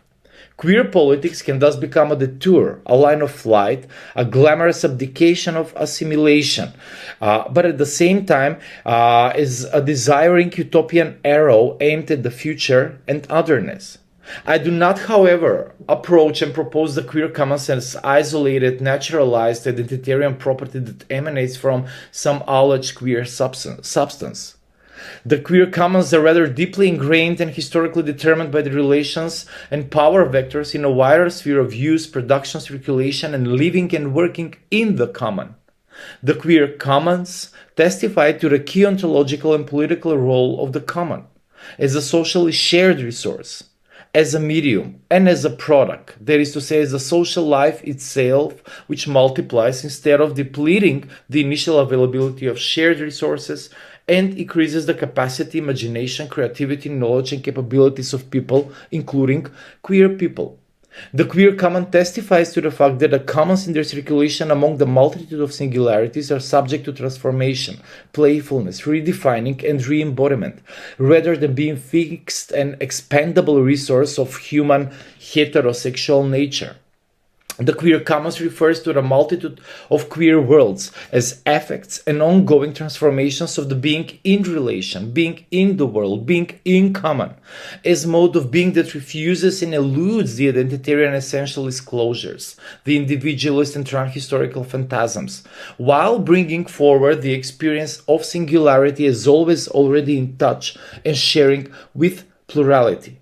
Therefrom, the queer commons marks at the same time, in my perspective, the lived experiences, the sedimented forms of life and habituated genres of feeling and orientations towards the world, as much as what is in excess coming from the virtual, the undecidable, the undetermined, the potential coming from the future and the relation with otherness, as a gesture of openness towards the potentiality of being otherwise, becoming and forming alternative worlds, relations, belonging, and commons, but starting precisely from the social relationality and exposure testified by the everyday and historical experiences of queer people.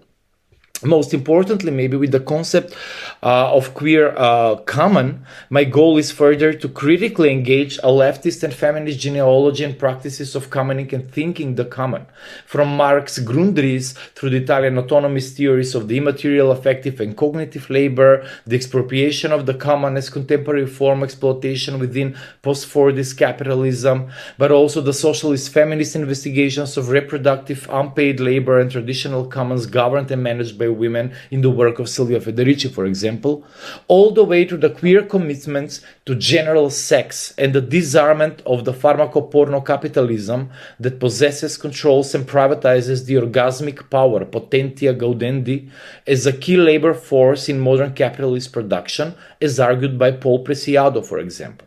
As Preciado argues, we must abandon the heteronormative capitalist dreams and romances of innocent, non-public, non-political sexuality and the private body. Our bodies are embedded and materialized solely through the ecologies of biocodes, images, mediated excitations, drugs, molecules, chemical compositions in the pill form, discursive material technologies, apparatuses, and protheses, all of which are being the commons and the common post-human resources. These commons through which our technobodies exist extend throughout history and the present and are being transformed with the coming of the future through touch, exchange, innovation, and mutual affections of the multitude of bodies. In this line of thought, with the concept of queer commons, I would like to critically address also the contemporary capitalist entertainment, business, corporative and media profit-generating appropriations, commodification and fetishization of LGBTI and plus identities. Most paradigmatically, for example, embodied in the business franchise of RuPaul's Drag Race, in fashion industry, in cosmetics industry, in Hollywood mainstream cinematography, etc.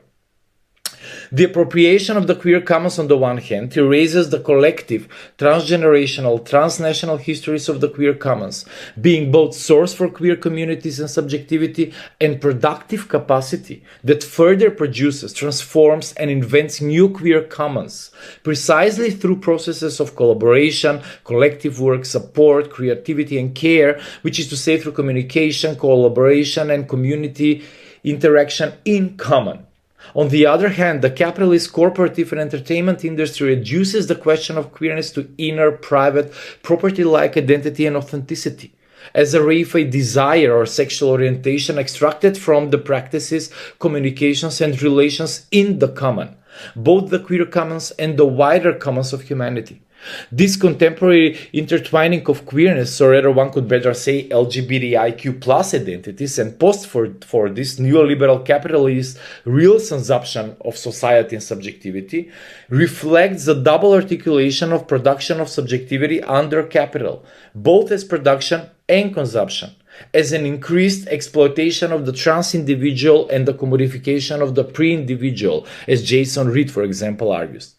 Last but not least, with the queer commons, I would like to contest the nationalistic, heteronormative, isolationist logic of the common, conceived as a communal essence, identity, property, predicated and constituted always on the grounds of exclusion of certain bodies, such as queer bodies and desires, women, ethnic and racial minorities, the poor, etc.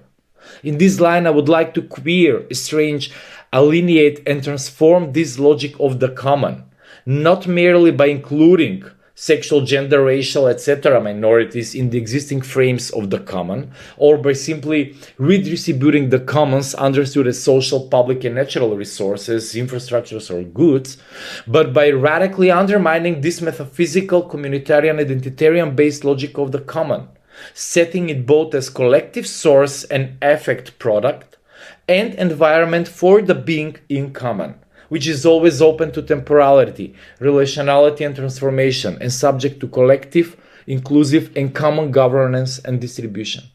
This understanding of the commons, I believe, can be investigated, and maybe we can open this in the further discussion, in particular through three forms of relations, sociality and sensibility that disclose our being in common most paradigmatically, I think, although they are considered as intimate and personal concepts and practices. And those are friendship, love and affects, all of which in the history of Western experience play a constitutive role in the collective political imaginations on community, politics, the nation, sovereignty, the subject and embodiment on the one hand, but there are also allocations of re-articulation of these categories throughout the history of queer politics, cultures and intimacies on the other hand.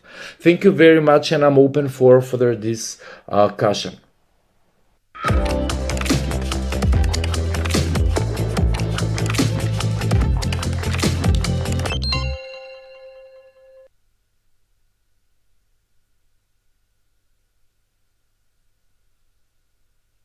Forensic Architecture is a research agency based at Goldsmith University of London, investigating human rights violations, including violence committed by states, police forces, militaries, and corporations.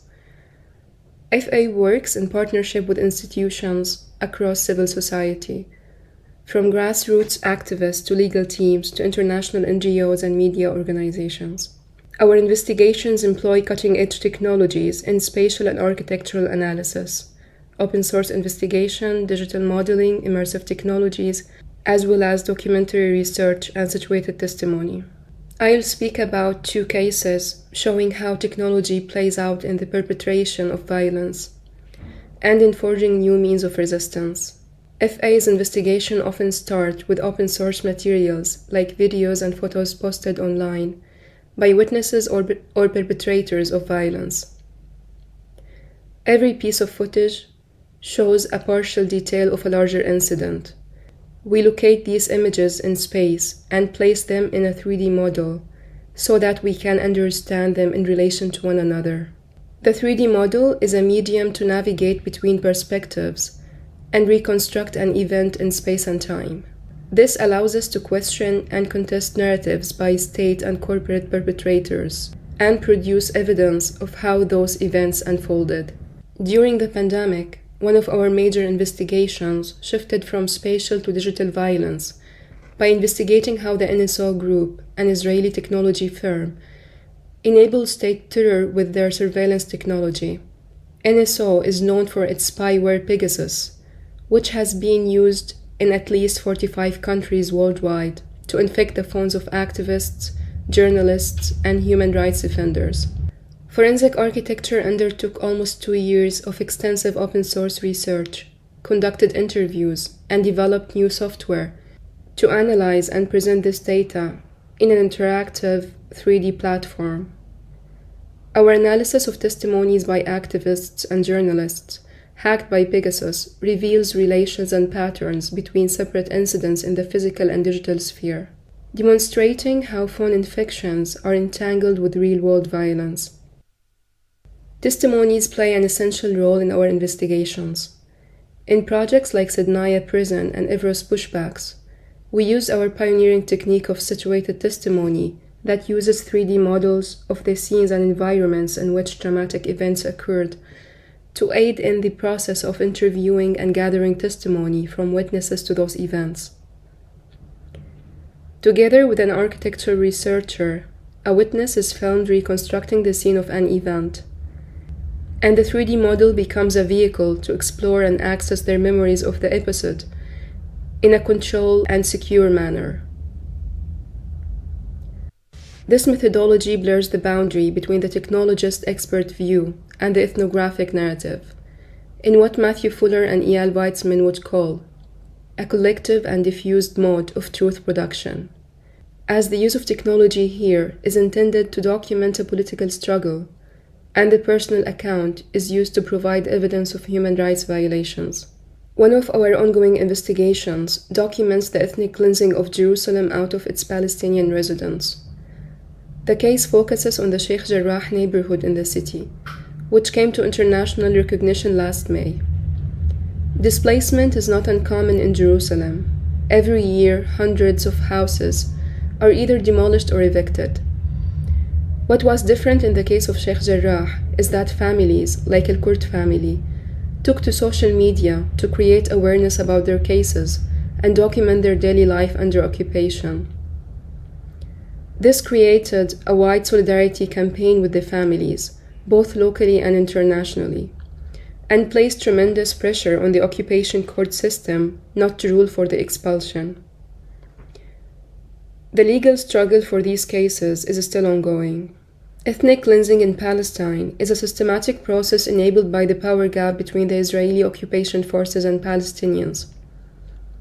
In Jerusalem, these mechanisms of displacement are further enforced by means of strategic complexity and ambiguity. Complexity is used in the sense that displacement does not follow one clear logic.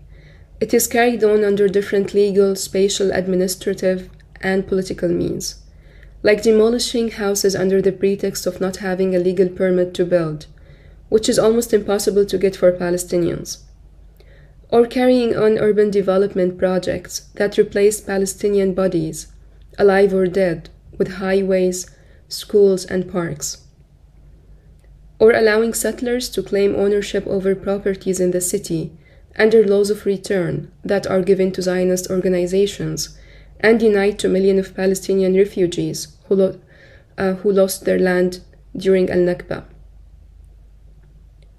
Or by other legal instruments like the absentee property law that places the properties of Palestinian refugees under the control of the State of Israel rather than their family members who stayed in the country. The ambiguity of the displacement machine, on the other hand, is evident in the ever-changing laws and regulations that control Palestinian rights in the city, and the sole access and control of the occupation authorities over maps, documents, and personal registration records, and the lack of spatial documentation of the previous displacements.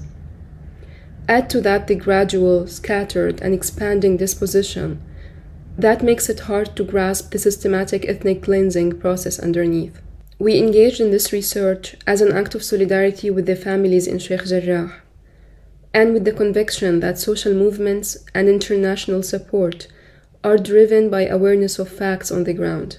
In our investigation, we're trying to untangle this complexity and analyze the different displacement mechanisms through the families' testimonies and discussions with lawyers representing them. We are also trying to unmask ambiguity by plotting in one place the sites of displacement together with a timeline of the legal struggle. By doing so, we were confronted by the same complexity and ambiguity of the truth on the ground, manifested by the lack of access to the city's maps and statistics of property ownership. The colonial history of mapping and technology is evident in the context of Palestine. Public mapping platforms such as Google Earth and Apple Maps deliberately degrade the resolution of satellite imagery in the region, which sets back the work of researchers like ourselves using open source and publicly available data, while the Israeli occupation deploys facial recognition technologies to escalate surveillance of Palestinians in the West Bank. We try to break the monopoly of knowledge and access to information by collaborating with Palestinian civil society groups and human rights organizations. Their work is vital in collecting evidence of human rights violations, especially as the International Court announced last March that it would begin an investigation into the situation in Palestine. On the 19th of October, Israel's Minister of Defense issued a decision designating 6 leading Palestinian human rights and civil society organizations, including 4 of forensic architecture collaborators, as terror organizations. On the 8th of November, Frontline Defenders revealed that the devices of 6 Palestinian human rights defenders had been infected with Pegasus spyware, marketed by the Israeli NSO group, the same group we investigated in our digital violence project. Some of the phones hacked belong to our colleagues in these groups. FA stands with these 6 groups, values their contributions, and intends to continue our joint work. With local communities and civil society organizations attacked with unprecedented violence, the question of the democratization of technology becomes more urgent, especially the technology that allows people living under colonial violence to document violations of human rights and in turn hold the responsible state to account. We aim to make our research methodologies available to local communities and other researchers by open sourcing our tools and making tutorials and workshops to disseminate our technical skill set. The intertwined relation between spatial and digital dominance in the context of anti-colonial struggle in Palestine demonstrates how the hegemonic production of knowledge and manufacturing of truth does not only rely on weapons and technology, but also on access to information. Our work aims to question and dismantle these violent state narratives while empowering ground-up accounts of public truth. To quote Matthew Fuller and Eyal Weizman in their recent book, Investigative Aesthetics, an anti-hegemonic investigation, drawing out and combining individual recordings until they become collective, a commons, is an intrinsically aesthetic practice. By understanding this capacity of collective sensing and sense-making, we can work towards a renewed, careful, but politically powerful conception of truth practices today.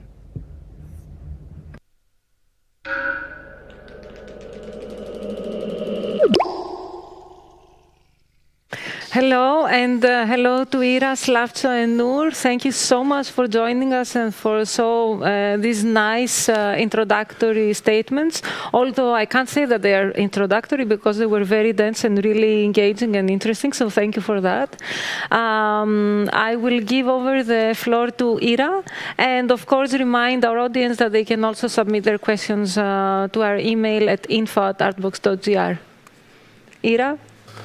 The mic is yours. Thanks to both of you, Slavcho and Noor, for giving us your unique insights into our political moment and into the stakes for the future of community, social movements, and solidarity. Noor, thank you particularly for the glimmer of hope. We usually think of computational tools and grassroots activism as these two separate universes. And when they do meet, it's usually not good news. It's usually to perpetuate oppression, to further profits, to strengthen power at the expense of social causes. But I understand from your work that this doesn't have to be the case always, and that technical expertise can also nourish fights for justice. And Slavcho, thank you very much for highlighting for us the consciousness of our shared vulnerability as the base condition of our relationality as it emerged after the experience of the pandemic, and for showing us some new ways to question the universal figure of the capitalist subject, of the individual, competitive, entrepreneurial subject. One common idea that emerged from your statement was that of holding power accountable in new ways, and of questioning conventional wisdoms, and of exposing problematic claims either to neutrality and objectivity through technical data, or through claims to what is optimal, desirable, or inevitable. So could I ask you both to speak to that, please? Slavcho, if you want to start.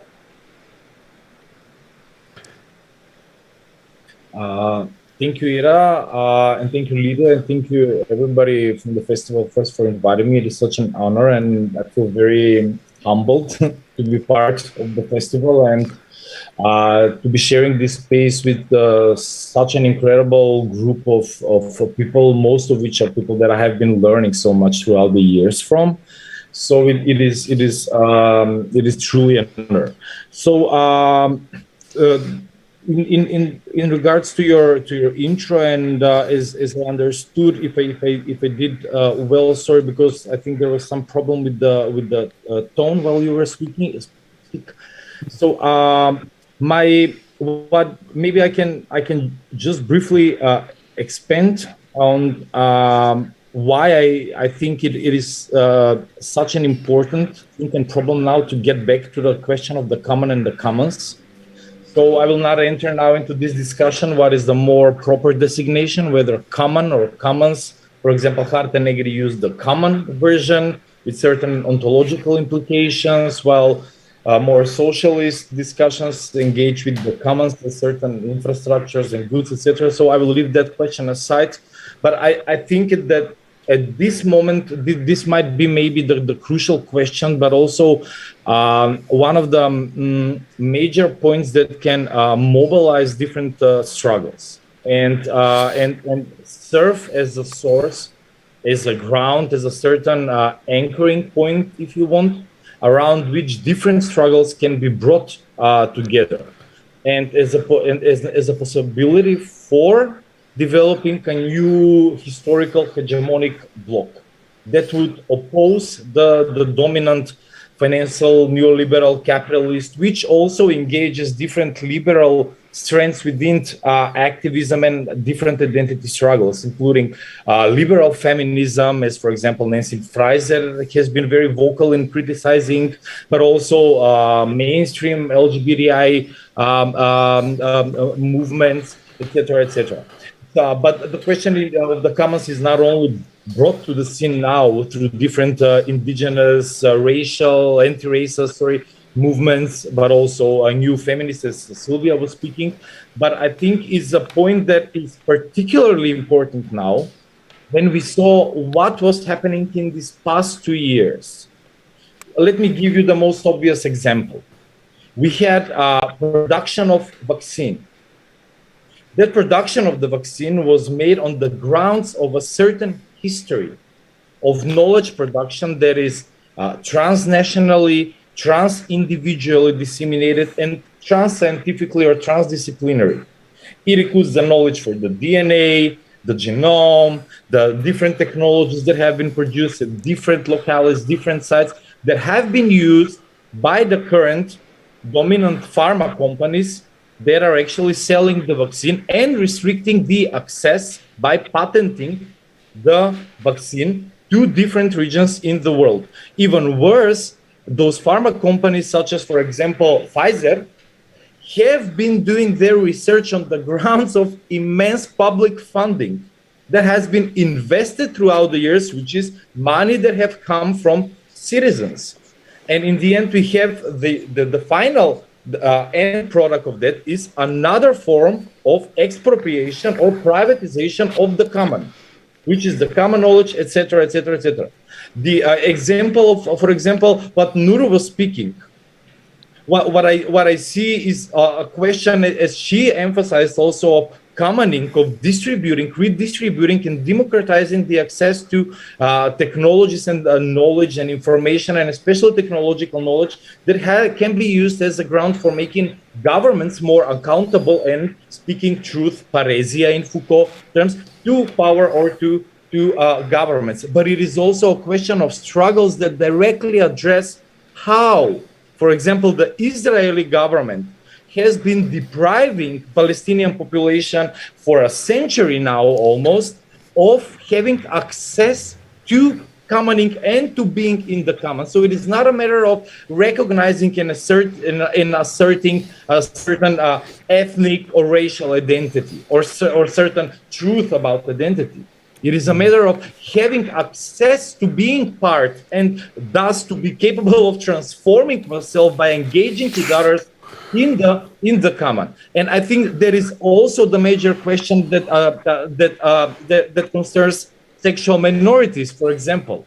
I'm tired of hearing the talks, especially now mainstream entertainment industry is doing of speaking of authenticity, of speaking the truth, speaking the inner truth deep inside us, and how that can be just made publicly visible. No, it is not a matter of asserting our identity or asserting our truth. It is a matter of having the possibility for freedom, which is having the possibility for becoming something else, for becoming otherwise, for engaging with the world and sharing in the common world. So I think that the common as a concept can give us the grounds now for reimagining struggles, which will dispense with this century-long epistemic and theoretical discussions on what are the root causes or what is the one root cause of all oppression and all of all exploitation, whether it is capitalism, whether it is patriarchy. Of course, all of these are important and the difference between them should be investigated. But I think that we should be looking at a point, at a platform through which we can see what we share in common as what we are being deprived of, and also what is our future utopian emancipatory horizon, where we want to go. And I think that not necessarily the only one, but I propose that the concept of the common and the commons can be one of those points around which we can create this chain of equivalence, as Laclau and Mouffe were speaking in terms of certain left populisms. So maybe I would use this for further entry in the discussion. Thanks very much, Slavcho.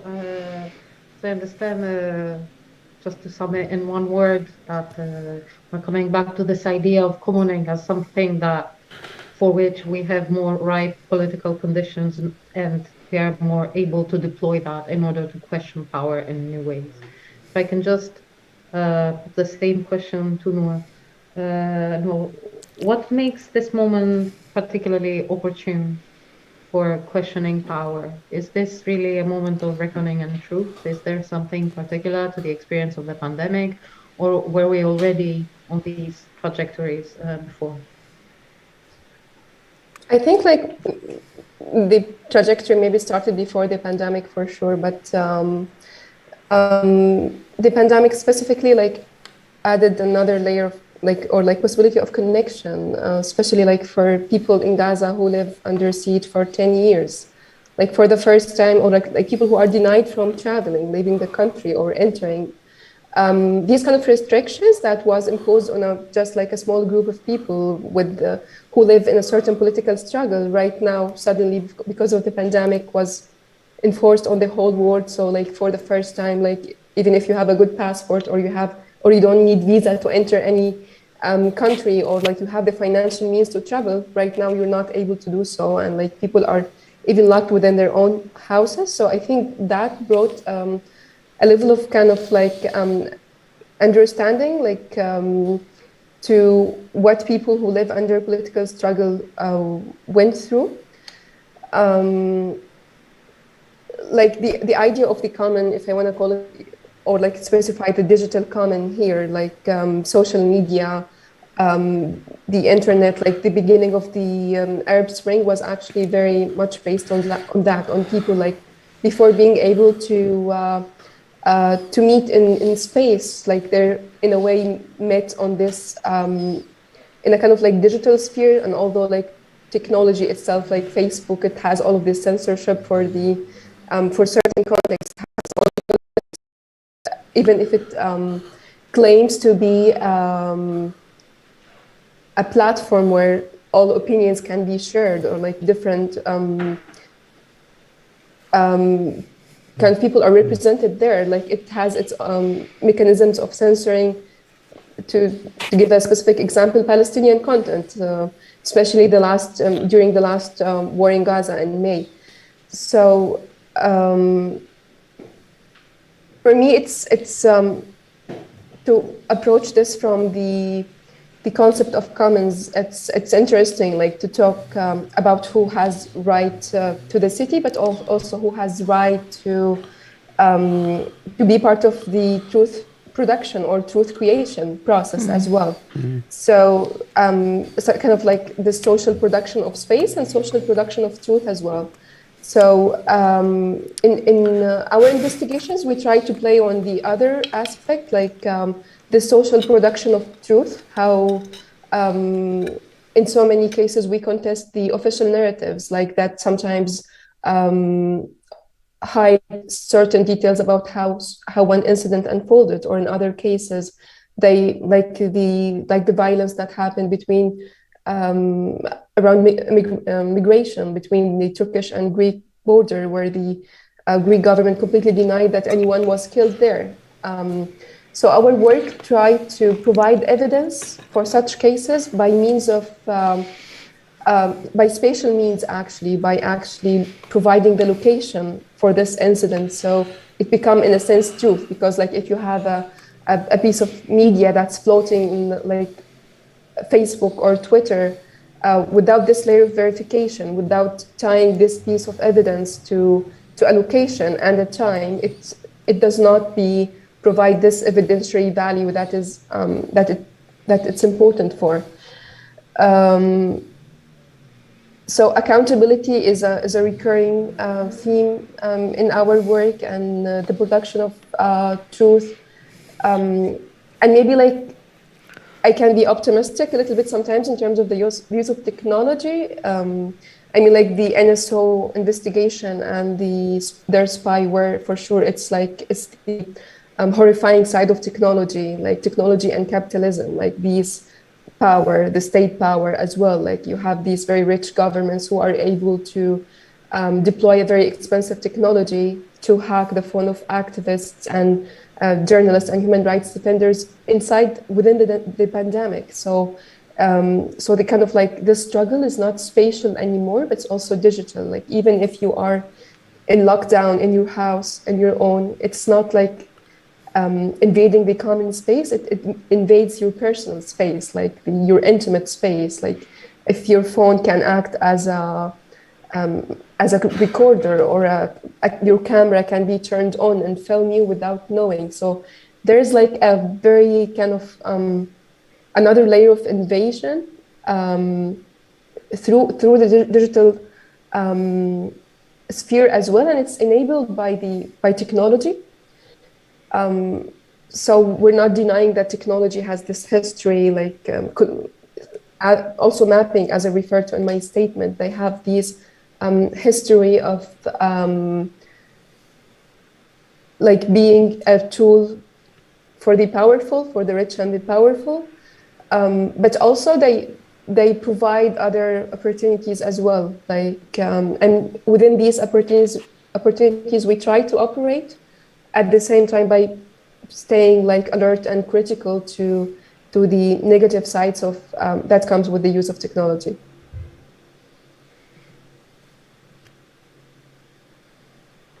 Great.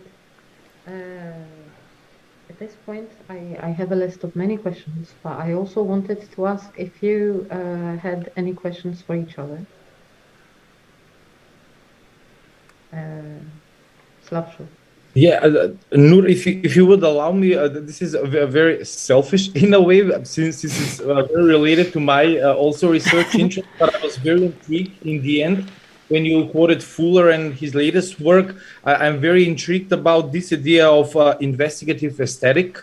And you also mentioned the idea of what you're doing, understanding as a certain aesthetic practice, which refers to collective sensing and collective sense making. So I'm very interested if you can say maybe something more about idea of the aesthetic, which I presume you use it in this more original version of something that engages the senses and the capacities of senses for knowing and producing knowledge. But how do you relate it specifically to your work? I'm very curious about this idea. So I think the idea in the book is written by Matthew Fuller and Eyal Weizman, forensic architecture's director, and it referenced a lot of forensic architecture projects and investigations in the book. Maybe it starts like with the positionality of forensic architecture, like our work sometimes is used as evidence in court and sometimes as like artwork in a sense in galleries. So in court we can be attacked that this is not because of the aesthetics that we use. This is not like evidence exactly, it's a work of art. And the art gallery maybe also it doesn't sit exactly there because it for sure it has its politics, it has its scientific grounds as well. But in terms of sense and sense making, maybe I can comment like on the spatial dimension of our work and the spatial dimension of our sense making, like because we live in space, we operate in space. So locating images or like fragments, let's say, of truth that are spread all through like multiple like open source or like publicly available sources, like images in social medias, videos scattered in different places, like on them their own, like they don't provide a kind of like complete and synthesized narrative of a certain incident that happened. So by bringing them together spatially and time-wise as well, we try to provide a narrative that sometimes has to do with a small incident, but the incident itself is tied to a bigger context, like political context or whatever. So it's not like this one incident that happens in one time in frame, but this is actually tied to a bigger timeline of, let's say, kind of like political context that enables or like allows such incidents or violations to happen. So the aesthetics here is, I think, refers to the type of work that we do, but also like for us, it's because the work is political. Then like it's very important that it's a medium to communicate a political struggle with a certain visual language that other people can understand. So if the work is aimed to activate solidarity and raise awareness, then the language of art, it becomes important vehicle kind of like to transfer these ideas. So it's not like only a technical report or reporting on certain incident, but it's kind of like it has this agency of communicating a political struggle through the aesthetics of the work itself. Yeah, super, thank you. Thank you for this. Okay.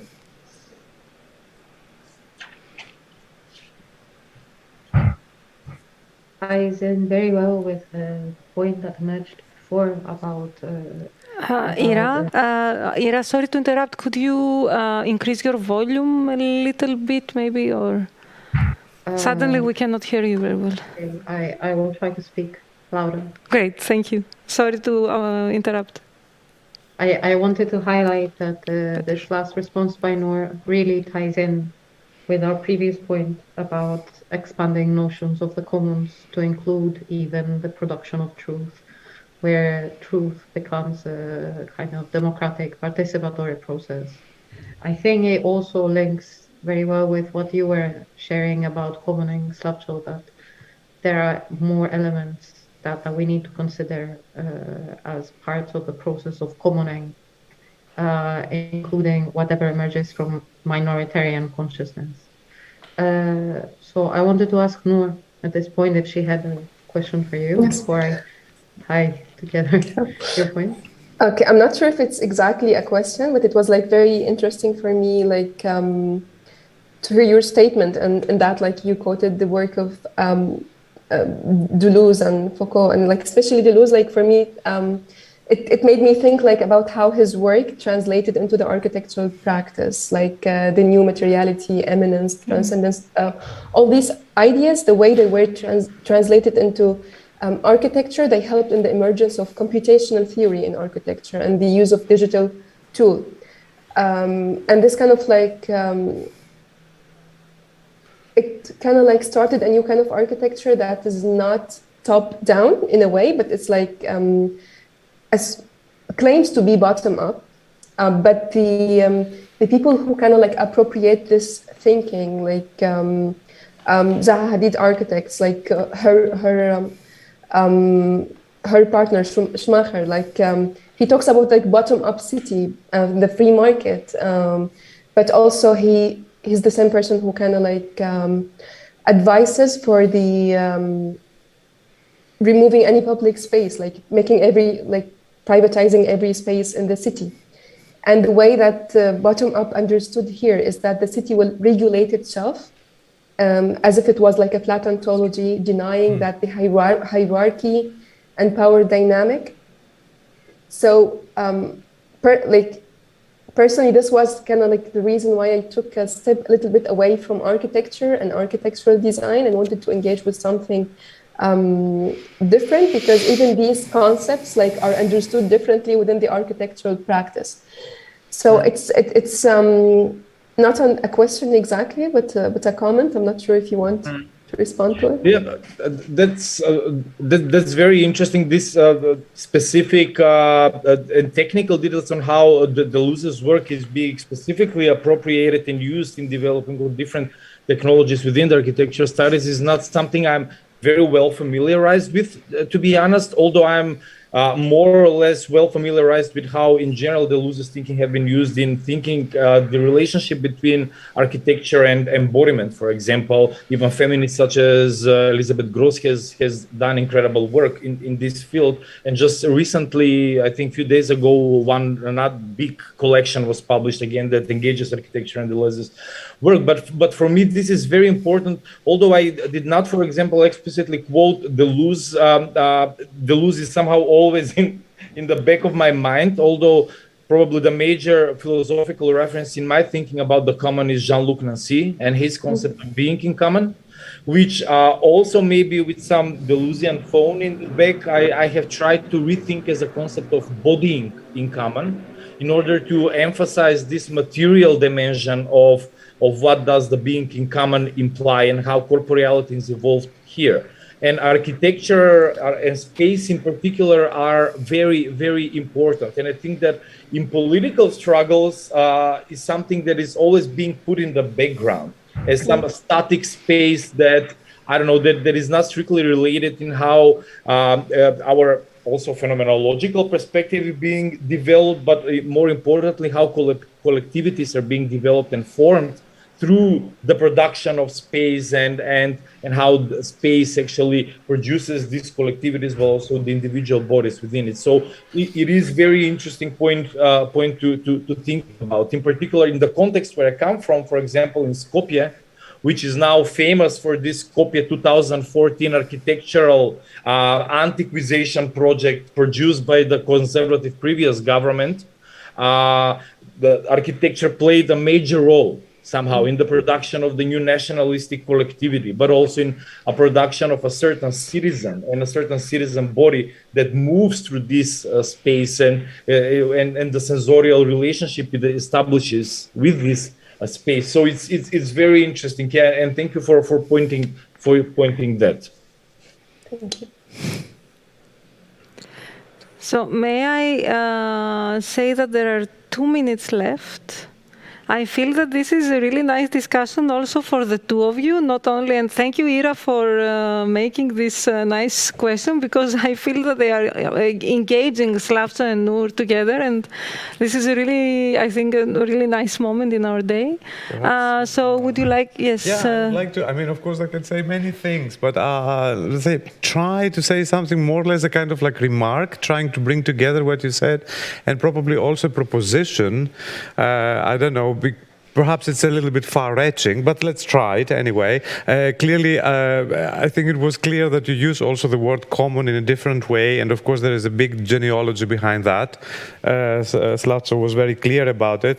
My point of view is a little bit more coming from the economic theory, the actual idea about commons, as this has been basically introduced by Elinor Ostrom, not introduced, by researched, and I'm sure you're aware of the rules of the commons, that is some resources that have to be respected within a specific territory being used by a specific community following specific rules and regulations. So taking this now as a point of reference, I will try to apply it a little bit to what you said, and perhaps make a point saying that maybe the queer understanding of commoning is that rule-giving system as it has been actually explored by Slavko here. So to put it in another way, how are we supposed to deal with the orgasmic potential, for example, that you were talking about, a word coming from Preciado? How are we meant to deal with capacities for joy, capacities for desire? Which are the rules to be followed? Definitely the heteronormative matrix is not. And also, what it became very clear, the identity politics is also not the case. I mean, in a way, identity politics is a kind of like further neoliberal development of the heteronormative matrix. So perhaps that's a kind of like suggestion, as you see. This rule-giving system perhaps is or could be seen the queer, let's say, understanding of how you're dealing with these common goods. I'm making a link there also to the production of truth that Nur was discussing, the production of space, because I see what forensic architecture is doing is perhaps a kind of tool. It provides us with a tool of how we deal with open source, open software, how we deal with the very idea of the open idea of space, socially produced space, territorial space or non-territorial space, and so on. So I would say that, and this is what I said, perhaps it's a little bit far-reaching, right? That in a way, forensic architecture provides us with this kind of tool, and most probably also queer organizations or queer thinkers, queer communities do also the same.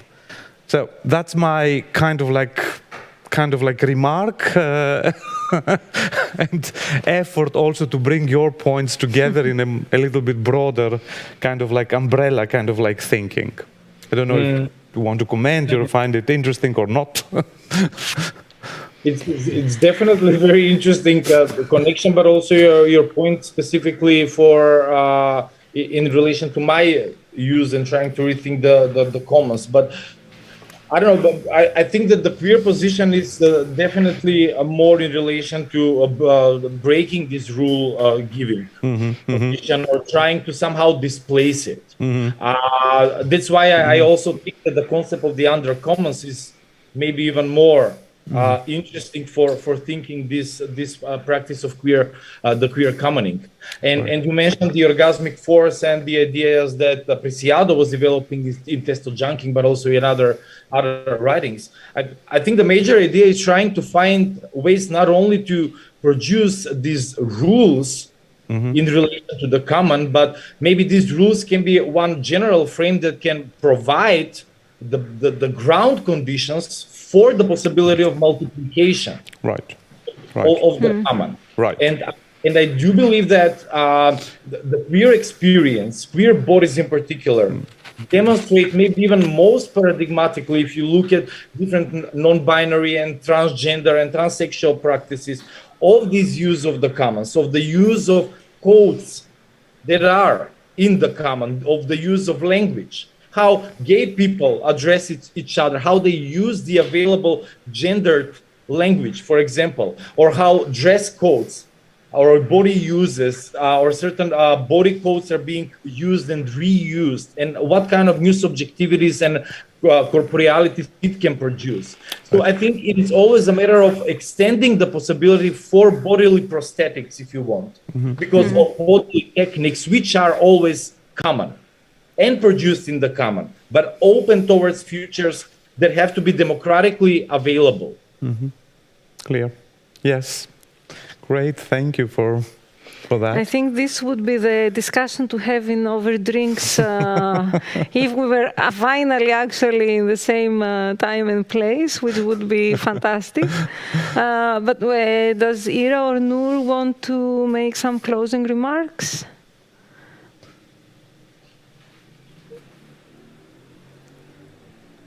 I would ask Noor first if she had anything to add. I think I'm good. It was a very interesting comment. Something to think about for sure. Yeah. Great.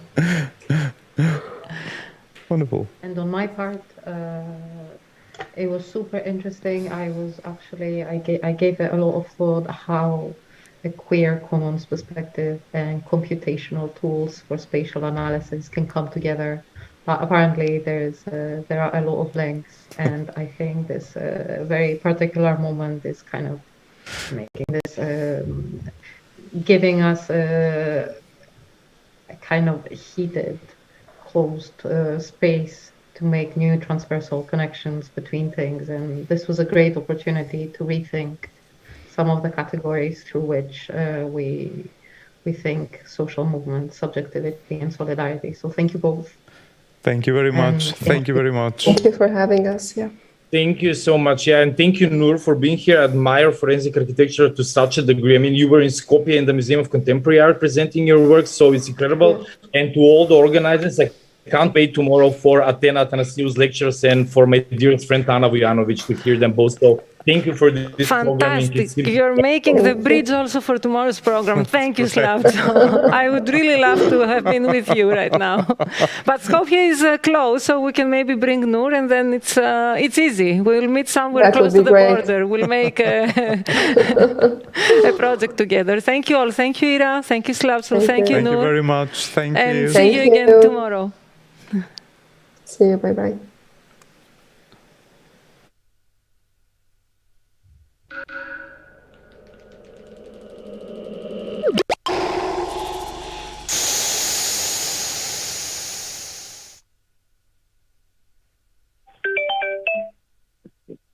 Halo. Halo, dobro večer. Dobro večer. Zovem vezano za ovaj oglas. Čao. Razgovor o umjetnosti. Super, drago mi je. Kako je vaše ime? Moje ime je Bojan, a vaše? Mina. Pa drago mi je. Evo, pa o kakvoj se umjetnost može razgovarati ovako kasni čas? Pa eto, kako vi umjetnosti hoćete da razgovarate? Pa, umjetnost, kako sam pročitao, umjetnost, da li je dobra ili loša, zapravo zavisi od toga koliko ona zapravo progovara o pravima radničke klase. Ne znam li to definicija koja može stajati. Znači vas zanima neka angažovana umetnost? Pa angažovana, mislim da je ovo od nas dvoje trenutno što radimo je angažovana umjetnost. Jer dvoje apsolutnih stranaca se razgovaraju šta bi to mogla biti umjetnost. A umjetnost je vrsta komunikacije, posebno u javnom prostoru koji je zasićen investitorskim, jel tako, načinom promišljanja koji ima kapital da iznajmi javni prostor, da ga kupi, zapravo taj će i oglašavati što može. A evo bi iskorak u smislu da, ajde sad nešto kao građanin, kao ljudsko biće na kraju, da ja probam učestvovati u javnom prostoru. Izvinite, sad bi samo bio problem da vi mene nazovete, pošto ugasit će se veza, neće imati kredita. Ok, možem. Važi, hvala.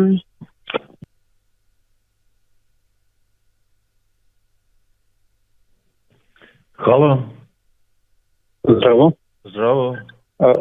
Emir Ramović telefona, ja zovem povodom oglasja sa Akademije za Beča. Ćao. Ćao, hvala na javljanju. Eto, rekao samo da vidim, je li per se razgovor o umjetnosti ili može i o umjetnicima ili može o životu? Pa mislim da je to sve jedno te isti razgovor. A s kim razgovaramo? Bojan Stojičić je pri telefonu. Eto, drago mi je. Emir Ramović ovdje iz Beča. Drago je. Ja sam umjetnik i arhitekta. Ništa, samo rekao da se javim, pošto sam vidio preko Instagrama. Super, baš mi je drago na pozivu. Recimo, kakva je situacija u Beču? Pa, ne znam, mislim, po meni je okej. Mislim da neće ni nabolje nagore, nego nekako je sad ovo kao iščekivanje šta će se dalje dešavati. A je li tamo trenutno ovaj lockdown? Nije. Nije? Super. Nije. Vidim, međutim zatvara se prema Balkanu šestoko, tako da mislim da će biti teško putovati. Da, čuo sam da su većina letova zapravo otkazana. Kao mi visokorizični. Sad smo visokorizična zemlja i to je to onda. Uglavnom, vrlo interesantan konceptualna instalacija, mislim. S obzirom na toliko godina historije oglasa, o sklonosti ka ne samo razgovoru, već ka nježnosti među ljudi, dodiru, pa i seksu, dalje, mislim da ovo itekako ima značaj. Pa to je bila i osnovna ideja iza toga, jer javni prostor u gradu, posebno oglašivački javni prostor, je zapravo uvijek prepušten pravilima kapitala. Ko ima para da se reklamira, taj diktira zapravo ideologiju koja će stajati na ulici. I meni je bio ovo neki pokušaj da hajmo na neki način, šta bi to moja bila intervencija kao građana ili prvenstveno kao kao čovjeka. Koja bi to moja intervencija bila u javnom prostoru i nekako pa možda je razgovor to što bih htio. To je u suštini što sam, ja mislim da kad ne znam sad da banalizujem kad kažem svaki umjetnik, ali mislim svaka osoba će pogotovo umjetnik svojim radom, nebitno kojem fahu, šta zapravo priželjkuje da ne samo da bi bio shvaćen, nego da će dijalog, razgovor, samo način, to je način komunikacije, da li je to skulptura, konceptualna muzika, film, skarstvo, nebitno. Ja mislim da je jako interesantno da neko, vrlo jasno izražena poruka u smislu. Mislim, odlično.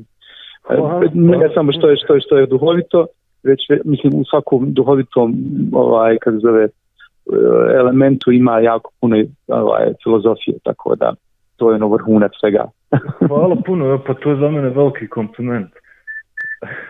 Ne znam, drago mi je za tu instalaciju, nadam se da ćeš, ako mogu ja na ti, da ćeš dobiti poziva.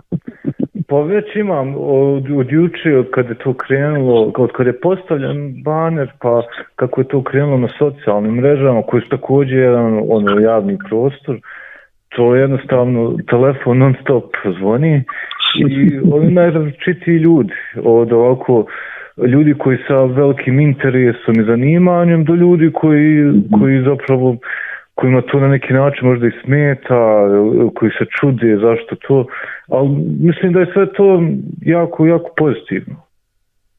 Dio razgovora, a razgovor je bio dijaloga. Da. A to je ono, mislim, ja ne samo kao umjetnik, već i kao arhitekta svjestan sam tog ajde recimo sarajevskog, da ne kažem bosanskog, jer više znam Sarajevu nego Bosni, ja sam studirao i radio, da je javno mijenju, taj javni dijalog je zapravo jako zapostavljen, a on je marginaliziran kao nešto što nije, odnosno kako da to formulišem, mislim da ljudi su dobili osjećaj da moraju oni lično, privatno biti dio javnog mnijenja, a da nije javno mnijenje nešto izolovano van privatnog, nešto apstraktno, da nije to neki Tito ili neki sistem, već da je to oni kao privatna osoba su dio javnog mnijenja. I mislim da je ova instalacija tu na neki način i preispituje i pokazuje kako zapravo nešto vrlo što potiče iz nekih intimnih sferi, pa čak iz nekog tabua ili nekog obskuriteta, to neki javni oglas za kontakt, zapravo go vrlo dobro pravi tu transponuje nešto privatno ka nečem javno, tako da mislim vrlo uspjelo. Slažem se. Mišljenja sam da recimo javni prostor je prepušten investitoru, politika je prepuštena traumi i onda zapravo kao da niko nema želju ili možda čak prije možda nema načina da komunicira u ovakvoj sredini kako je Sarajevo, da nema zapravo komunikacije šta to nama zapravo treba. Čak i na lokalnoj bazi od nekih banalnih stvari kad se odlučuje da li neki trotoar ili šta treba od zgrada rušiti, šta graditi, tu je uglavnom sve prepušteno nekoj reakciji koja dolazi iz traume, koja dolazi, koja je ili isključiva, koja može biti ili ovo ili ono, ne može biti ništa između. Da. I zato ja mislim jako bitno pokretanje dijaloga. I edukacija o dijalogu. Da, naravno. Šta je generalno dijalog? Dijalog nije crno bijelo. Da, a to je recimo na čitavom Balkanu, to je veliki problem, kultura dijaloga. Yes. Mogućnost da se neko sasluša i mogućnost da se iskaže. Da, dijalog je, ja ga baš tako poznajem. Iz ličnog iskustva više nešto među našoj kulturi. Nešto što ja čekam da ti završiš da bi ja nešto rekao. Tako, razumijem. Ali dobro mislim, drago mi je i čestitke na potezu i nadam se da ćeš imati interesantni razgovor. Hvala puno.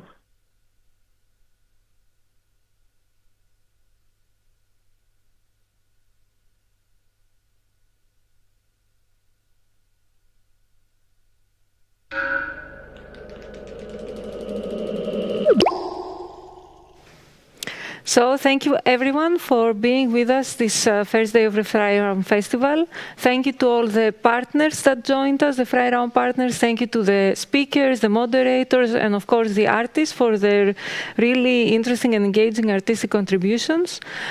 Join us tomorrow at 1 o'clock Central European Time, when we will focus more on the issue of art in the digital public sphere, on two specific case studies, curating and live arts. The day will start with a keynote lecture by Ethna Athanasiou, and the program will also include tomorrow as well live connections to more Freiraum members, artistic interventions, and of course Q&A sessions at the end of each discussion where you can also submit your questions. Thank you again for joining, and see you tomorrow. Closing, we will watch the last artistic intervention of the day. Tomorrow we will also have the chance to have a short conversation with the artist, Menelas Lomis. Enjoy and see you tomorrow. See you tomorrow.